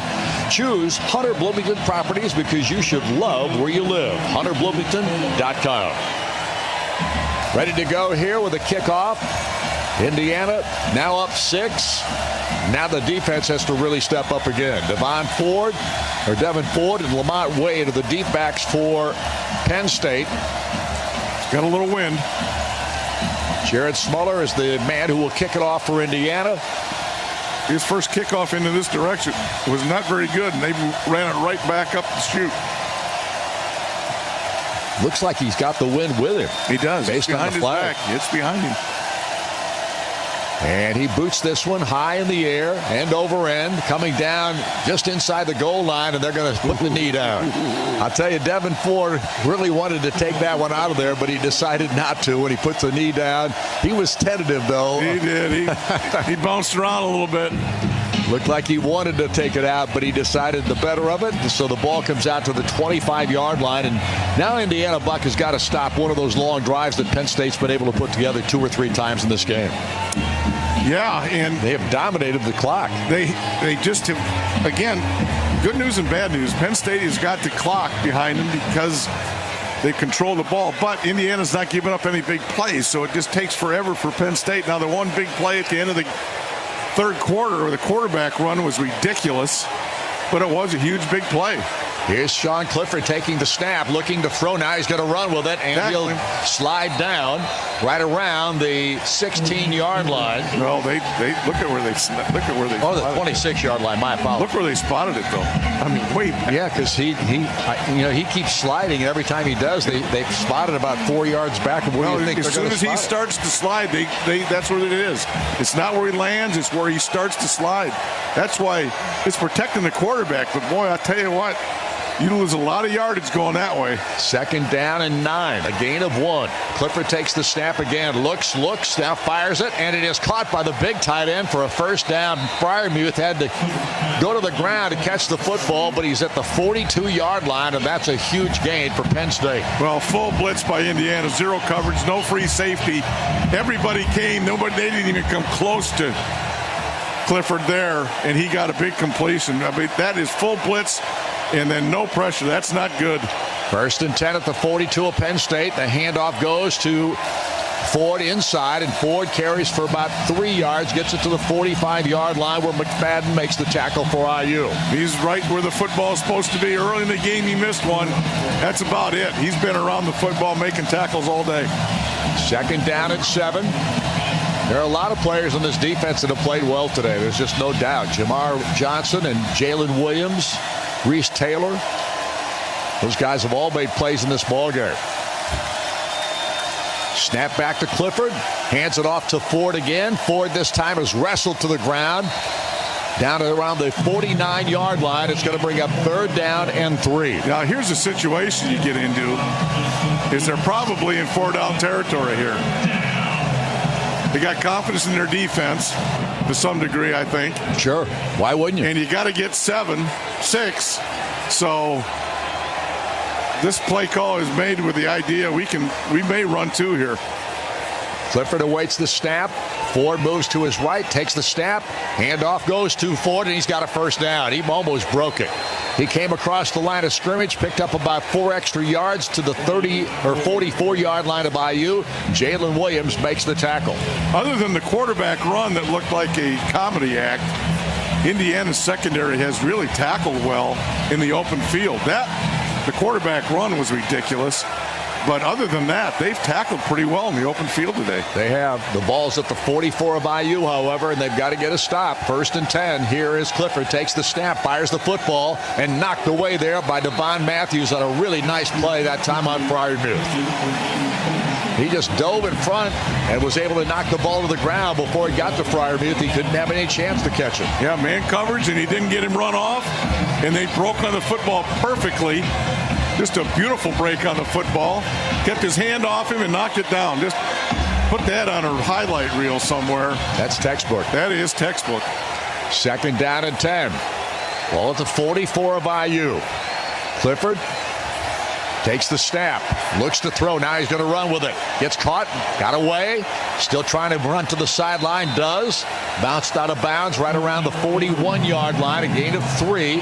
Jalen Williams makes the stop, and now it's 3rd down and 7. Now, Indiana had him at the line of scrimmage, or maybe even for a loss, but he broke a tackle.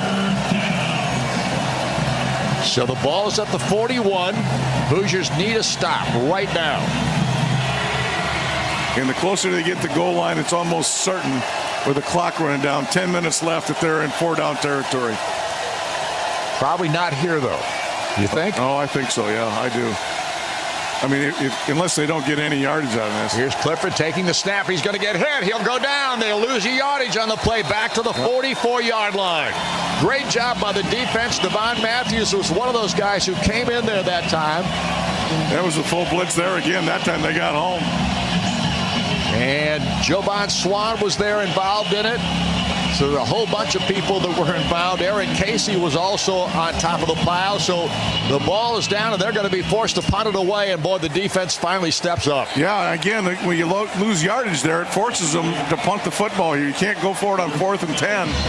Now, the thing you look for here is you look for fake punts. This is the time, if you've got one, and Indiana gives you a look. They're in punt safe, though, so this should be a great opportunity to punt the football. And Stout does exactly that, high and end over end, coming down. It'll bounce to the sideline and takes an Indiana roll up the field and through the legs of one of the players. That was Jonathan Sutherland, and it went right through his legs and rolled 2 yards back up the field. So Indiana gets a decent spot out of it. The football resting down at the 14-yard line, and that's where the Hoosiers will take over 1st and 10. So the defense does get the stop. Buck, we were talking about that during the commercial break. Yep. Indiana needed to stop one of these long drives, and they finally do. And they do. And again, with the full blitz, again, they're living and dying by that blitz. They got a big play out of the tight end with the blitz. Now we're going to keep it right here, right now, because there's a timeout on the field, but it's going to be a short one. We will tell you that no one gets you closer to Big Ten sports than SiriusXM. Tune in to shows on Big Ten Radio, plus get conference news, analysis, and more from off-season through postseason. We've got your team covered anywhere you go. Get a free trial to take your team everywhere. Start listening at SiriusXM.com/Big Ten SXM. Well, the ball rests at the 14-yard line. It'll be Indiana's football. The offense that has struggled today, only 134 yards for IU, and yet they lead 20-14. And primarily it's due to the mistakes that Penn State has made and some really good plays defensively for Indiana. Yeah, opportunistic, as I would say this defense has been today. And they have done the job necessary. Now the offense needs the. This is when you want to have one of those drives, Buck, where the run game takes over and they start eating clock like crazy. Yeah, but you know what? There's absolutely nothing in the previous minutes of this game to indicate they can do that. I know what you're saying. Now they're in pistol. And Stevie Scott is the running back. It's as good a running formation as Indiana has. Michael Penix has a wide receiver right, a wide receiver left. Here's the snap, handoff to Stevie, piles up the middle, dives forward, picks up 3 yards on the play, gets it out near the 17-yard line. Lance Dixon on the tackle. They have 2 tight ends. They're in the pistol. Should be able to run the football. That's an okay start to this drive. Not great, but okay. 2nd down and 7. Penix awaits the snap. Looks to the sideline now. Hendershot is lined up to the left side. Matt Bjorson is lined up as a tight end to the right. Here's the snap back. Handoff goes to Stevie. He finds a little bit of a hole, but goes nowhere. He's going to go down right around the 18-yard line, so maybe he picked up 1, but that'll be it. Ellis Brooks makes the tackle on the play. I don't think he got any. Yeah, they are spotting it down, and you're right. He didn't get much. Right in between the 17 and the 18. I know that marker didn't move, so either he's really lazy or. 3rd down and 7. Now 3rd down and 6, actually. Boy, this is golly, this is a big play. Michael Penix awaits the snap. Gets it, looks, throws it, incomplete. Looking for Ty Freifogel again, and the ball was just thrown away. It wasn't thrown away. It was thrown towards Freifogel, but Penix had so much pressure on it. So much pressure, and then there's no separation, Don. I mean, no separation. He is completely covered there. Jason. He's just letting that thing loose sideways. I mean, that's a sidearm throw, but there is no separation for the receivers today. Jason Oweh was the guy that was putting the pressure on Penix that time. Now it's 4th down, and Hayden Whitehead is on to punt the ball away. Another big hit here by Hayden. Come on now. Whitehead gets a high snap. He'll get the punt away. And it's coming down for a fair catch, and the catch is made at the 47-yard line of Penn State, and the Nittany Lions will have terrific field position to start this next drive. Dotson was the man who received it, and now the Nittany Lions, if Indiana's defense can come out and do what they did in the last drive, great, but it's really tough to do against an offense, well, against anybody when you give them about field position like that. This has been a... If you could come in here and say we're going to hold Penn State to 14 points with 8 minutes left, you'd feel pretty darn good about yourself. Yep. The problem is Penn State has stopped themselves an awful lot today. So we'll see where this Indiana defense is. Sean Clifford has Keziah Holmes, another freshman running back, in the backfield with him. He's the one that fumbled earlier. Here's the snap. Here's Clifford. He finds a way to get through the hole, just basically missing a yard of getting back to the line of scrimmage is DeMarcus Elliott, who's had himself a decent ball game too. He's been involved on 3 or 4 tackles this afternoon. He stops it for a loss of a half yard. It'll be second down and a long 10. Now there's immediate pressure on him from the outside, forced him up inside. This Penn State offense looks average at best, doesn't it? Yep, I can't argue. Indiana's defense has maybe been a big part of that. Here's the give. It goes to Holmes, and Holmes this time carries across the 50, barely getting into Hoosier territory at the 49 as Tywan Mullen comes up and makes the tackle. And it's another big third down situation for Penn State. I think the first play, I think they were trying to isolate that running back on a safety, get him downfield, but Indiana put pressure on him. He didn't have a chance to even look. 7 minutes left. Clifford awaits the snap in the backfield. Holmes stays in there at the running back spot.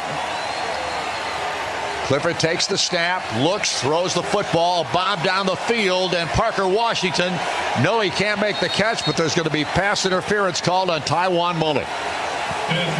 Easy call. Tywan makes the mistake, and Indiana is going to cost them big. Defense, number 3, 15-yard penalty from the previous spot. Automatic first down. So that really hurts Indiana. Tywan had the coverage on Parker Washington that time, but got too many hands on him. He got as many hands as he's got on him, plus a little bit of a body. The full blitz again. Counting on those corners, they hang in there man-to-man. It's tough position to put those guys in. He got beat a little bit and almost was forced to get on him early because he got beat a little bit, which is surprising. First and 10 at the 34-yard line of Indiana. Now they give it to Keziah Holmes, and he drives forward to the 30-yard line, picks up almost 5 yards on the play. And Michael Ziemba comes up and makes the tackle. First time we've mentioned Mike here this afternoon. I haven't seen him a lot in the game today. I've seen Brian a little bit in there. Bryant's been in there quite a bit. Yeah. Jonathan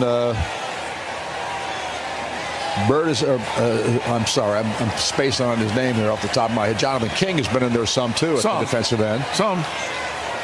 That running play to Keziah Holmes gains little yardage as Michael McFadden again comes up and makes a nice stop. And now again we got third down.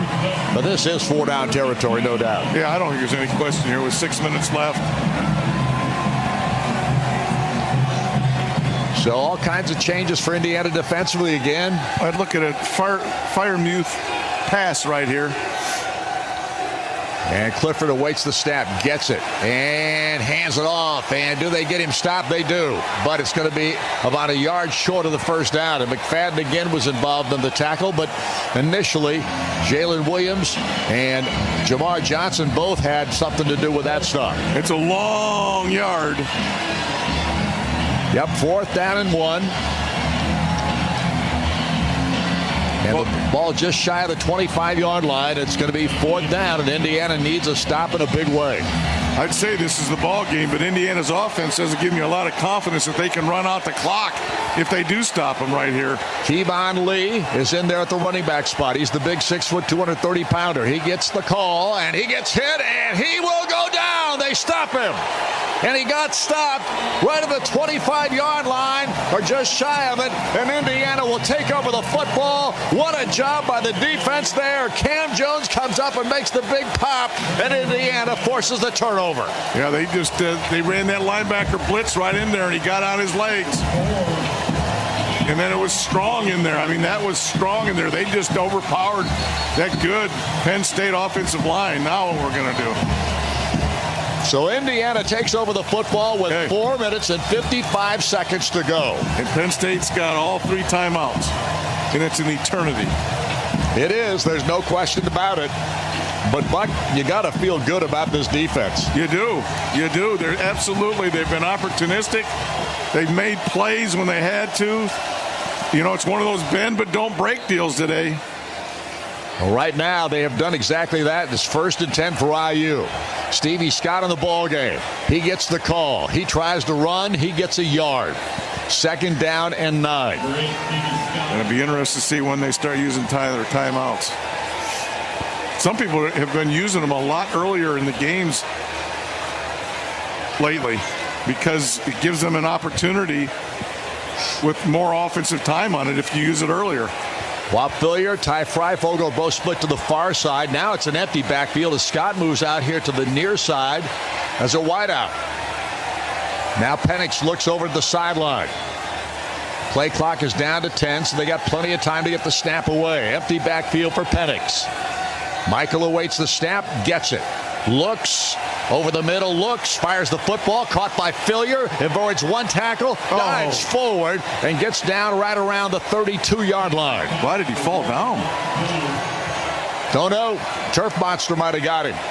But the ball's at the 32. The gain is going to be about 6 yards, 7 yards in the play. It'll be 3rd down. Call it 3rd and 4. I mean, he had a shot at that if he runs through somebody. And now Penix awaits the snap. Looks to the sideline. Yeah, keep that clock running, boys. That's one of the keys in this ball game at this juncture. Man, I'm surprised Penn State hasn't used one here. I bet they use it on 4th if they get it. Penix gets the snap. He looks. He fires it over the middle, and it's incomplete. Peyton Hendershot was the intended receiver, and I'm not sure. It just didn't go through his hand. Wide open. I mean, wide open. It went right through his hands. The ball was thrown hard, but that's what Penix is. And that ball went right through his hands. Wow. Wide open. I mean, wide. You know what? I think he got distracted by the official that was right there in front of him. Well, okay. I'm not saying that's the excuse. It was thrown right over the official. There's absolutely no question about that. But still, my goodness gracious, you got to be kidding me here. I mean, there's a lot of time left. Hayden Whitehead on to punt once again. Needs to get off a bomb. And he gets it up in the air. It's a nice spiral. It's a beauty. A fair catch being called for. And it is pulled in at the 25-yard line by Jahan Dotson. Timeout on the field. And so we have time out on the field with 3:14 to go. And Indiana still holding on to a 6-point lead. But Penn State will have the football when we return. We'll be back in a moment. This is Indiana University football on the Neil Tire Radio Network from Learfield IMG College. Listening to this Allstate commercial about savings might be the hardest thing about getting those savings. Save for simply becoming an Allstate customer. Save more for adding DriveWise. And save even more for driving safely. Visit Allstate.com or contact your local agent for a quote today. Allstate. Minimum effort, maximum reward. Not available in every state. New customer savings based on early signing discount. DriveWise is an optional feature. Savings vary based on how you buy. Subject to terms and conditions. Allstate Fire and Casualty Insurance Company and affiliates, Northbrook, Illinois. Hoosier football lives here. Arby's 2 for $6 everyday value menu is here. Choose from a chicken cheddar ranch sandwich, a gyro, and a beef and cheddar. Any 2 for only $6 every day. Tell your friends, tell your family, yell it from the rooftops. Call that guy who still owes you $6. Arby's 2 for $6 everyday value menu.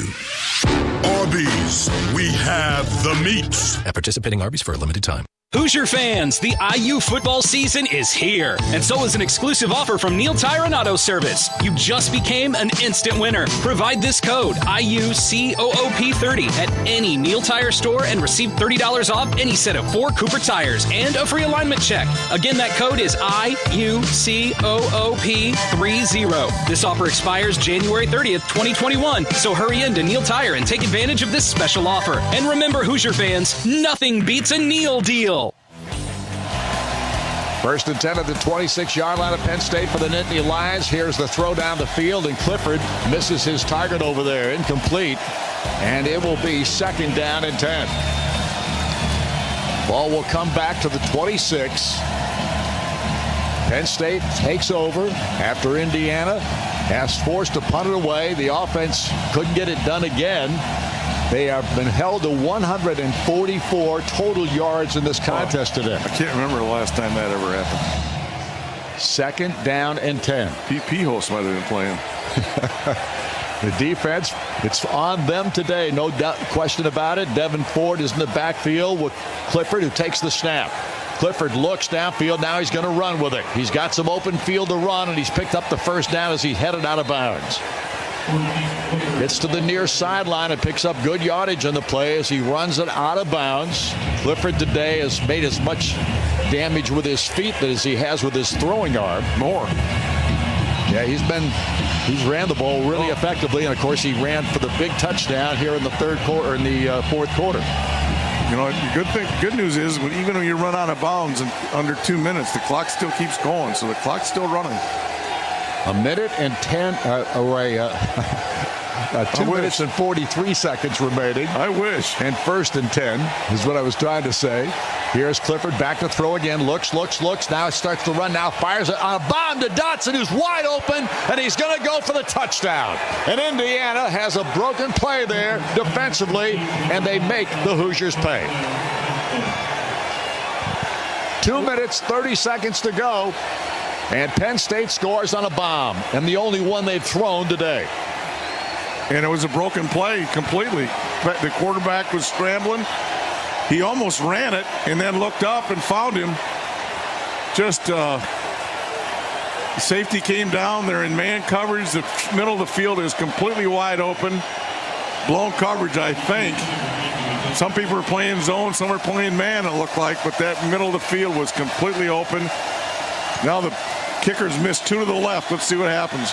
And he kicks this one up in the air, but this one goes through the uprights, and it is good for the extra point, and Penn State takes the lead back for the first time since the first half. It is 21-20.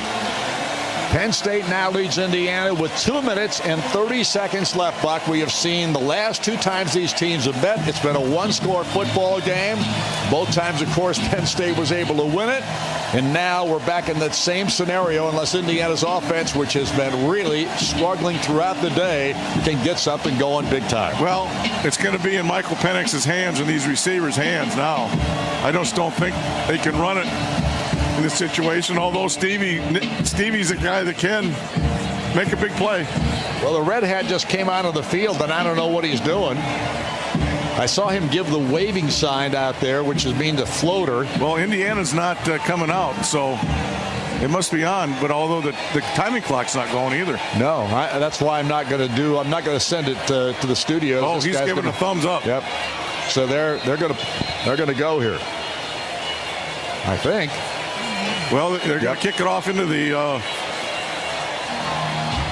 Good thing Indiana came out there. It could have been an onside kick. You're right. Because Indiana wasn't out. No, they weren't. They saw the Red Hat too.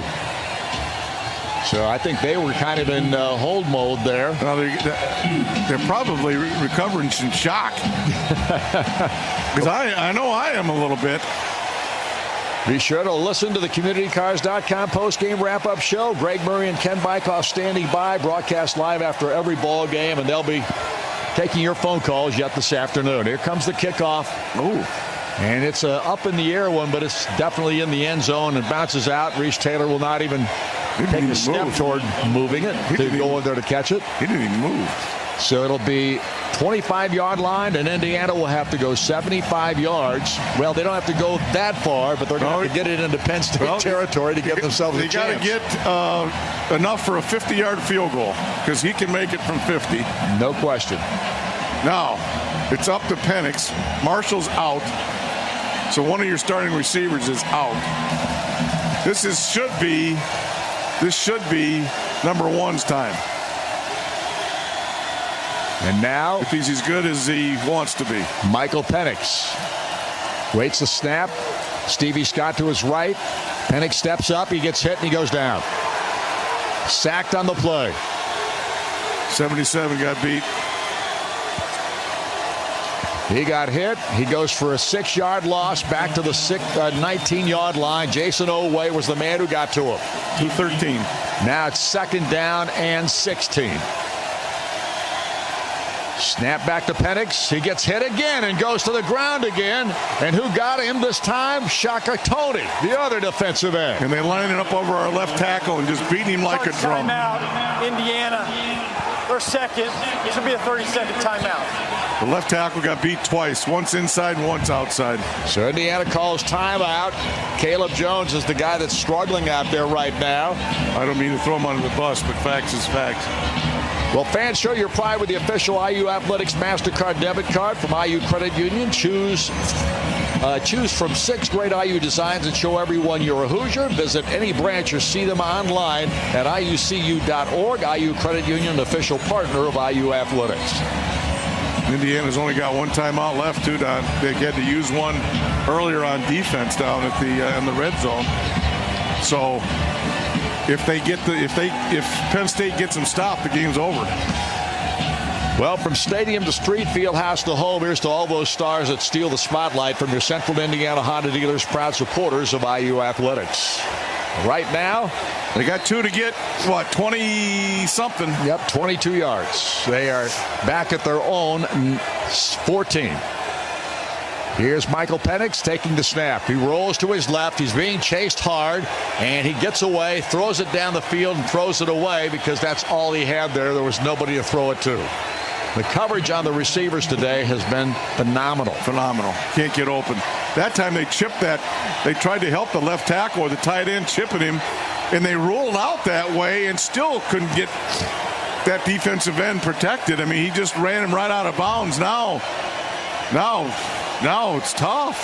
4th down. It was tough before. Now it's almost impossible. Well, I don't.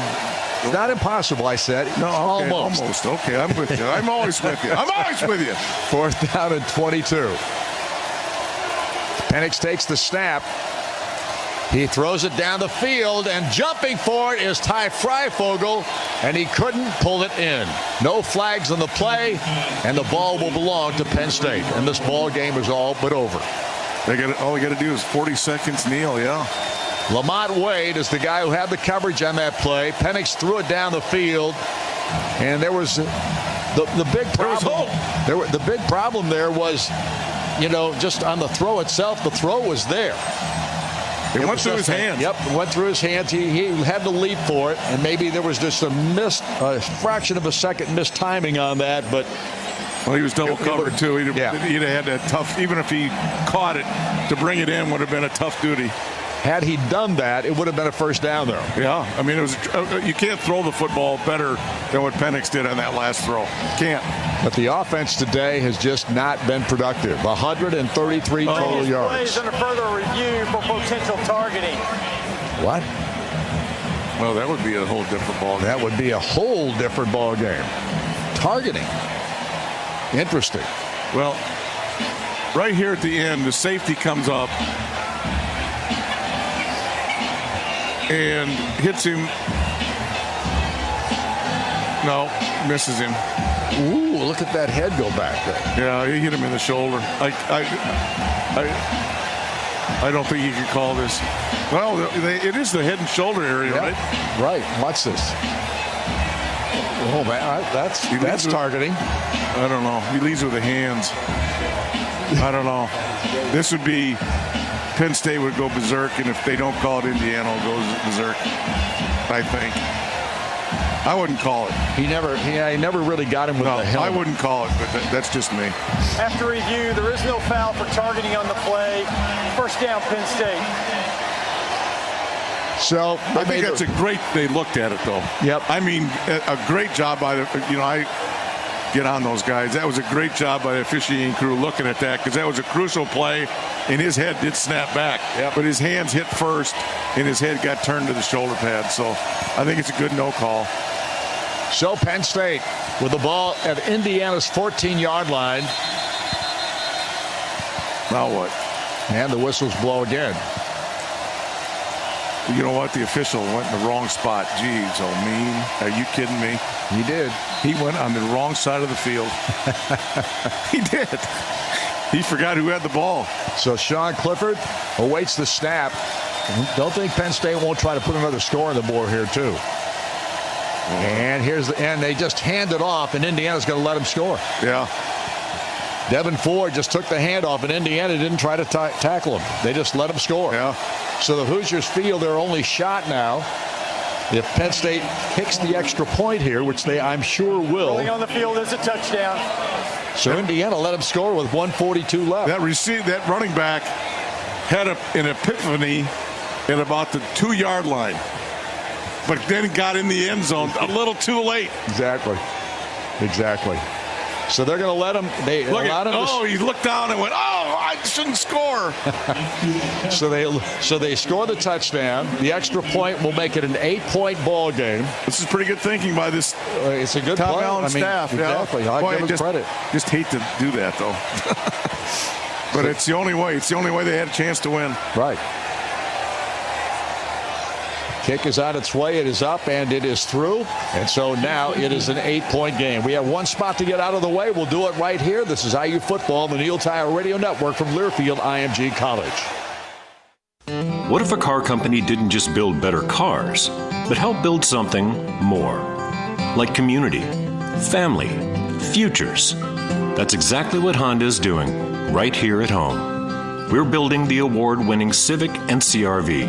And the stylish, smart Insight Hybrid. All three made in Indiana. We're Honda, and we're building something more together. From your Central Indiana Honda dealers. Hoosier fans, the IU football season is here, and so is an exclusive offer from Neil Tire and Auto Service. You just became an instant winner. Provide this code, IUCOOP30, at any Neil Tire store and receive $30 off any set of 4 Cooper tires and a free alignment check. Again, that code is IUCOOP30. This offer expires January 30th, 2021, so hurry in to Neil Tire and take advantage of this special offer. And remember, Hoosier fans, nothing beats a Neil deal. This isn't the start. Before I got here, I started training. And before that, I did something to my back. But my first move was Athletico Physical Therapy. That's where I'd eventually end up. So why not start there? I mean, my therapist immediately found the source of my pain. These are the same physical therapists who work with elite marathon runners. So soon, I was back to running, but without pain. You got this. It all starts at Athletico. Schedule your free assessment at athletico.com.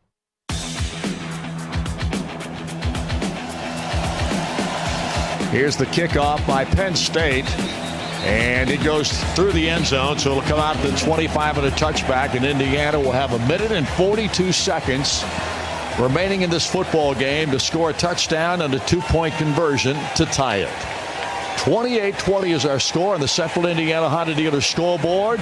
We're down to it. The Hoosiers unable to score or move the football in a way that allowed them to get downfield and give themselves a chance on the last series. Now they get one more opportunity because they let Penn State score with 1 minute and 42 left on the clock. Yeah, I'm not sure Penn State, I think they're rethinking what they were doing too.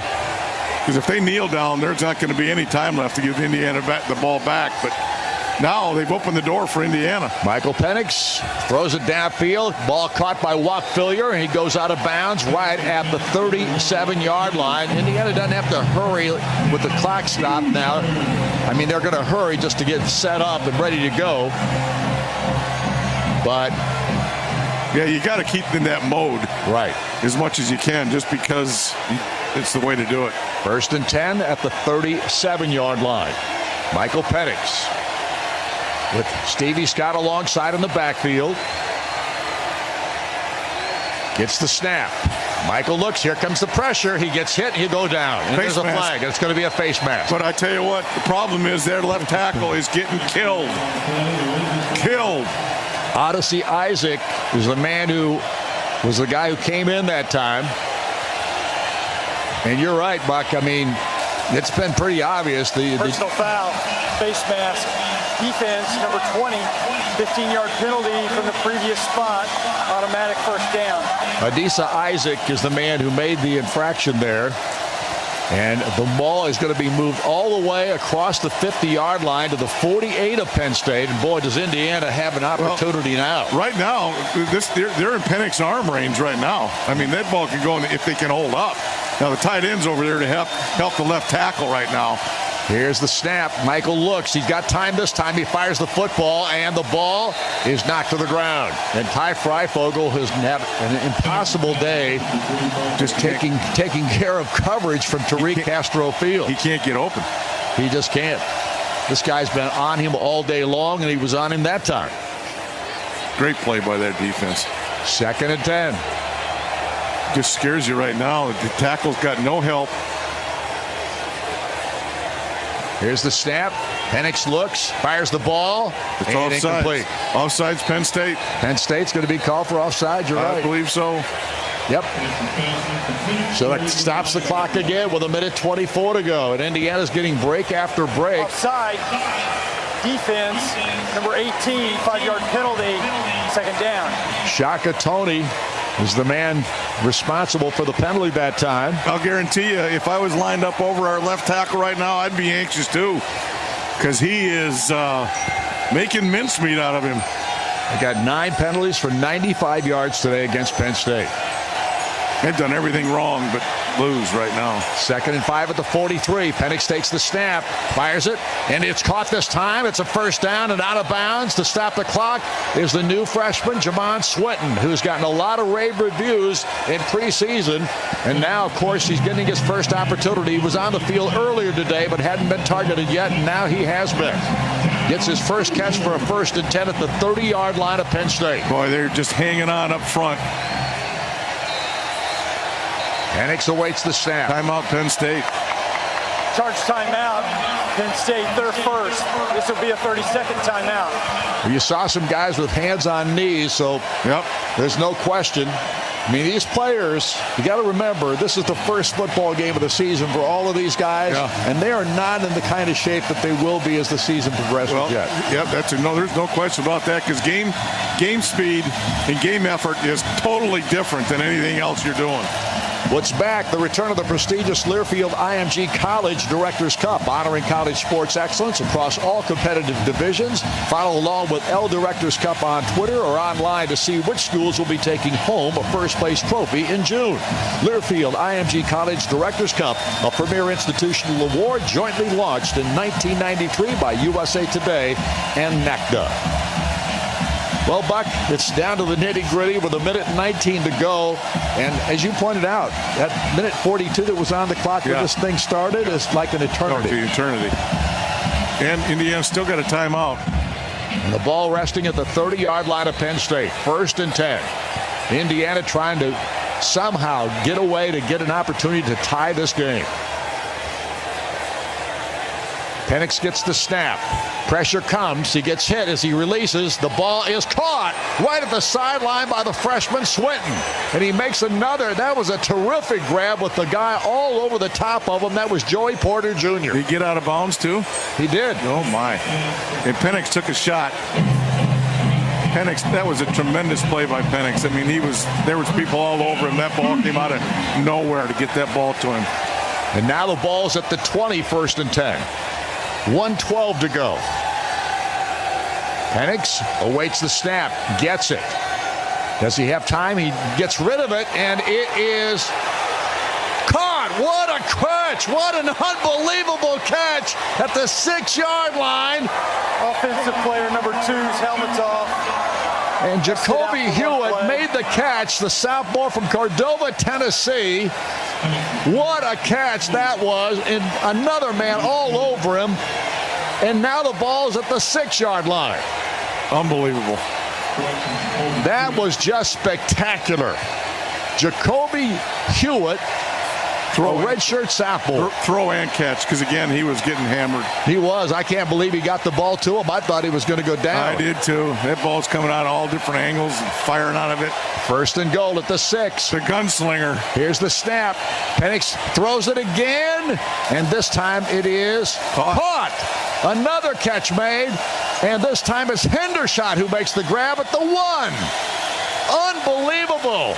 Now can they get it in? Here's the snap. Quarterback sneak. A whistle blew the play dead, and it was a timeout called by James Franklin. That's his last. Prior to the snap. Nope, they got another one. Charge timeout. Unreal. Buck, this has happened like almost in a nightmare and a dream. Uh-oh. What's the matter? They're looking at that play before on the catch. On the catch by Hendershot? Yeah. Well, he's got it. He made the catch. Are they saying, did he cross the goal line? I don't know. It might be a touchdown. We'll have to wait and see. There's the throw. Well, I'll tell you what, they're going to have to. I don't know if they're going to have a good enough look at it to see whether he got in or not. Should have a sideline look at it. I don't think he's quite. Ooh, look at that. I think he's in. I do too. I think that ball got in. Well, they're going to have to make a ruling on it. Guess what? Franklin is just losing this game for Penn State because he calls a timeout. If he doesn't call timeout, they don't look at that. Now, Penix is probably going to score on the sneak, but maybe not. Maybe you know not. what I mean? Right, exactly. Well, 27 seconds. This is just bizarre. Wait a second. Let's see what they decide here. You got Mike Pereira in Los Angeles at the command center at Fox Sports. Well, that's the. He's an official. He's good too, but he doesn't have all the looks everybody else does. So. Well, I can't read his lips, so I don't know what he's saying either. Well, it doesn't matter what he says. No, it doesn't. And I like Mike, but all right, I'm going to look and see if you can get a read from the official. Well, I'm going to see if he writes anything down, if I know anything there. It looks like he's grabbing his pen. He's writing something down. We're looking at the clock, I think, now. You think that's a good sign? I think it is. I think it's a touchdown. Here we go. After review, the ruling on the field stands. Receiver short of the goal line. Holy cow. Well, that didn't make the fans happy at all. So all of a sudden now, that's a good timeout. It's quick, you know what I mean? Yeah, exactly. It was a really bad. Oh, that's okay. It's good. It's a good timeout because now Penn State at least got a chance to. Right now, James Franklin's going, "What have I done? What have I done?" Well, here's where Indiana, if they can get a run into the end zone, it's a 1-yard play. They've got to somehow find a way to score. They've got 27 seconds left. The Hoosiers still have a timeout left. They get a timeout. They get all the time in the world here. So they got plenty of time. Problem is you can run the ball 3 times here with the amount of time left in the clock if you want. 4 times, really. Unless they just take forever to unpile. Well, we're waiting to see what happens here. Indiana's got 2 lined up here to the near side. The Swinton, the freshman, is lined up to the near side. Wap Fillier, I think. There's that Freifogel out there on the left. I think it's Wap. Clock will start on my signal. It is Wap on the far side. Stevie, and here's Penix, and the quarterback sneak. He's in. Touchdown, Indiana! And the Hoosiers will have a chance to tie this football game with a 2-point conversion. So Michael Penix with a quarterback sneak. Is he all right? Gives the Indiana, yes he is, gives Indiana an opportunity. I'll tell you what, this is, I think, teaching maybe this offensive staff, you let the gunslinger eat. You know what I mean? Yep. Just let the gunslinger eat because he's been spectacular here. On this drive. Yeah, on this drive, yeah. I mean, it's been unreal. It really has. And receivers have finally gotten open. Well, a few times. Kinda. Yeah, they're making catches. I'll say that. Swinton has made a couple. I don't know. I don't know what this play is. I normally know what their 2-point play is. Well, I do not know what this is. Here's Stevie Scott in motion to the right. So it's an empty backfield, and now another timeout is called by James Franklin at Penn State. They wanted to see what Indiana was going to do, how they lined up, and what motion they were in, and they found out. That was just like the old basketball play where you let them line up, call timeout, make them run their second best. I don't know if Indiana will run their second best offensive play here. I don't know. A lot of times people will do that, knowing the defense will call timeout and then run the play they want to anyway. Let me ask you a question here. Yeah. We have not seen Michael Penix try to run the football all day. No. Outside of the quarterback sneak there. Great call. Would you not run an RPO here? I think I would. At the very least, you'd get him on the corner and let him run pass option. at the very least. Now, the problem is the ball's on the left side of the field. Yeah, he's left-handed. Yeah. So you might right. The only other thing you would do is fake the ball to the right and come ripping around there on the left. Who's over there? Freifogel? Freifogel's the only receiver on the left side. Yeah, number 1's over there to handle Penix if he bootlegs it. And Stevie Scott leaves the backfield, goes to the far side. 4 receivers on the right. Number 1's coming. Including Scott. Here's the snap. Penix jumps his way forward, goes to a dog! 2-point conversion! Michael Penix runs it in! What a great run. What a play by Indiana. Penix waited to see what was going to happen there. He found the hole. He gets it in the end zone, and Indiana's tie the football game at 28-all. That's a miracle. A miracle. We just saw a miracle happen in Bloomington. Well, it hasn't happened often, that's for doggone sure, and Indiana has found a way to come back and get this ball game tied up and send it into overtime. Well, it's not overtime yet. There's still 22 seconds to go in the game, so you've got to still run this clock out, but nevertheless, what a phenomenal drive by Indiana there. Yeah, and that's Michael Penix all the way, making tight throws. Penn State got a little prevent, and then they got tight, and Michael threw it right on them. The big thing was the touchdown by Penn State when they didn't need to score a touchdown. They just didn't need. You're right.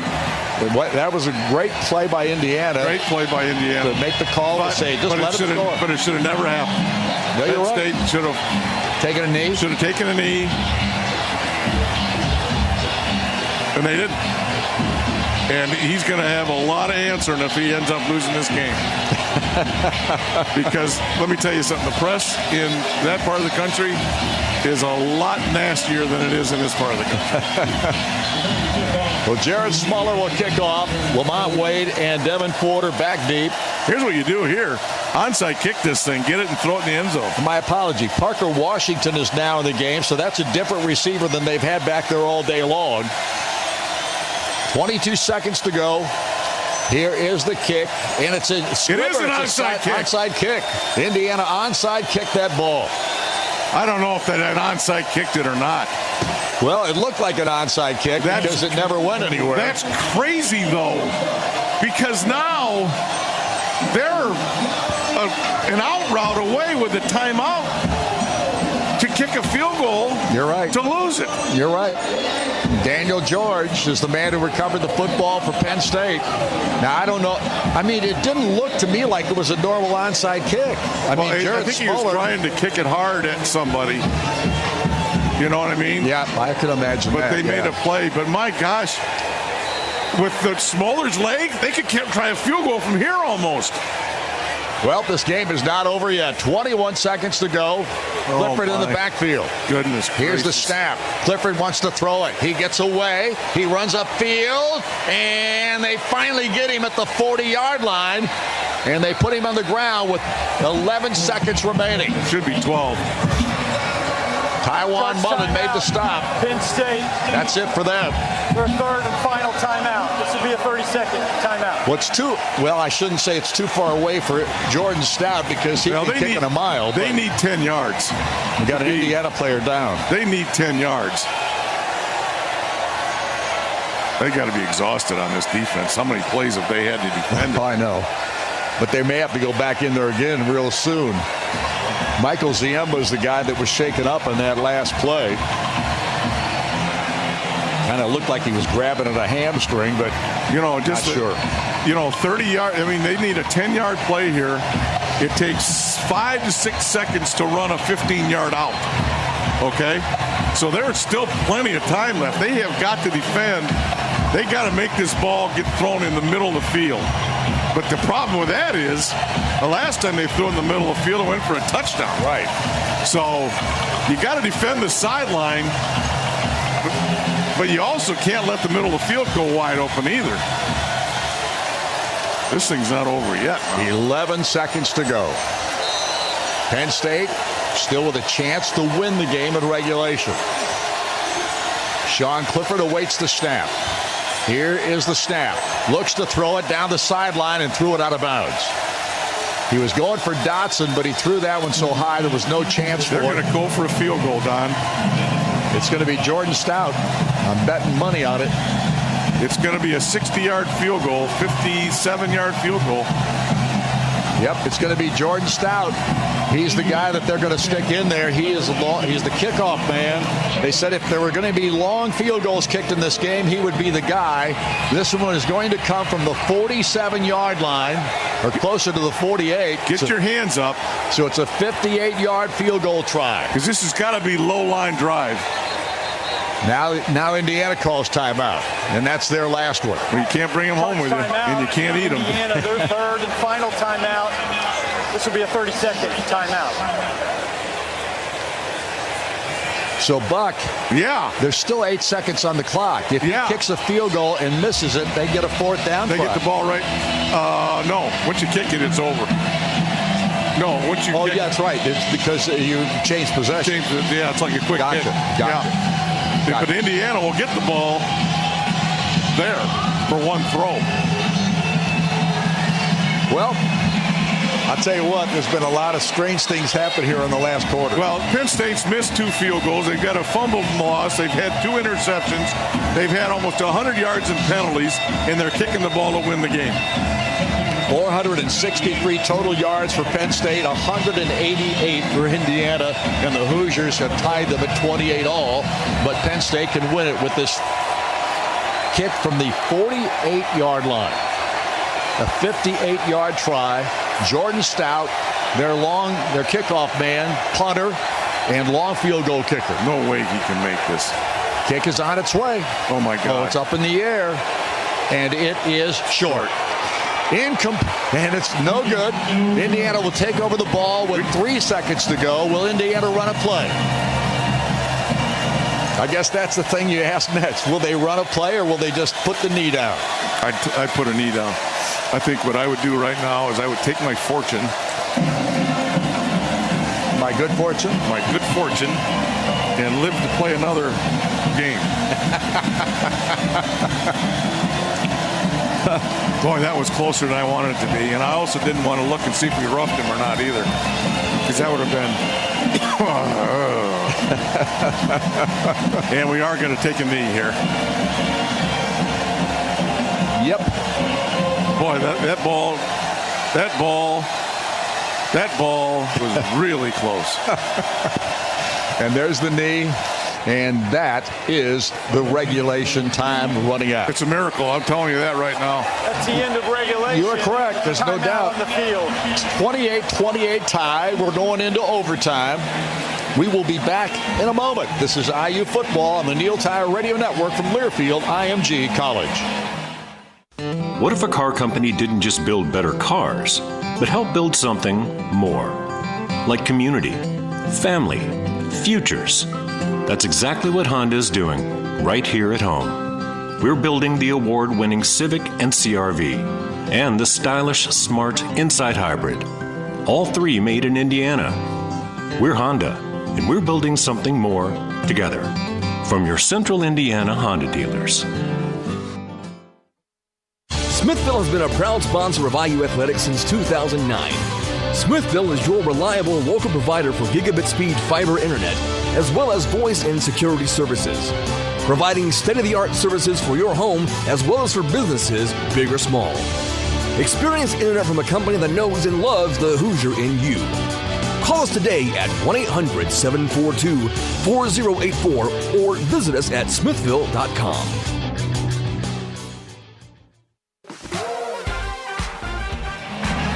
Well, back at the Rock Memorial Stadium, completely dark out right now, but the lights are shining bright here in Memorial Stadium. We're in overtime, a 28-28 regulation tie, a miracle comeback by Indiana in the last series of the ball game. Then they held off Penn State from getting a miracle of their own, and now we're into overtime to see who can win this football game today. Buck, what would you do in this scenario? Most people would say you want to be defense first. Yeah, you have to be. Come in and greet each other. You have to be. Okay, for the overtime period, we play equal possessions at the opponent's 25-yard line unless someone were to get a turnover and take it for a score. There's one timeout per team per overtime period. For the toss, cannot defer, choose offense, defense, or the end of the field. Again, this is the head, this is the tail. Penn State will call the toss. What is your call? It's called heads, we'll let it hit the ground. To tail, Indiana's won the toss, and they have chosen to go on defense. Which end of the field would you like to play on? All right, let's turn around. It'll be Penn State's ball, 1st and 10 at the 25-yard line at the north end zone. Good luck, gentlemen.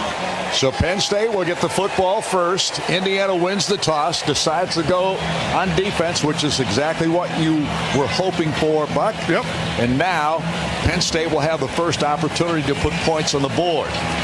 Obviously, the last thing you want to do is come away with none, but a field goal obviously is what you would come away with if you couldn't get the touchdown. Yeah, you just got to get points one way or the other. Going second just gives you the opportunity to figure it out. Yeah, and go for 4 down. It gives you an extra down. Right. For one thing, to know if you have to or not. You don't get that 4th down opportunity going first normally. It takes some courage to go for it. You know what I mean? But yep. Yeah, it's a good coin win for Indiana. So now Penn State's offense on the field at the 25 of Indiana. Penn State headed to the north end zone. Sometimes that makes a difference where you end up playing because of students, fans, and all that stuff. Today, with nobody here, it really doesn't matter. And no wind. Clifford is the quarterback. Sends Freiermuth in motion. And he rolls to his right, going to run it himself. And he runs out of bounds at about the 12-yard line as he just scampers to the sideline. Indiana looks like they're never expecting him to run the football. Well, and then they don't feel like they want to tackle him. It's like he's wearing a blue jersey today. You know what I mean? Yeah. It's been some awkward runs. I mean, the long touchdown run sits in my mind forever. Like, we're not supposed to tackle the quarterback kind of thing, but you got to tackle him. Please tackle him. Devin Ford is the running back alongside Clifford in the backfield. 2 receivers on either side. Here's the snap and to give to Ford, and he gets hit. And Indiana got to him in a heartbeat. Cam Jones made the tackle. A big-time play by Cam. No gain. It'll be 3rd down now. My apology. That'll be 2nd down at about 11. That was a 1st down run previously. So now Ford looks to the sideline. So does Clifford. They have 2 wide receivers to the near side. Big tight end as an H-back to the left. 2nd down and 11. And Indiana continues to substitute people. 3 came in here. Clifford takes the snap, wants to throw it, looks, fires it out here, and it's diving catch made at the 9-yard line by Parker Washington. And so the ball is spotted at the 9. It will be 3rd down and about 7, it looks like. So Indiana with another stop here of any significance, and they'll probably be forced to kick a field goal. Yeah, I would say so. I mean, it's going to have to get down to a half a yard, I would think, without kicking it. Clifford awaits the snap, checks the sideline again. Their field goals kicker has not been great today either. That's true. Ford to the left of Clifford, who takes the snap. Looks over the middle, looks, gets chased out of the pocket, rolls to his right, looks down the sideline, fires the football, and it is caught in the end zone by Parker Washington on a diving catch. Wide open in the end zone. As soon as he went to the right, he made a little pressure move. I watched him the whole way. Pressure move to the inside. The defender took it, and he ran across. He was open for a long time. My only hope was that Clifford didn't see him, but that was a bad hope. So, Penn State is able to score, and a diving catch by Parker Washington in the end zone.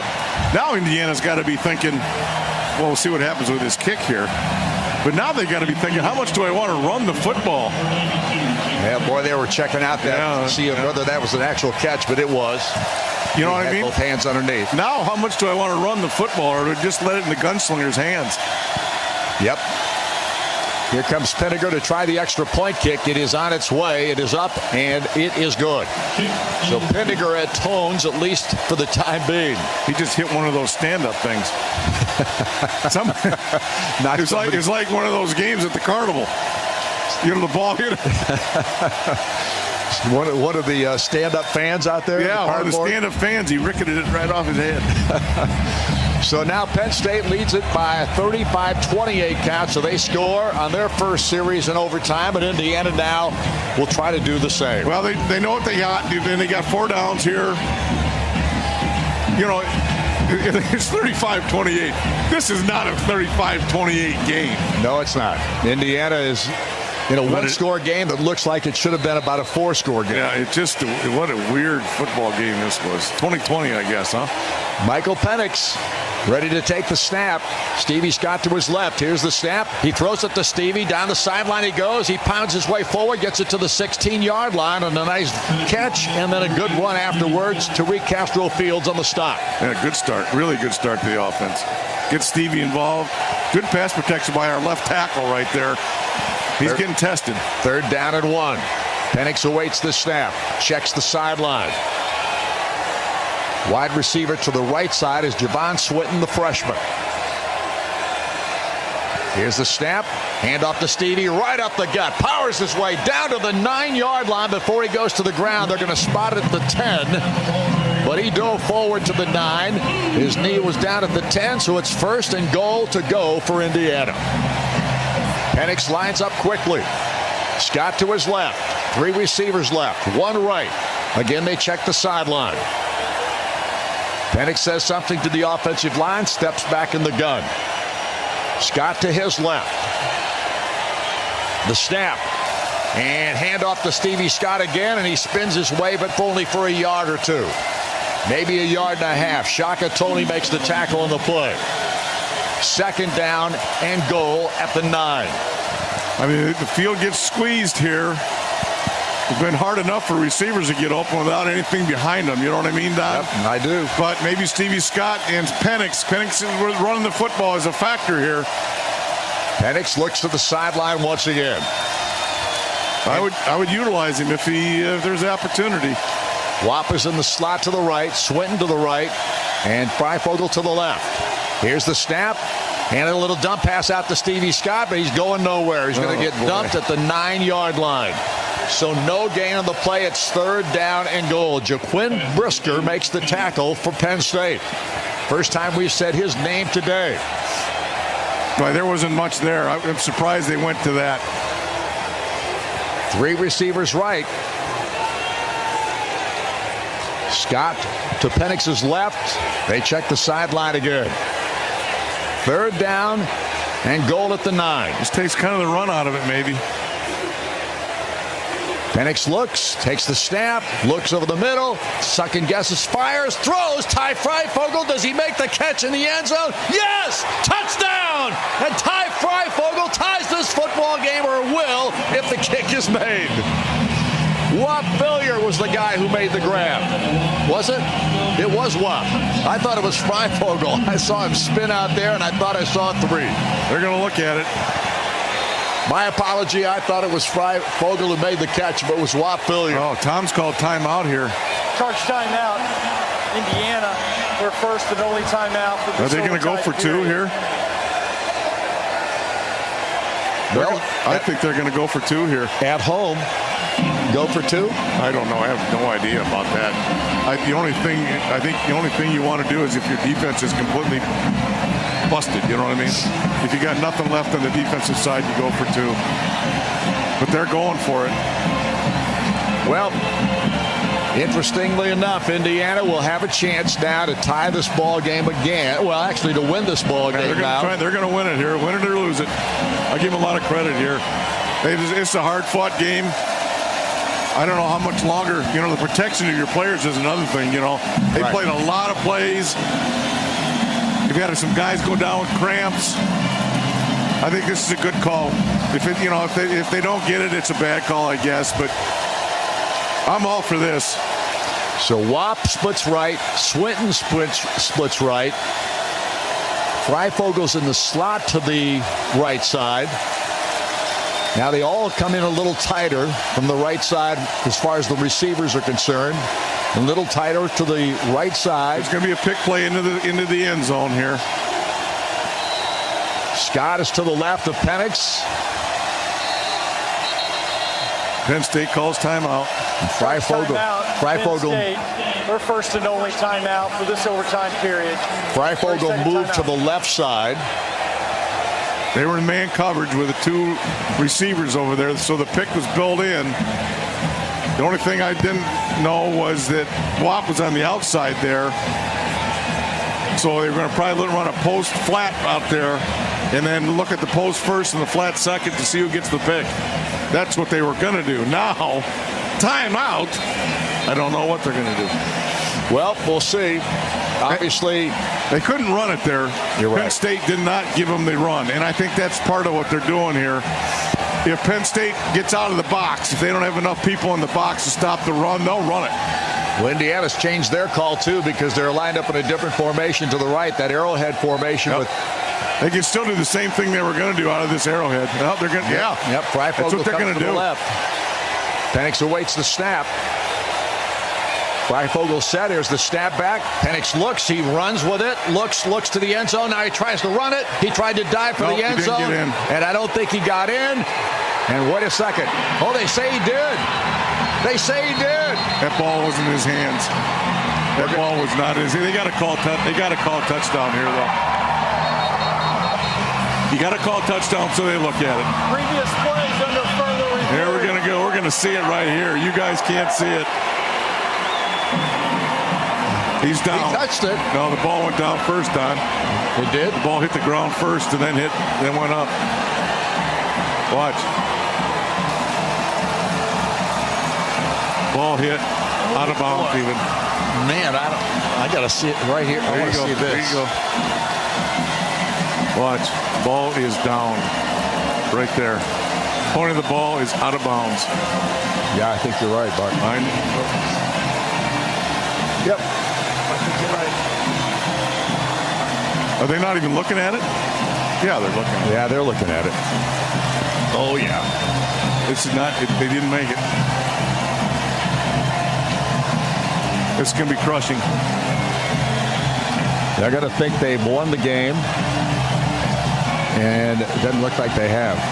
Not based on what we're seeing here. No, it's pretty obvious to me the ball is down on the ground. Before it touches the pylon. Yeah. I wish I could read that man's lips right there. No, you're going to be able to read this guy's lips in a minute here.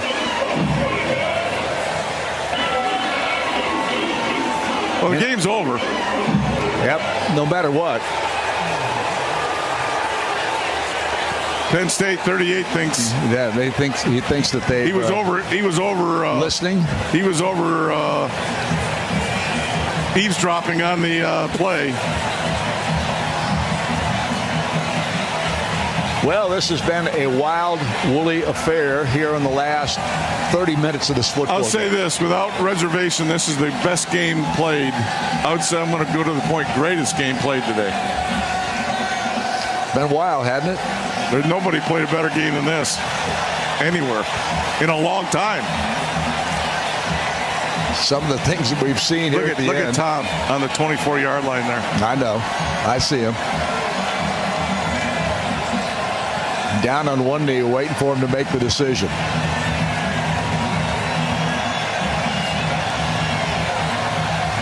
Look at the Penn State sideline. The Hoosier sideline. What a way to finish a football game. You know what I mean? Yep. This never happened before either, back in the day. But how much pressure is on this guy in the white hat? We'll see. Well, the problem is you have to call a touchdown there, otherwise it doesn't get looked at. You know what I mean? Right. So I get that. Thomas still standing up now at the 25-yard line, and he's just waiting to see what they're going to say. And I know it's going to be it's going to be delirious if they win it. If they say it's a touchdown, and it's going to be heartbreaking if they don't. It's going to be heartbreaking. What a great effort by Michael Penix. Yes, it was.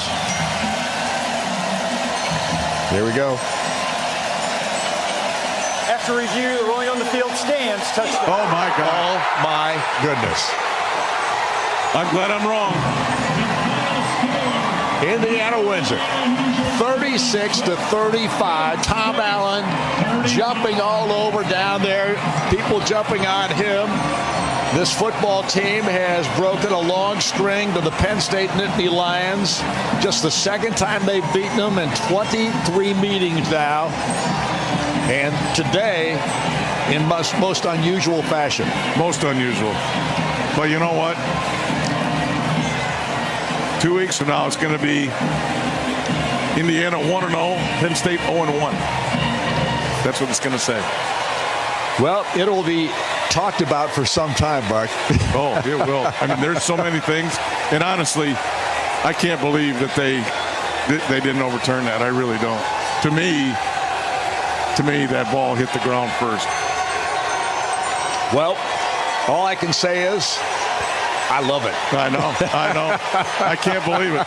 I cannot believe it. All the games that Indiana has taken from them. You're right. Yep. All the games that has happened that way in the years past, and games have been taken right out of their hands when they've had them won. And I can think of 3 right off the top of my head to a little team up north. Yeah. I'm not talking about Purdue either. I know you're talking about. Exactly. So I'm not going to worry about this. No, not a 1 second. I'm going to celebrate it like crazy. Indiana wins the football game 36-35 here this afternoon. We'll be right back to begin our CommunityCars.com postgame show. Scoring summary and highlights in a moment. This is IU football on the Neil Tire Radio Network from Learfield IMG College.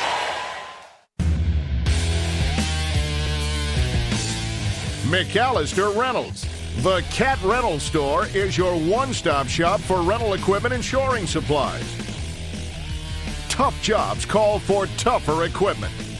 At McAllister Rentals, you'll find all the top quality equipment you need for the job. McAllister Rentals. We make your tough job easier.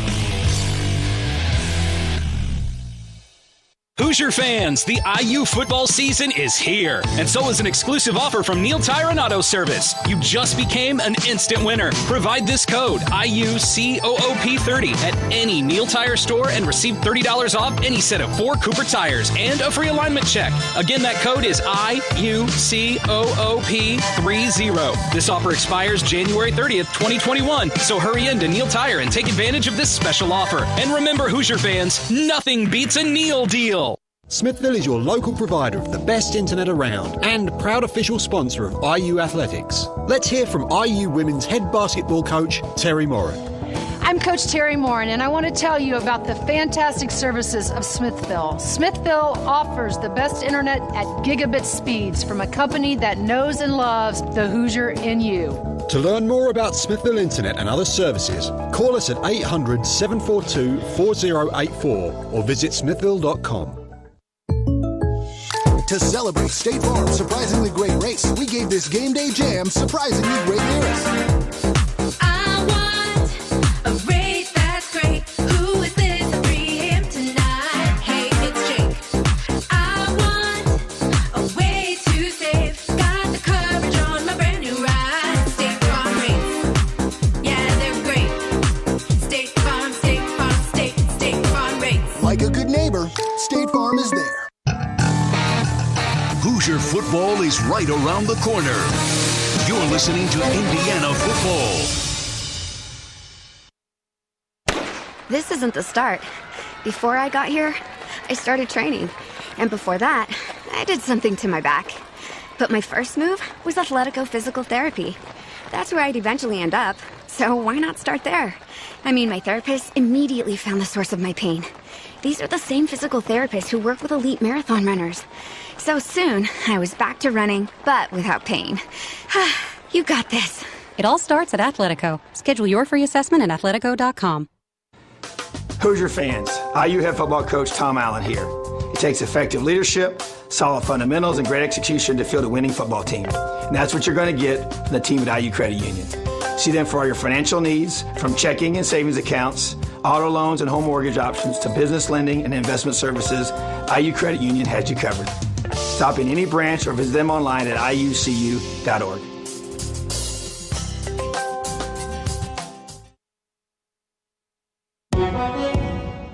On the Neil Tire and Auto Service Radio Network from Learfield IMG College. Welcome to the CommunityCars.com postgame show, presented by CommunityCars.com. Shop over 800 vehicles all in one place at CommunityCars.com. Also brought to you by Smithville. Smithville is your local choice for internet, voice, security, and streaming TV. Visit Smithville.com for more information. Now, from the Smithville Broadcast Center, here's Don Fisher and Buck Sir. Welcome back to the Rock Memorial Stadium. We're Indiana this afternoon, and this evening finds a way to get it done in the end. They beat Penn State 36-35 in overtime.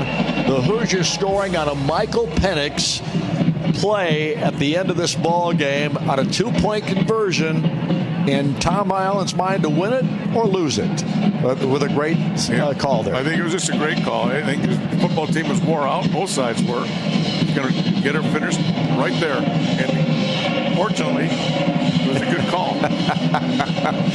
Well, it is time to look at the CommunityCars.com postgame show. It's CommunityCars.com with 800-plus vehicles all in one place when you visit CommunityCars.com. And we begin with a scoring summary and the highlights. Here's Joe Smith. All righty, Fish. Well, of course, Penn State came out with smooth execution. It seemed like about 6 hours ago. A 7-minute one-scoring drive engineered by Sean Clifford, 13 plays, 64 yards, and fourth down, 2-yard pass to his outstanding tight end, Pat Freierbeck, and the PAT by Jake Penninger made it 7-0. Penn State with the early lead. And that's the way the first quarter ended, as Penn State dominated the early going on with the offense. Second quarter, very eventful, though. After Penn State had the ball 11 and a half minutes, the Hoosier defense went to work. Lambert Smith is split to the far side, and the snap back to Clifford. He gets pressure again. Little dump screen, and it's picked off. Indiana's got an interception. 50, 45, 40, and finally knocked to the ground. And what a play by Jalen Williams. Well, it was indeed Jalen returning at 14 yards, and the return set up the Hoosiers' first points of the year. A Charles Campbell 34-yard field goal. Indiana drove it 9 plays, 22 yards in 3:15, and it was Penn State 7-3, just over 10 minutes to play.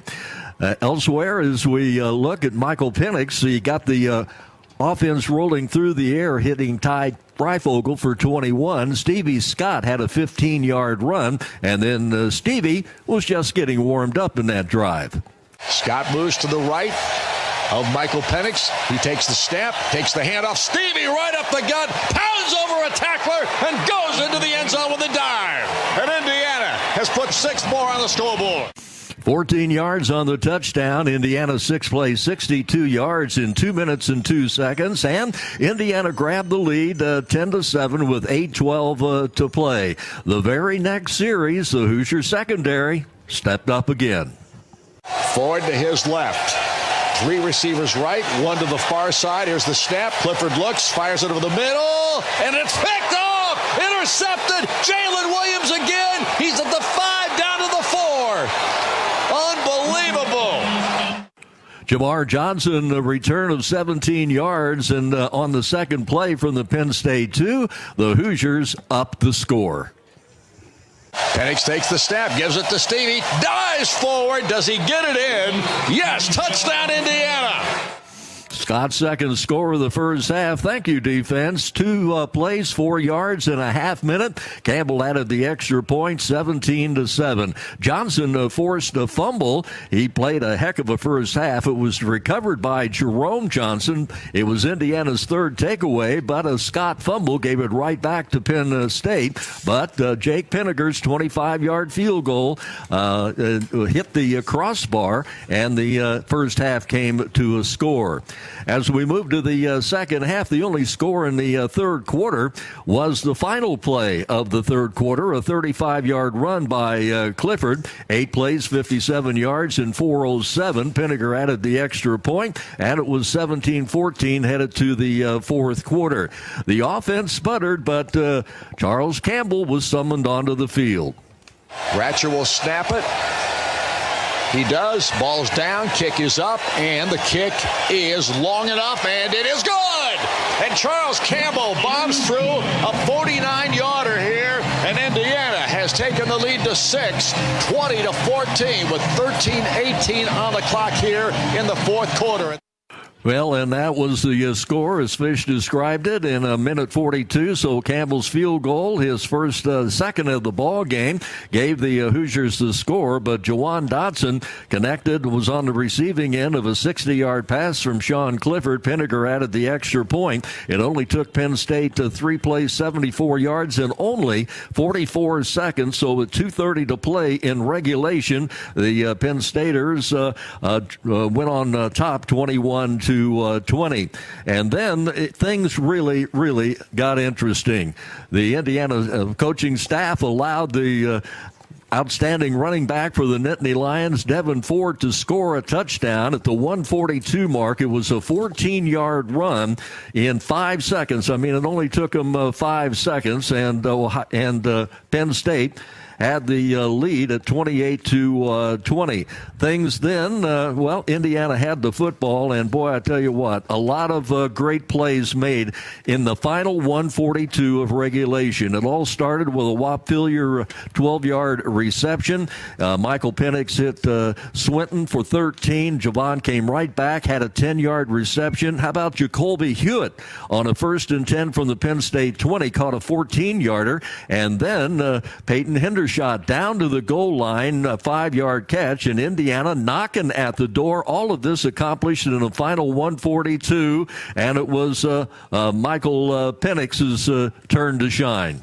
Penix, the quarterback sneakies in. Touchdown, Indiana! He got the touchdown, and of course, Indiana looking to tie this ball game up to send it into overtime as Michael Penix again calling his own number. Here's the snap. Penix jumps his way forward, goes down, 2-point conversion! Michael Penix runs it in! Michael Penix took care of things at the end of regulation, but again, what a miracle, 1:42 for Indiana, trailing by 8 to get in a position with Phillier and Hewitt and Swinton catching those balls, Hendershot as well, as Michael got the offense rolling through the air. Well, the coin toss went to the Nittany Lions. They got the football, and it was Clifford hitting Parker Washington for a touchdown in the fifth quarter as the Nittany Lions went in front 35-28. Indiana's turn with the football, and it was time to go back and look touchdown hunting Penix to one of his favorite receivers. Penix looks, takes the snap, looks over the middle, second guesses, fires, throws. Ty Freifogel, does he make the catch in the end zone? Yes! Touchdown! And Ty Freifogel ties this football game, or will, if the kick is made. Well, it was a 9-yard aerial six-pointer, tossed by Michael Penix to Whop Phillier, and that gave Indiana an opportunity to win the football game. They could have used a PAT to tie it. Nope, Tom Allen, hey, what can you say about this miracle finish? We'll allow Michael Penix to take it from here. Penix awaits the snap. Freifogel set. Here's the snap back. Penix looks. He runs with it. Looks to the end zone. Now he tries to run it. He tried to dive for the end zone. And I don't think he got in. And wait a second. Oh, they say he did. They say he did. He did indeed after a review that lasted at least 2.5 minutes, but there was a lot of reviews this afternoon. But Indiana winning its first football game, Fish, over a top 10 team for the first time since the darkest day at Ohio State back in 1987. 36-35, and they accomplish it today with only 211 yards of total offense, but the defense, 3 turnovers, and what can you say about those plays down the stretch of final 1:42 and obviously the overtime? There's no doubt this was a thrilling football game, and without question, Indiana comes up with a victory. Well, we didn't think it was possible the way things were going in this contest, especially late. So, nevertheless, Indiana comes up, finds a way to get it done, and they win 36-35. Our post-game show will continue. Comments from head coach Tom Allen, brought to you by Centra Credit Union right after this. This is Indiana University football on the Neil Tire Radio Network from Learfield IMG College. Whether it's cookies or cakes, popcorn or pastries, Sugar and Spice Bakery has been an IU staple for 50 years. Even if you can't visit us in our new store at the Indiana Memorial Union, you can still enjoy your favorite IU treats. We make everything from scratch right here on campus and ship directly to your home. Satisfy your sweet tooth with a taste of IU tradition. Visit us at go.iu.edu/sugar and spice to place an order today. Visit CommunityCars.com to shop over 800 vehicles all in one place. Ford, Lincoln, Chevrolet, Kia, Mitsubishi, Nissan, Chrysler, Dodge, Jeep, and Ram. All of our pre-owned vehicles have been inspected by factory-trained technicians and come with a 3-month, 3,000-mile limited warranty, so you can drive off with confidence. At CommunityCars.com, you'll find a huge selection of both new and pre-owned vehicles to choose from. Try our Shop by Payment system to help you save time and money from the comfort of your home. CommunityCars.com. Purchase in minutes, not hours. Today, more and more families are choosing cremation when a loved one is lost. Allen Funeral Home is Bloomington's only funeral home to perform cremations at the funeral home. While other funeral homes offer cremations, ask the question, where is my loved one being cremated? In Indianapolis? In Columbus? At a cemetery? Allen Funeral Home is the most trusted name in funeral and cremation services in Bloomington, and performing the cremation of your loved one at our facility and not elsewhere is just another reason why. Hey, IU fans, this is Jiffy Lube owner Steve Sanner. At Jiffy Lube, we help you take care of your car your way. Many of our Jiffy Lubes are now offering brakes, tires, tune-ups, and minor repairs, all with no appointment necessary. So if your brakes squeak a little or your tires are wearing out, please stop into Jiffy Lube today. Check out our website at jiffylubeindiana.com for locations and offers. And don't worry, Jiffy Lube's still offering the best oil change service in town featuring Pennzoil. It's not just oil, it's Pennzoil. You're listening to Hoosier football all season long. During the holidays, there's nothing more important than family. This year, COVID-19 has hit the disability community hard, leaving many families separated for months. These wonderful people are loved. I'm asking you to join my family in making a donation to Damar this holiday season by texting LEO to 41411. All donations will go to making the holidays brighter for Damar clients and their families with gifts and family care packages. Hoosier Nation, join the LEO movement and text LEO to 41411 today. If you're talking about it, got a lot going on with the Indianapolis Colts. I love Colts win Monday. We're talking about it. All right. Big 10 week, we got football again. Woo! I'm not going to beat the proverbial dead horse. This is a game you have to win. It was a refocus. It was doing what we thought they should have been doing. I'll make an argument. I'll make a counter argument. I'll say something. He gives a counter argument. 93.5 and 107.5 The Fan.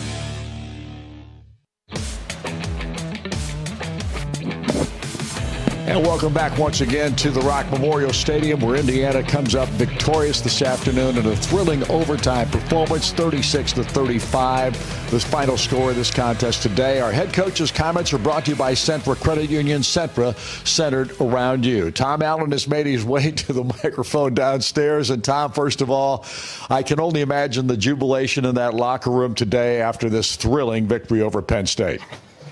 Yeah, it's hard to put into words. My voice is completely shot, so you may not even be able to understand what I'm saying, but the emotion is so strong. I love this team so much. I believe we could do things like this years ago when I first got here, and nobody else really seemed to agree with me, but I never stopped believing, and I never stopped talking to our players about what we can build here and what we can do here as a program, and others have decided what we can and can't do, but I've refused to listen. So just so proud of this team. They believe, they've worked hard, they've been through so much adversity this last 7 months. People have no idea on the outside what we've gone through. Most of it's not even made public, but it's just been a very difficult challenge to keep guys healthy and work together and have a consistent preparation. And so it is what it is, but just so proud of this football team. did something tonight that hadn't happened here in a long, long time, and that's what we're about here, is making history in this program. Well, you knock off the number 8 ranked team of the country. That's pretty special in your opening game of the season, to say the least, no matter how it gets done. And today, a big part of the reason it got done was because of the defensive play of your football team and the number of plays they made in this game. There's no question. So proud of our defense. So proud of Kane Womack and our whole defensive staff. They did a phenomenal job of just making adjustments. And we obviously gave up that last touchdown, which was rough. But other than that, I mean, I thought they really played well. We were trying not to give up big plays.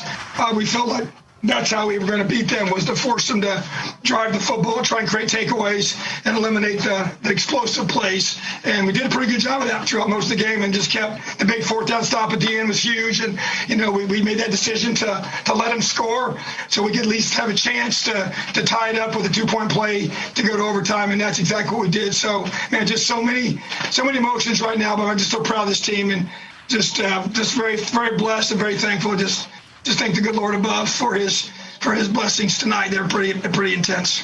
Coach, when you talk about this game today, you have to look at how the defense held you in there, and then because the offense was struggling throughout much of this ball game today. However, when the game was on the line and you had to make plays at the end, and Michael Penix, who had a subpar day today, I would argue that he just couldn't find the receivers, or they couldn't get open, or whatever the case may have been.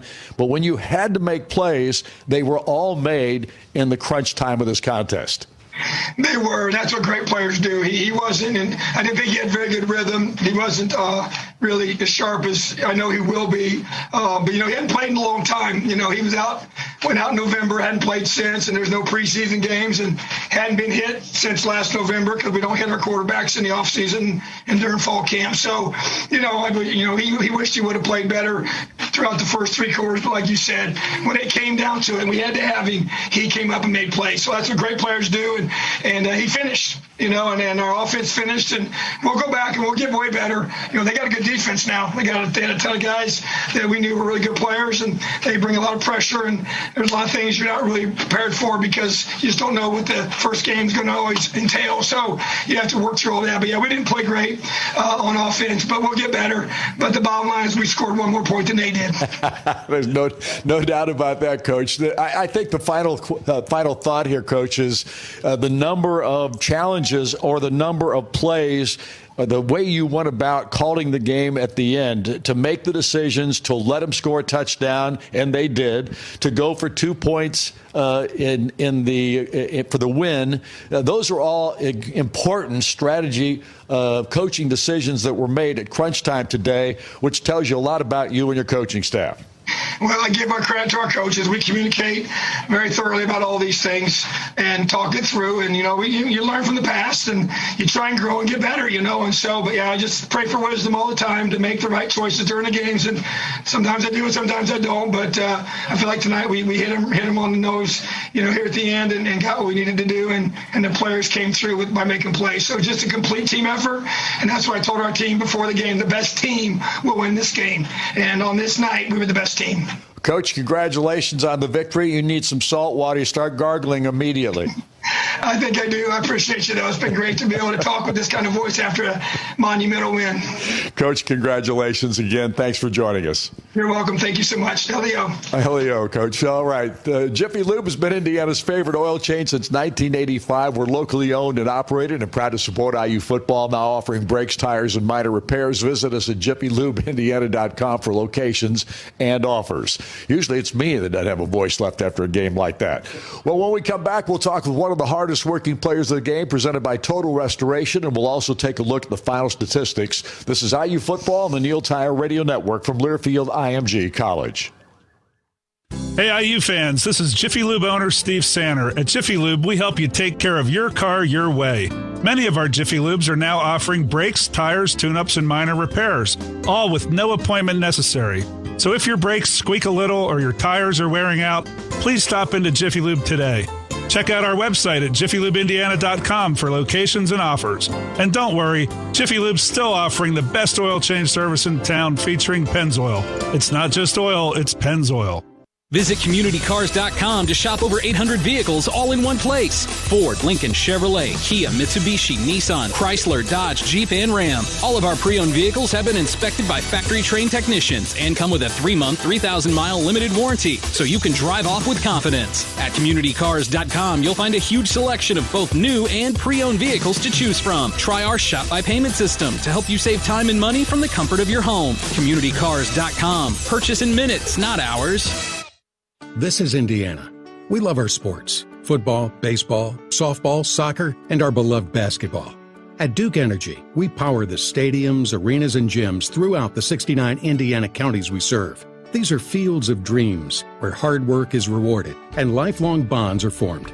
Duke Energy is proud to be part of these dreams, supporting our communities for more than a century through volunteering, charitable giving, and economic development. Duke Energy, building a smarter energy future. The right care, the right support, the right time. When your kids need highly skilled primary care, Riley Children's Health is right here for you.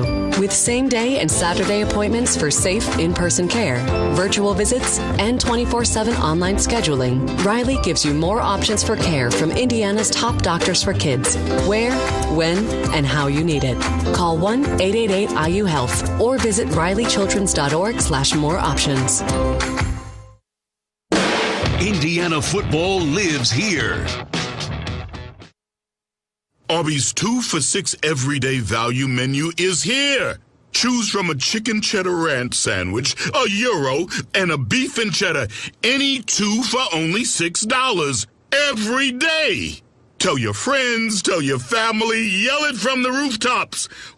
Call that guy who still owes you $6.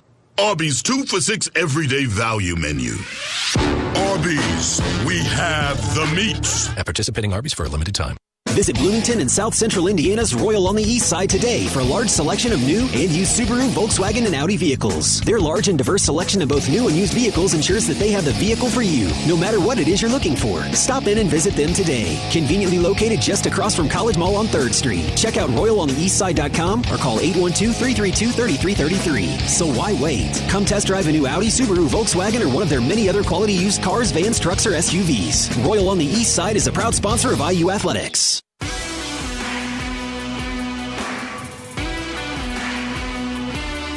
Welcome back once again to the Rock Memorial Stadium, where Indiana wins today in a thriller over Penn State in overtime, 36-35. And as you all know, at this time, it's time to present one of the hardest working players of the game, brought to you by Total Restoration. And joining us is running back Stevie Scott. Stevie, first of all, congratulations. What a thrilling win for this Indiana football team and for the program. Thank you, man. It really means a lot, man. My team been working this whole offseason, and, just getting this win today is very special to us. Stevie, talk a little bit about this win today, because for a long time in this ball game, the offense just didn't percolate very well, but the defense held you in this contest. Man, like everybody, like the saying is, defense wins championships, and defense definitely holding their ground today for sure. They're bailing us out a lot today on offense, but offense still fought strong just as well as the defense. And we got to take it to overtime, and then we finally finished and broke through. It was a tough day to throw the football. The coverage that Penn State put on the receivers was really good. Michael Penix was not his sharp self as he has been in the past until the game was on the line. And in that last drive, and how many big plays did he make in that last couple of drives? Man, big-time player make big-time plays, and that's what Mike did. I have full trust in him, even when we were down 20-28. I have full trust that Mike will lead us down the field and get us, to tie the game up and get it to overtime. So, I feel like Mike been, he started off rusty in the beginning, but I feel like he picked it up towards the end, and he kept his mindset strong and just kept trying to finish. Stevie, you came up with 57 yards rushing and 20 carries today, 2 touchdowns, but they were a tough team to run against, weren't they? Hey, man, they did. That's definitely a great team we played against, especially run defense. I give all props up to Penn State. Both teams played their hearts out today, definitely for sure. Stevie, talk a little bit about this team's mentality coming into today's game and to this season. It's been so up and down. You didn't know if you're going to play for a long time. Finally get the okay to go about it. But how tough has it been for the players individually to deal with all these things that have taken place? really, we just had to keep everybody on the same page and stay relentless. Relentless is our one word for today or for the game. So really, we just had to stay relentless throughout this whole process and just keep, thinking for the best, hoping for the best, and just stay on top of our game, not being lazy and not just falling off with our things we have to work on to keep bettering ourselves as a team and as a player. So I feel like, during the whole offseason with the whole coronavirus thing going on, me and my teammates definitely locked in on what they had to do to better themselves and help us be a better IU team and help us do what we did today. Well, it was special. There's no question about that. It's just the second win over a Penn State team in the history of these two teams meeting one another in 23 games now. So you've got to be proud of that. And now, of course, you've just got 1 week to get ready for the next one, which is Rutgers. And everybody says, well, that should be a win. You can mark that one off. They went out and beat Michigan State today at Michigan State, and they did it in a big way. Yeah, I definitely seen that they did that. That's definitely, good on Rutgers' part. But we won't ever overlook any team, because like I said before, this is the Big Ten. At any given moment, any team can win because it's the Big Ten, So really it's just who wants it more, who goes to play harder. Like, we'll take this win in for this weekend, and then once they hit back to Monday, we back to work, next opponent. And we have to keep staying locked in. Just because we got this one big win doesn't mean anything. We still have a whole season to play, and we still have a lot to prove to the world, to show them that the Indiana Hoosiers are for real. Well, we liked it what we saw today, Stevie. Congratulations on the win. Thank you. Appreciate you. You bet. Thanks for joining us. Hardest working play of the game brought to you by Total Restoration, your MVP, most valuable partner when disaster strikes for fire, mold, and water. Call us at 317-548-6449 or visit us at TotalRestorationGC.com, your proud sponsor of Indiana University Athletics. A look now at the final statistics brought to you by the Indiana Kitchen Premium Pork Products. Here's Joe Smith. Well, Tom called it a monumental win, and indeed it was. Indiana 36-35 in overtime, and they accomplish it with 211 total yards of offense tonight. 62 plays consumed, 26 rushes, 41 yards on the ground. Michael Penix 170 through the air, 19 of 36, one interception, and of course the one touchdown, and a mighty big one it was to Whop Philyor before the 2-point conversion to win the ball game and knock off the 8th-ranked Penn State Nittany Lions. Indiana's defense very opportunistic. Indiana's offense compliments to the defense, scoring 14 of its points here this afternoon. Indiana forced 3 turnovers, 2 picks, and a fumble recovery.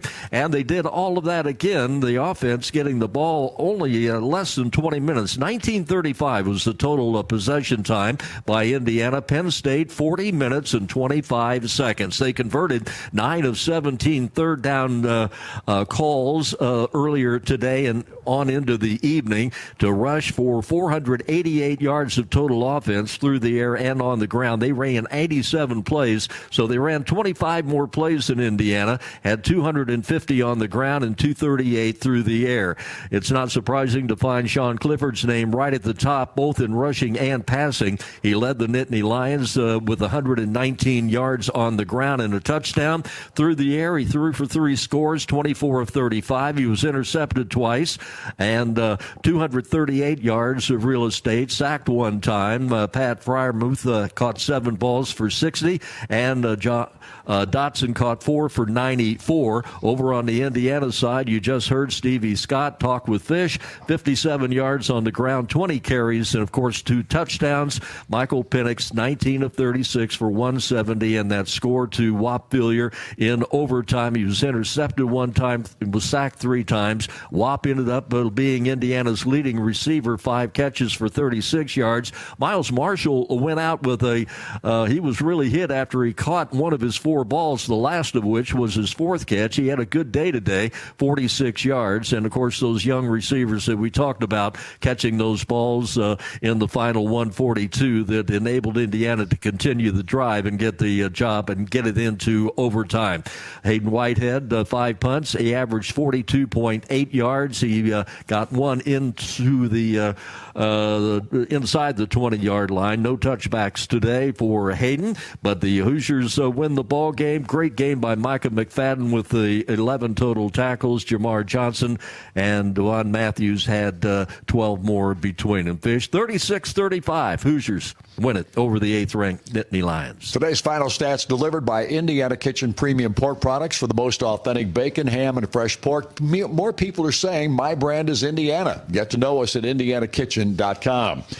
During today's game, the Hoosier defense made 80 total tackles, which means Northwestern Mutual Indiana will donate $800 to childhood cancer research. Visit Indy.nm.com to learn how Northwestern Mutual Indiana is leading the charge against childhood cancer. We'll come back and wrap up the post-game show with scores and final thoughts in a moment. This is Indiana University football on the Neil Tile Radio Network from Learfield IMG College. Hey, IU fans, this is Jiffy Lube owner Steve Sanner. At Jiffy Lube, we help you take care of your car your way. Many of our Jiffy Lubes are now offering brakes, tires, tune-ups, and minor repairs, all with no appointment necessary. So if your brakes squeak a little or your tires are wearing out, please stop into Jiffy Lube today. Check out our website at JiffyLubeIndiana.com for locations and offers. And don't worry, Jiffy Lube's still offering the best oil change service in town featuring Pennzoil. It's not just oil, it's Pennzoil.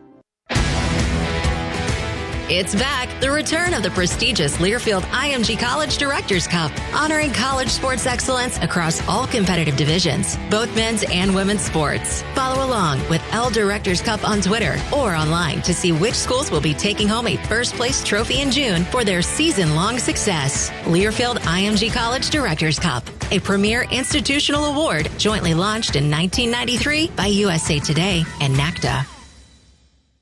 As a red-blooded IU fan, you know when something's homegrown, Hoosier authentic. That's why you'll love Indiana Kitchen Premium Pork Products. Indiana Kitchen's a real Indiana company that partners with its surrounding family farms to deliver the highest quality, best-tasting pork you can buy.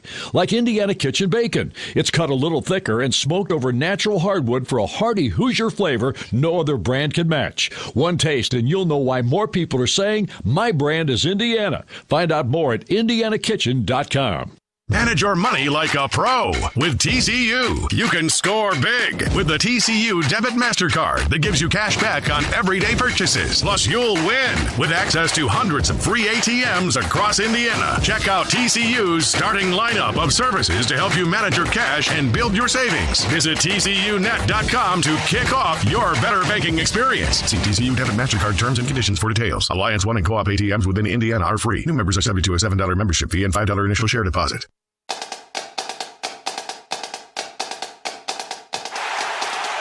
Live from the Learfield IMG College Network studios, this is the College Scoreboard. Final score here today at Memorial Stadium. The Hoosiers knock off Penn State 36-35 in overtime. I'm Jet Ainsworth. Let's check the out-of-town scoreboard presented by Wix Pies. An interesting day in the Big Ten, no doubt. Purdue playing host to Iowa today. 1st and 10 at the 11. O'Connell looks, throws to the far side, caught by Bell. He's at the 5 and he walks in for the touchdown. David Bell with his second touchdown catch of the day. The Boilermakers an extra point away from tying it up. And the Boilers get it done. They knock off the Hawkeyes today 24-20. 5th-ranked Ohio State, no problem with Nebraska in week 1. Buckeyes win 52-17. How about that win by Rutgers today? They go into Michigan State and knock off the Spartans. Here's Pacheco motioning out of the backfield. Vedral, quarterback draw for the first time, cuts right, 20, 15, 10, 5. Noah Vedral's in for the Rutgers touchdown.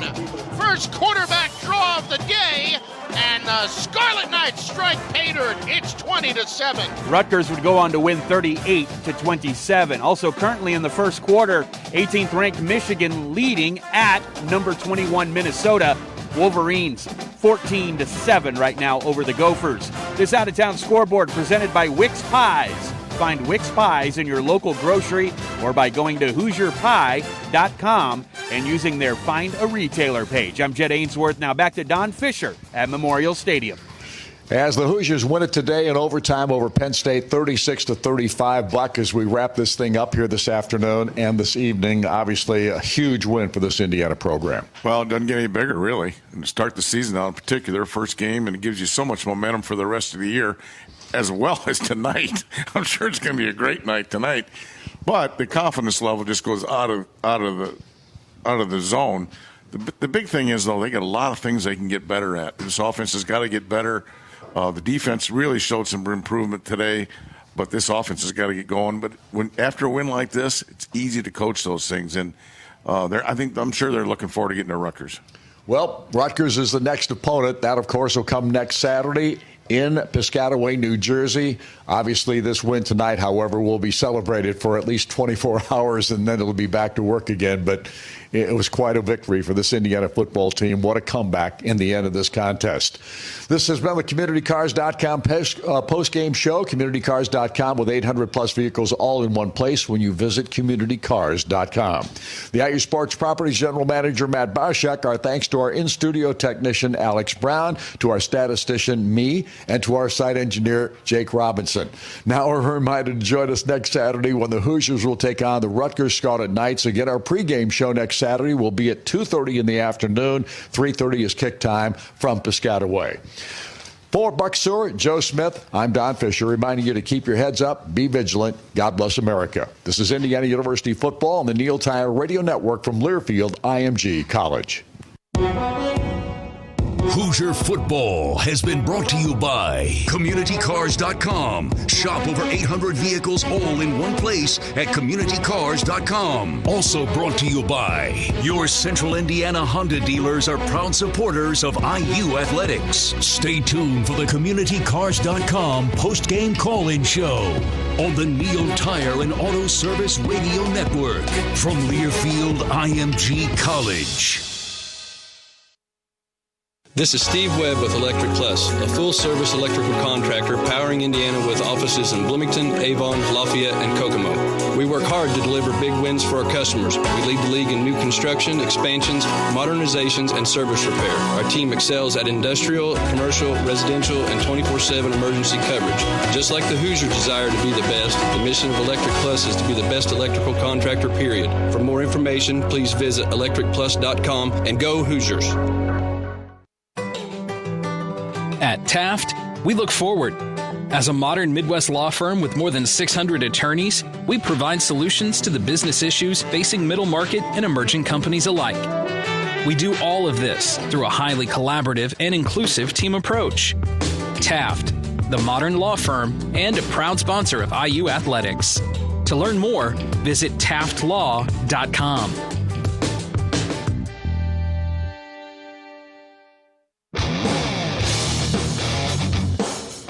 On the Neil Tire and Auto Service Radio Network from Learfield IMG College. You're listening to the CommunityCars.com post-game call-in show. Presented by CommunityCars.com. Shop over 800 vehicles all in one place at CommunityCars.com. Also brought to you by Geico. 15 minutes could save you 15% or more on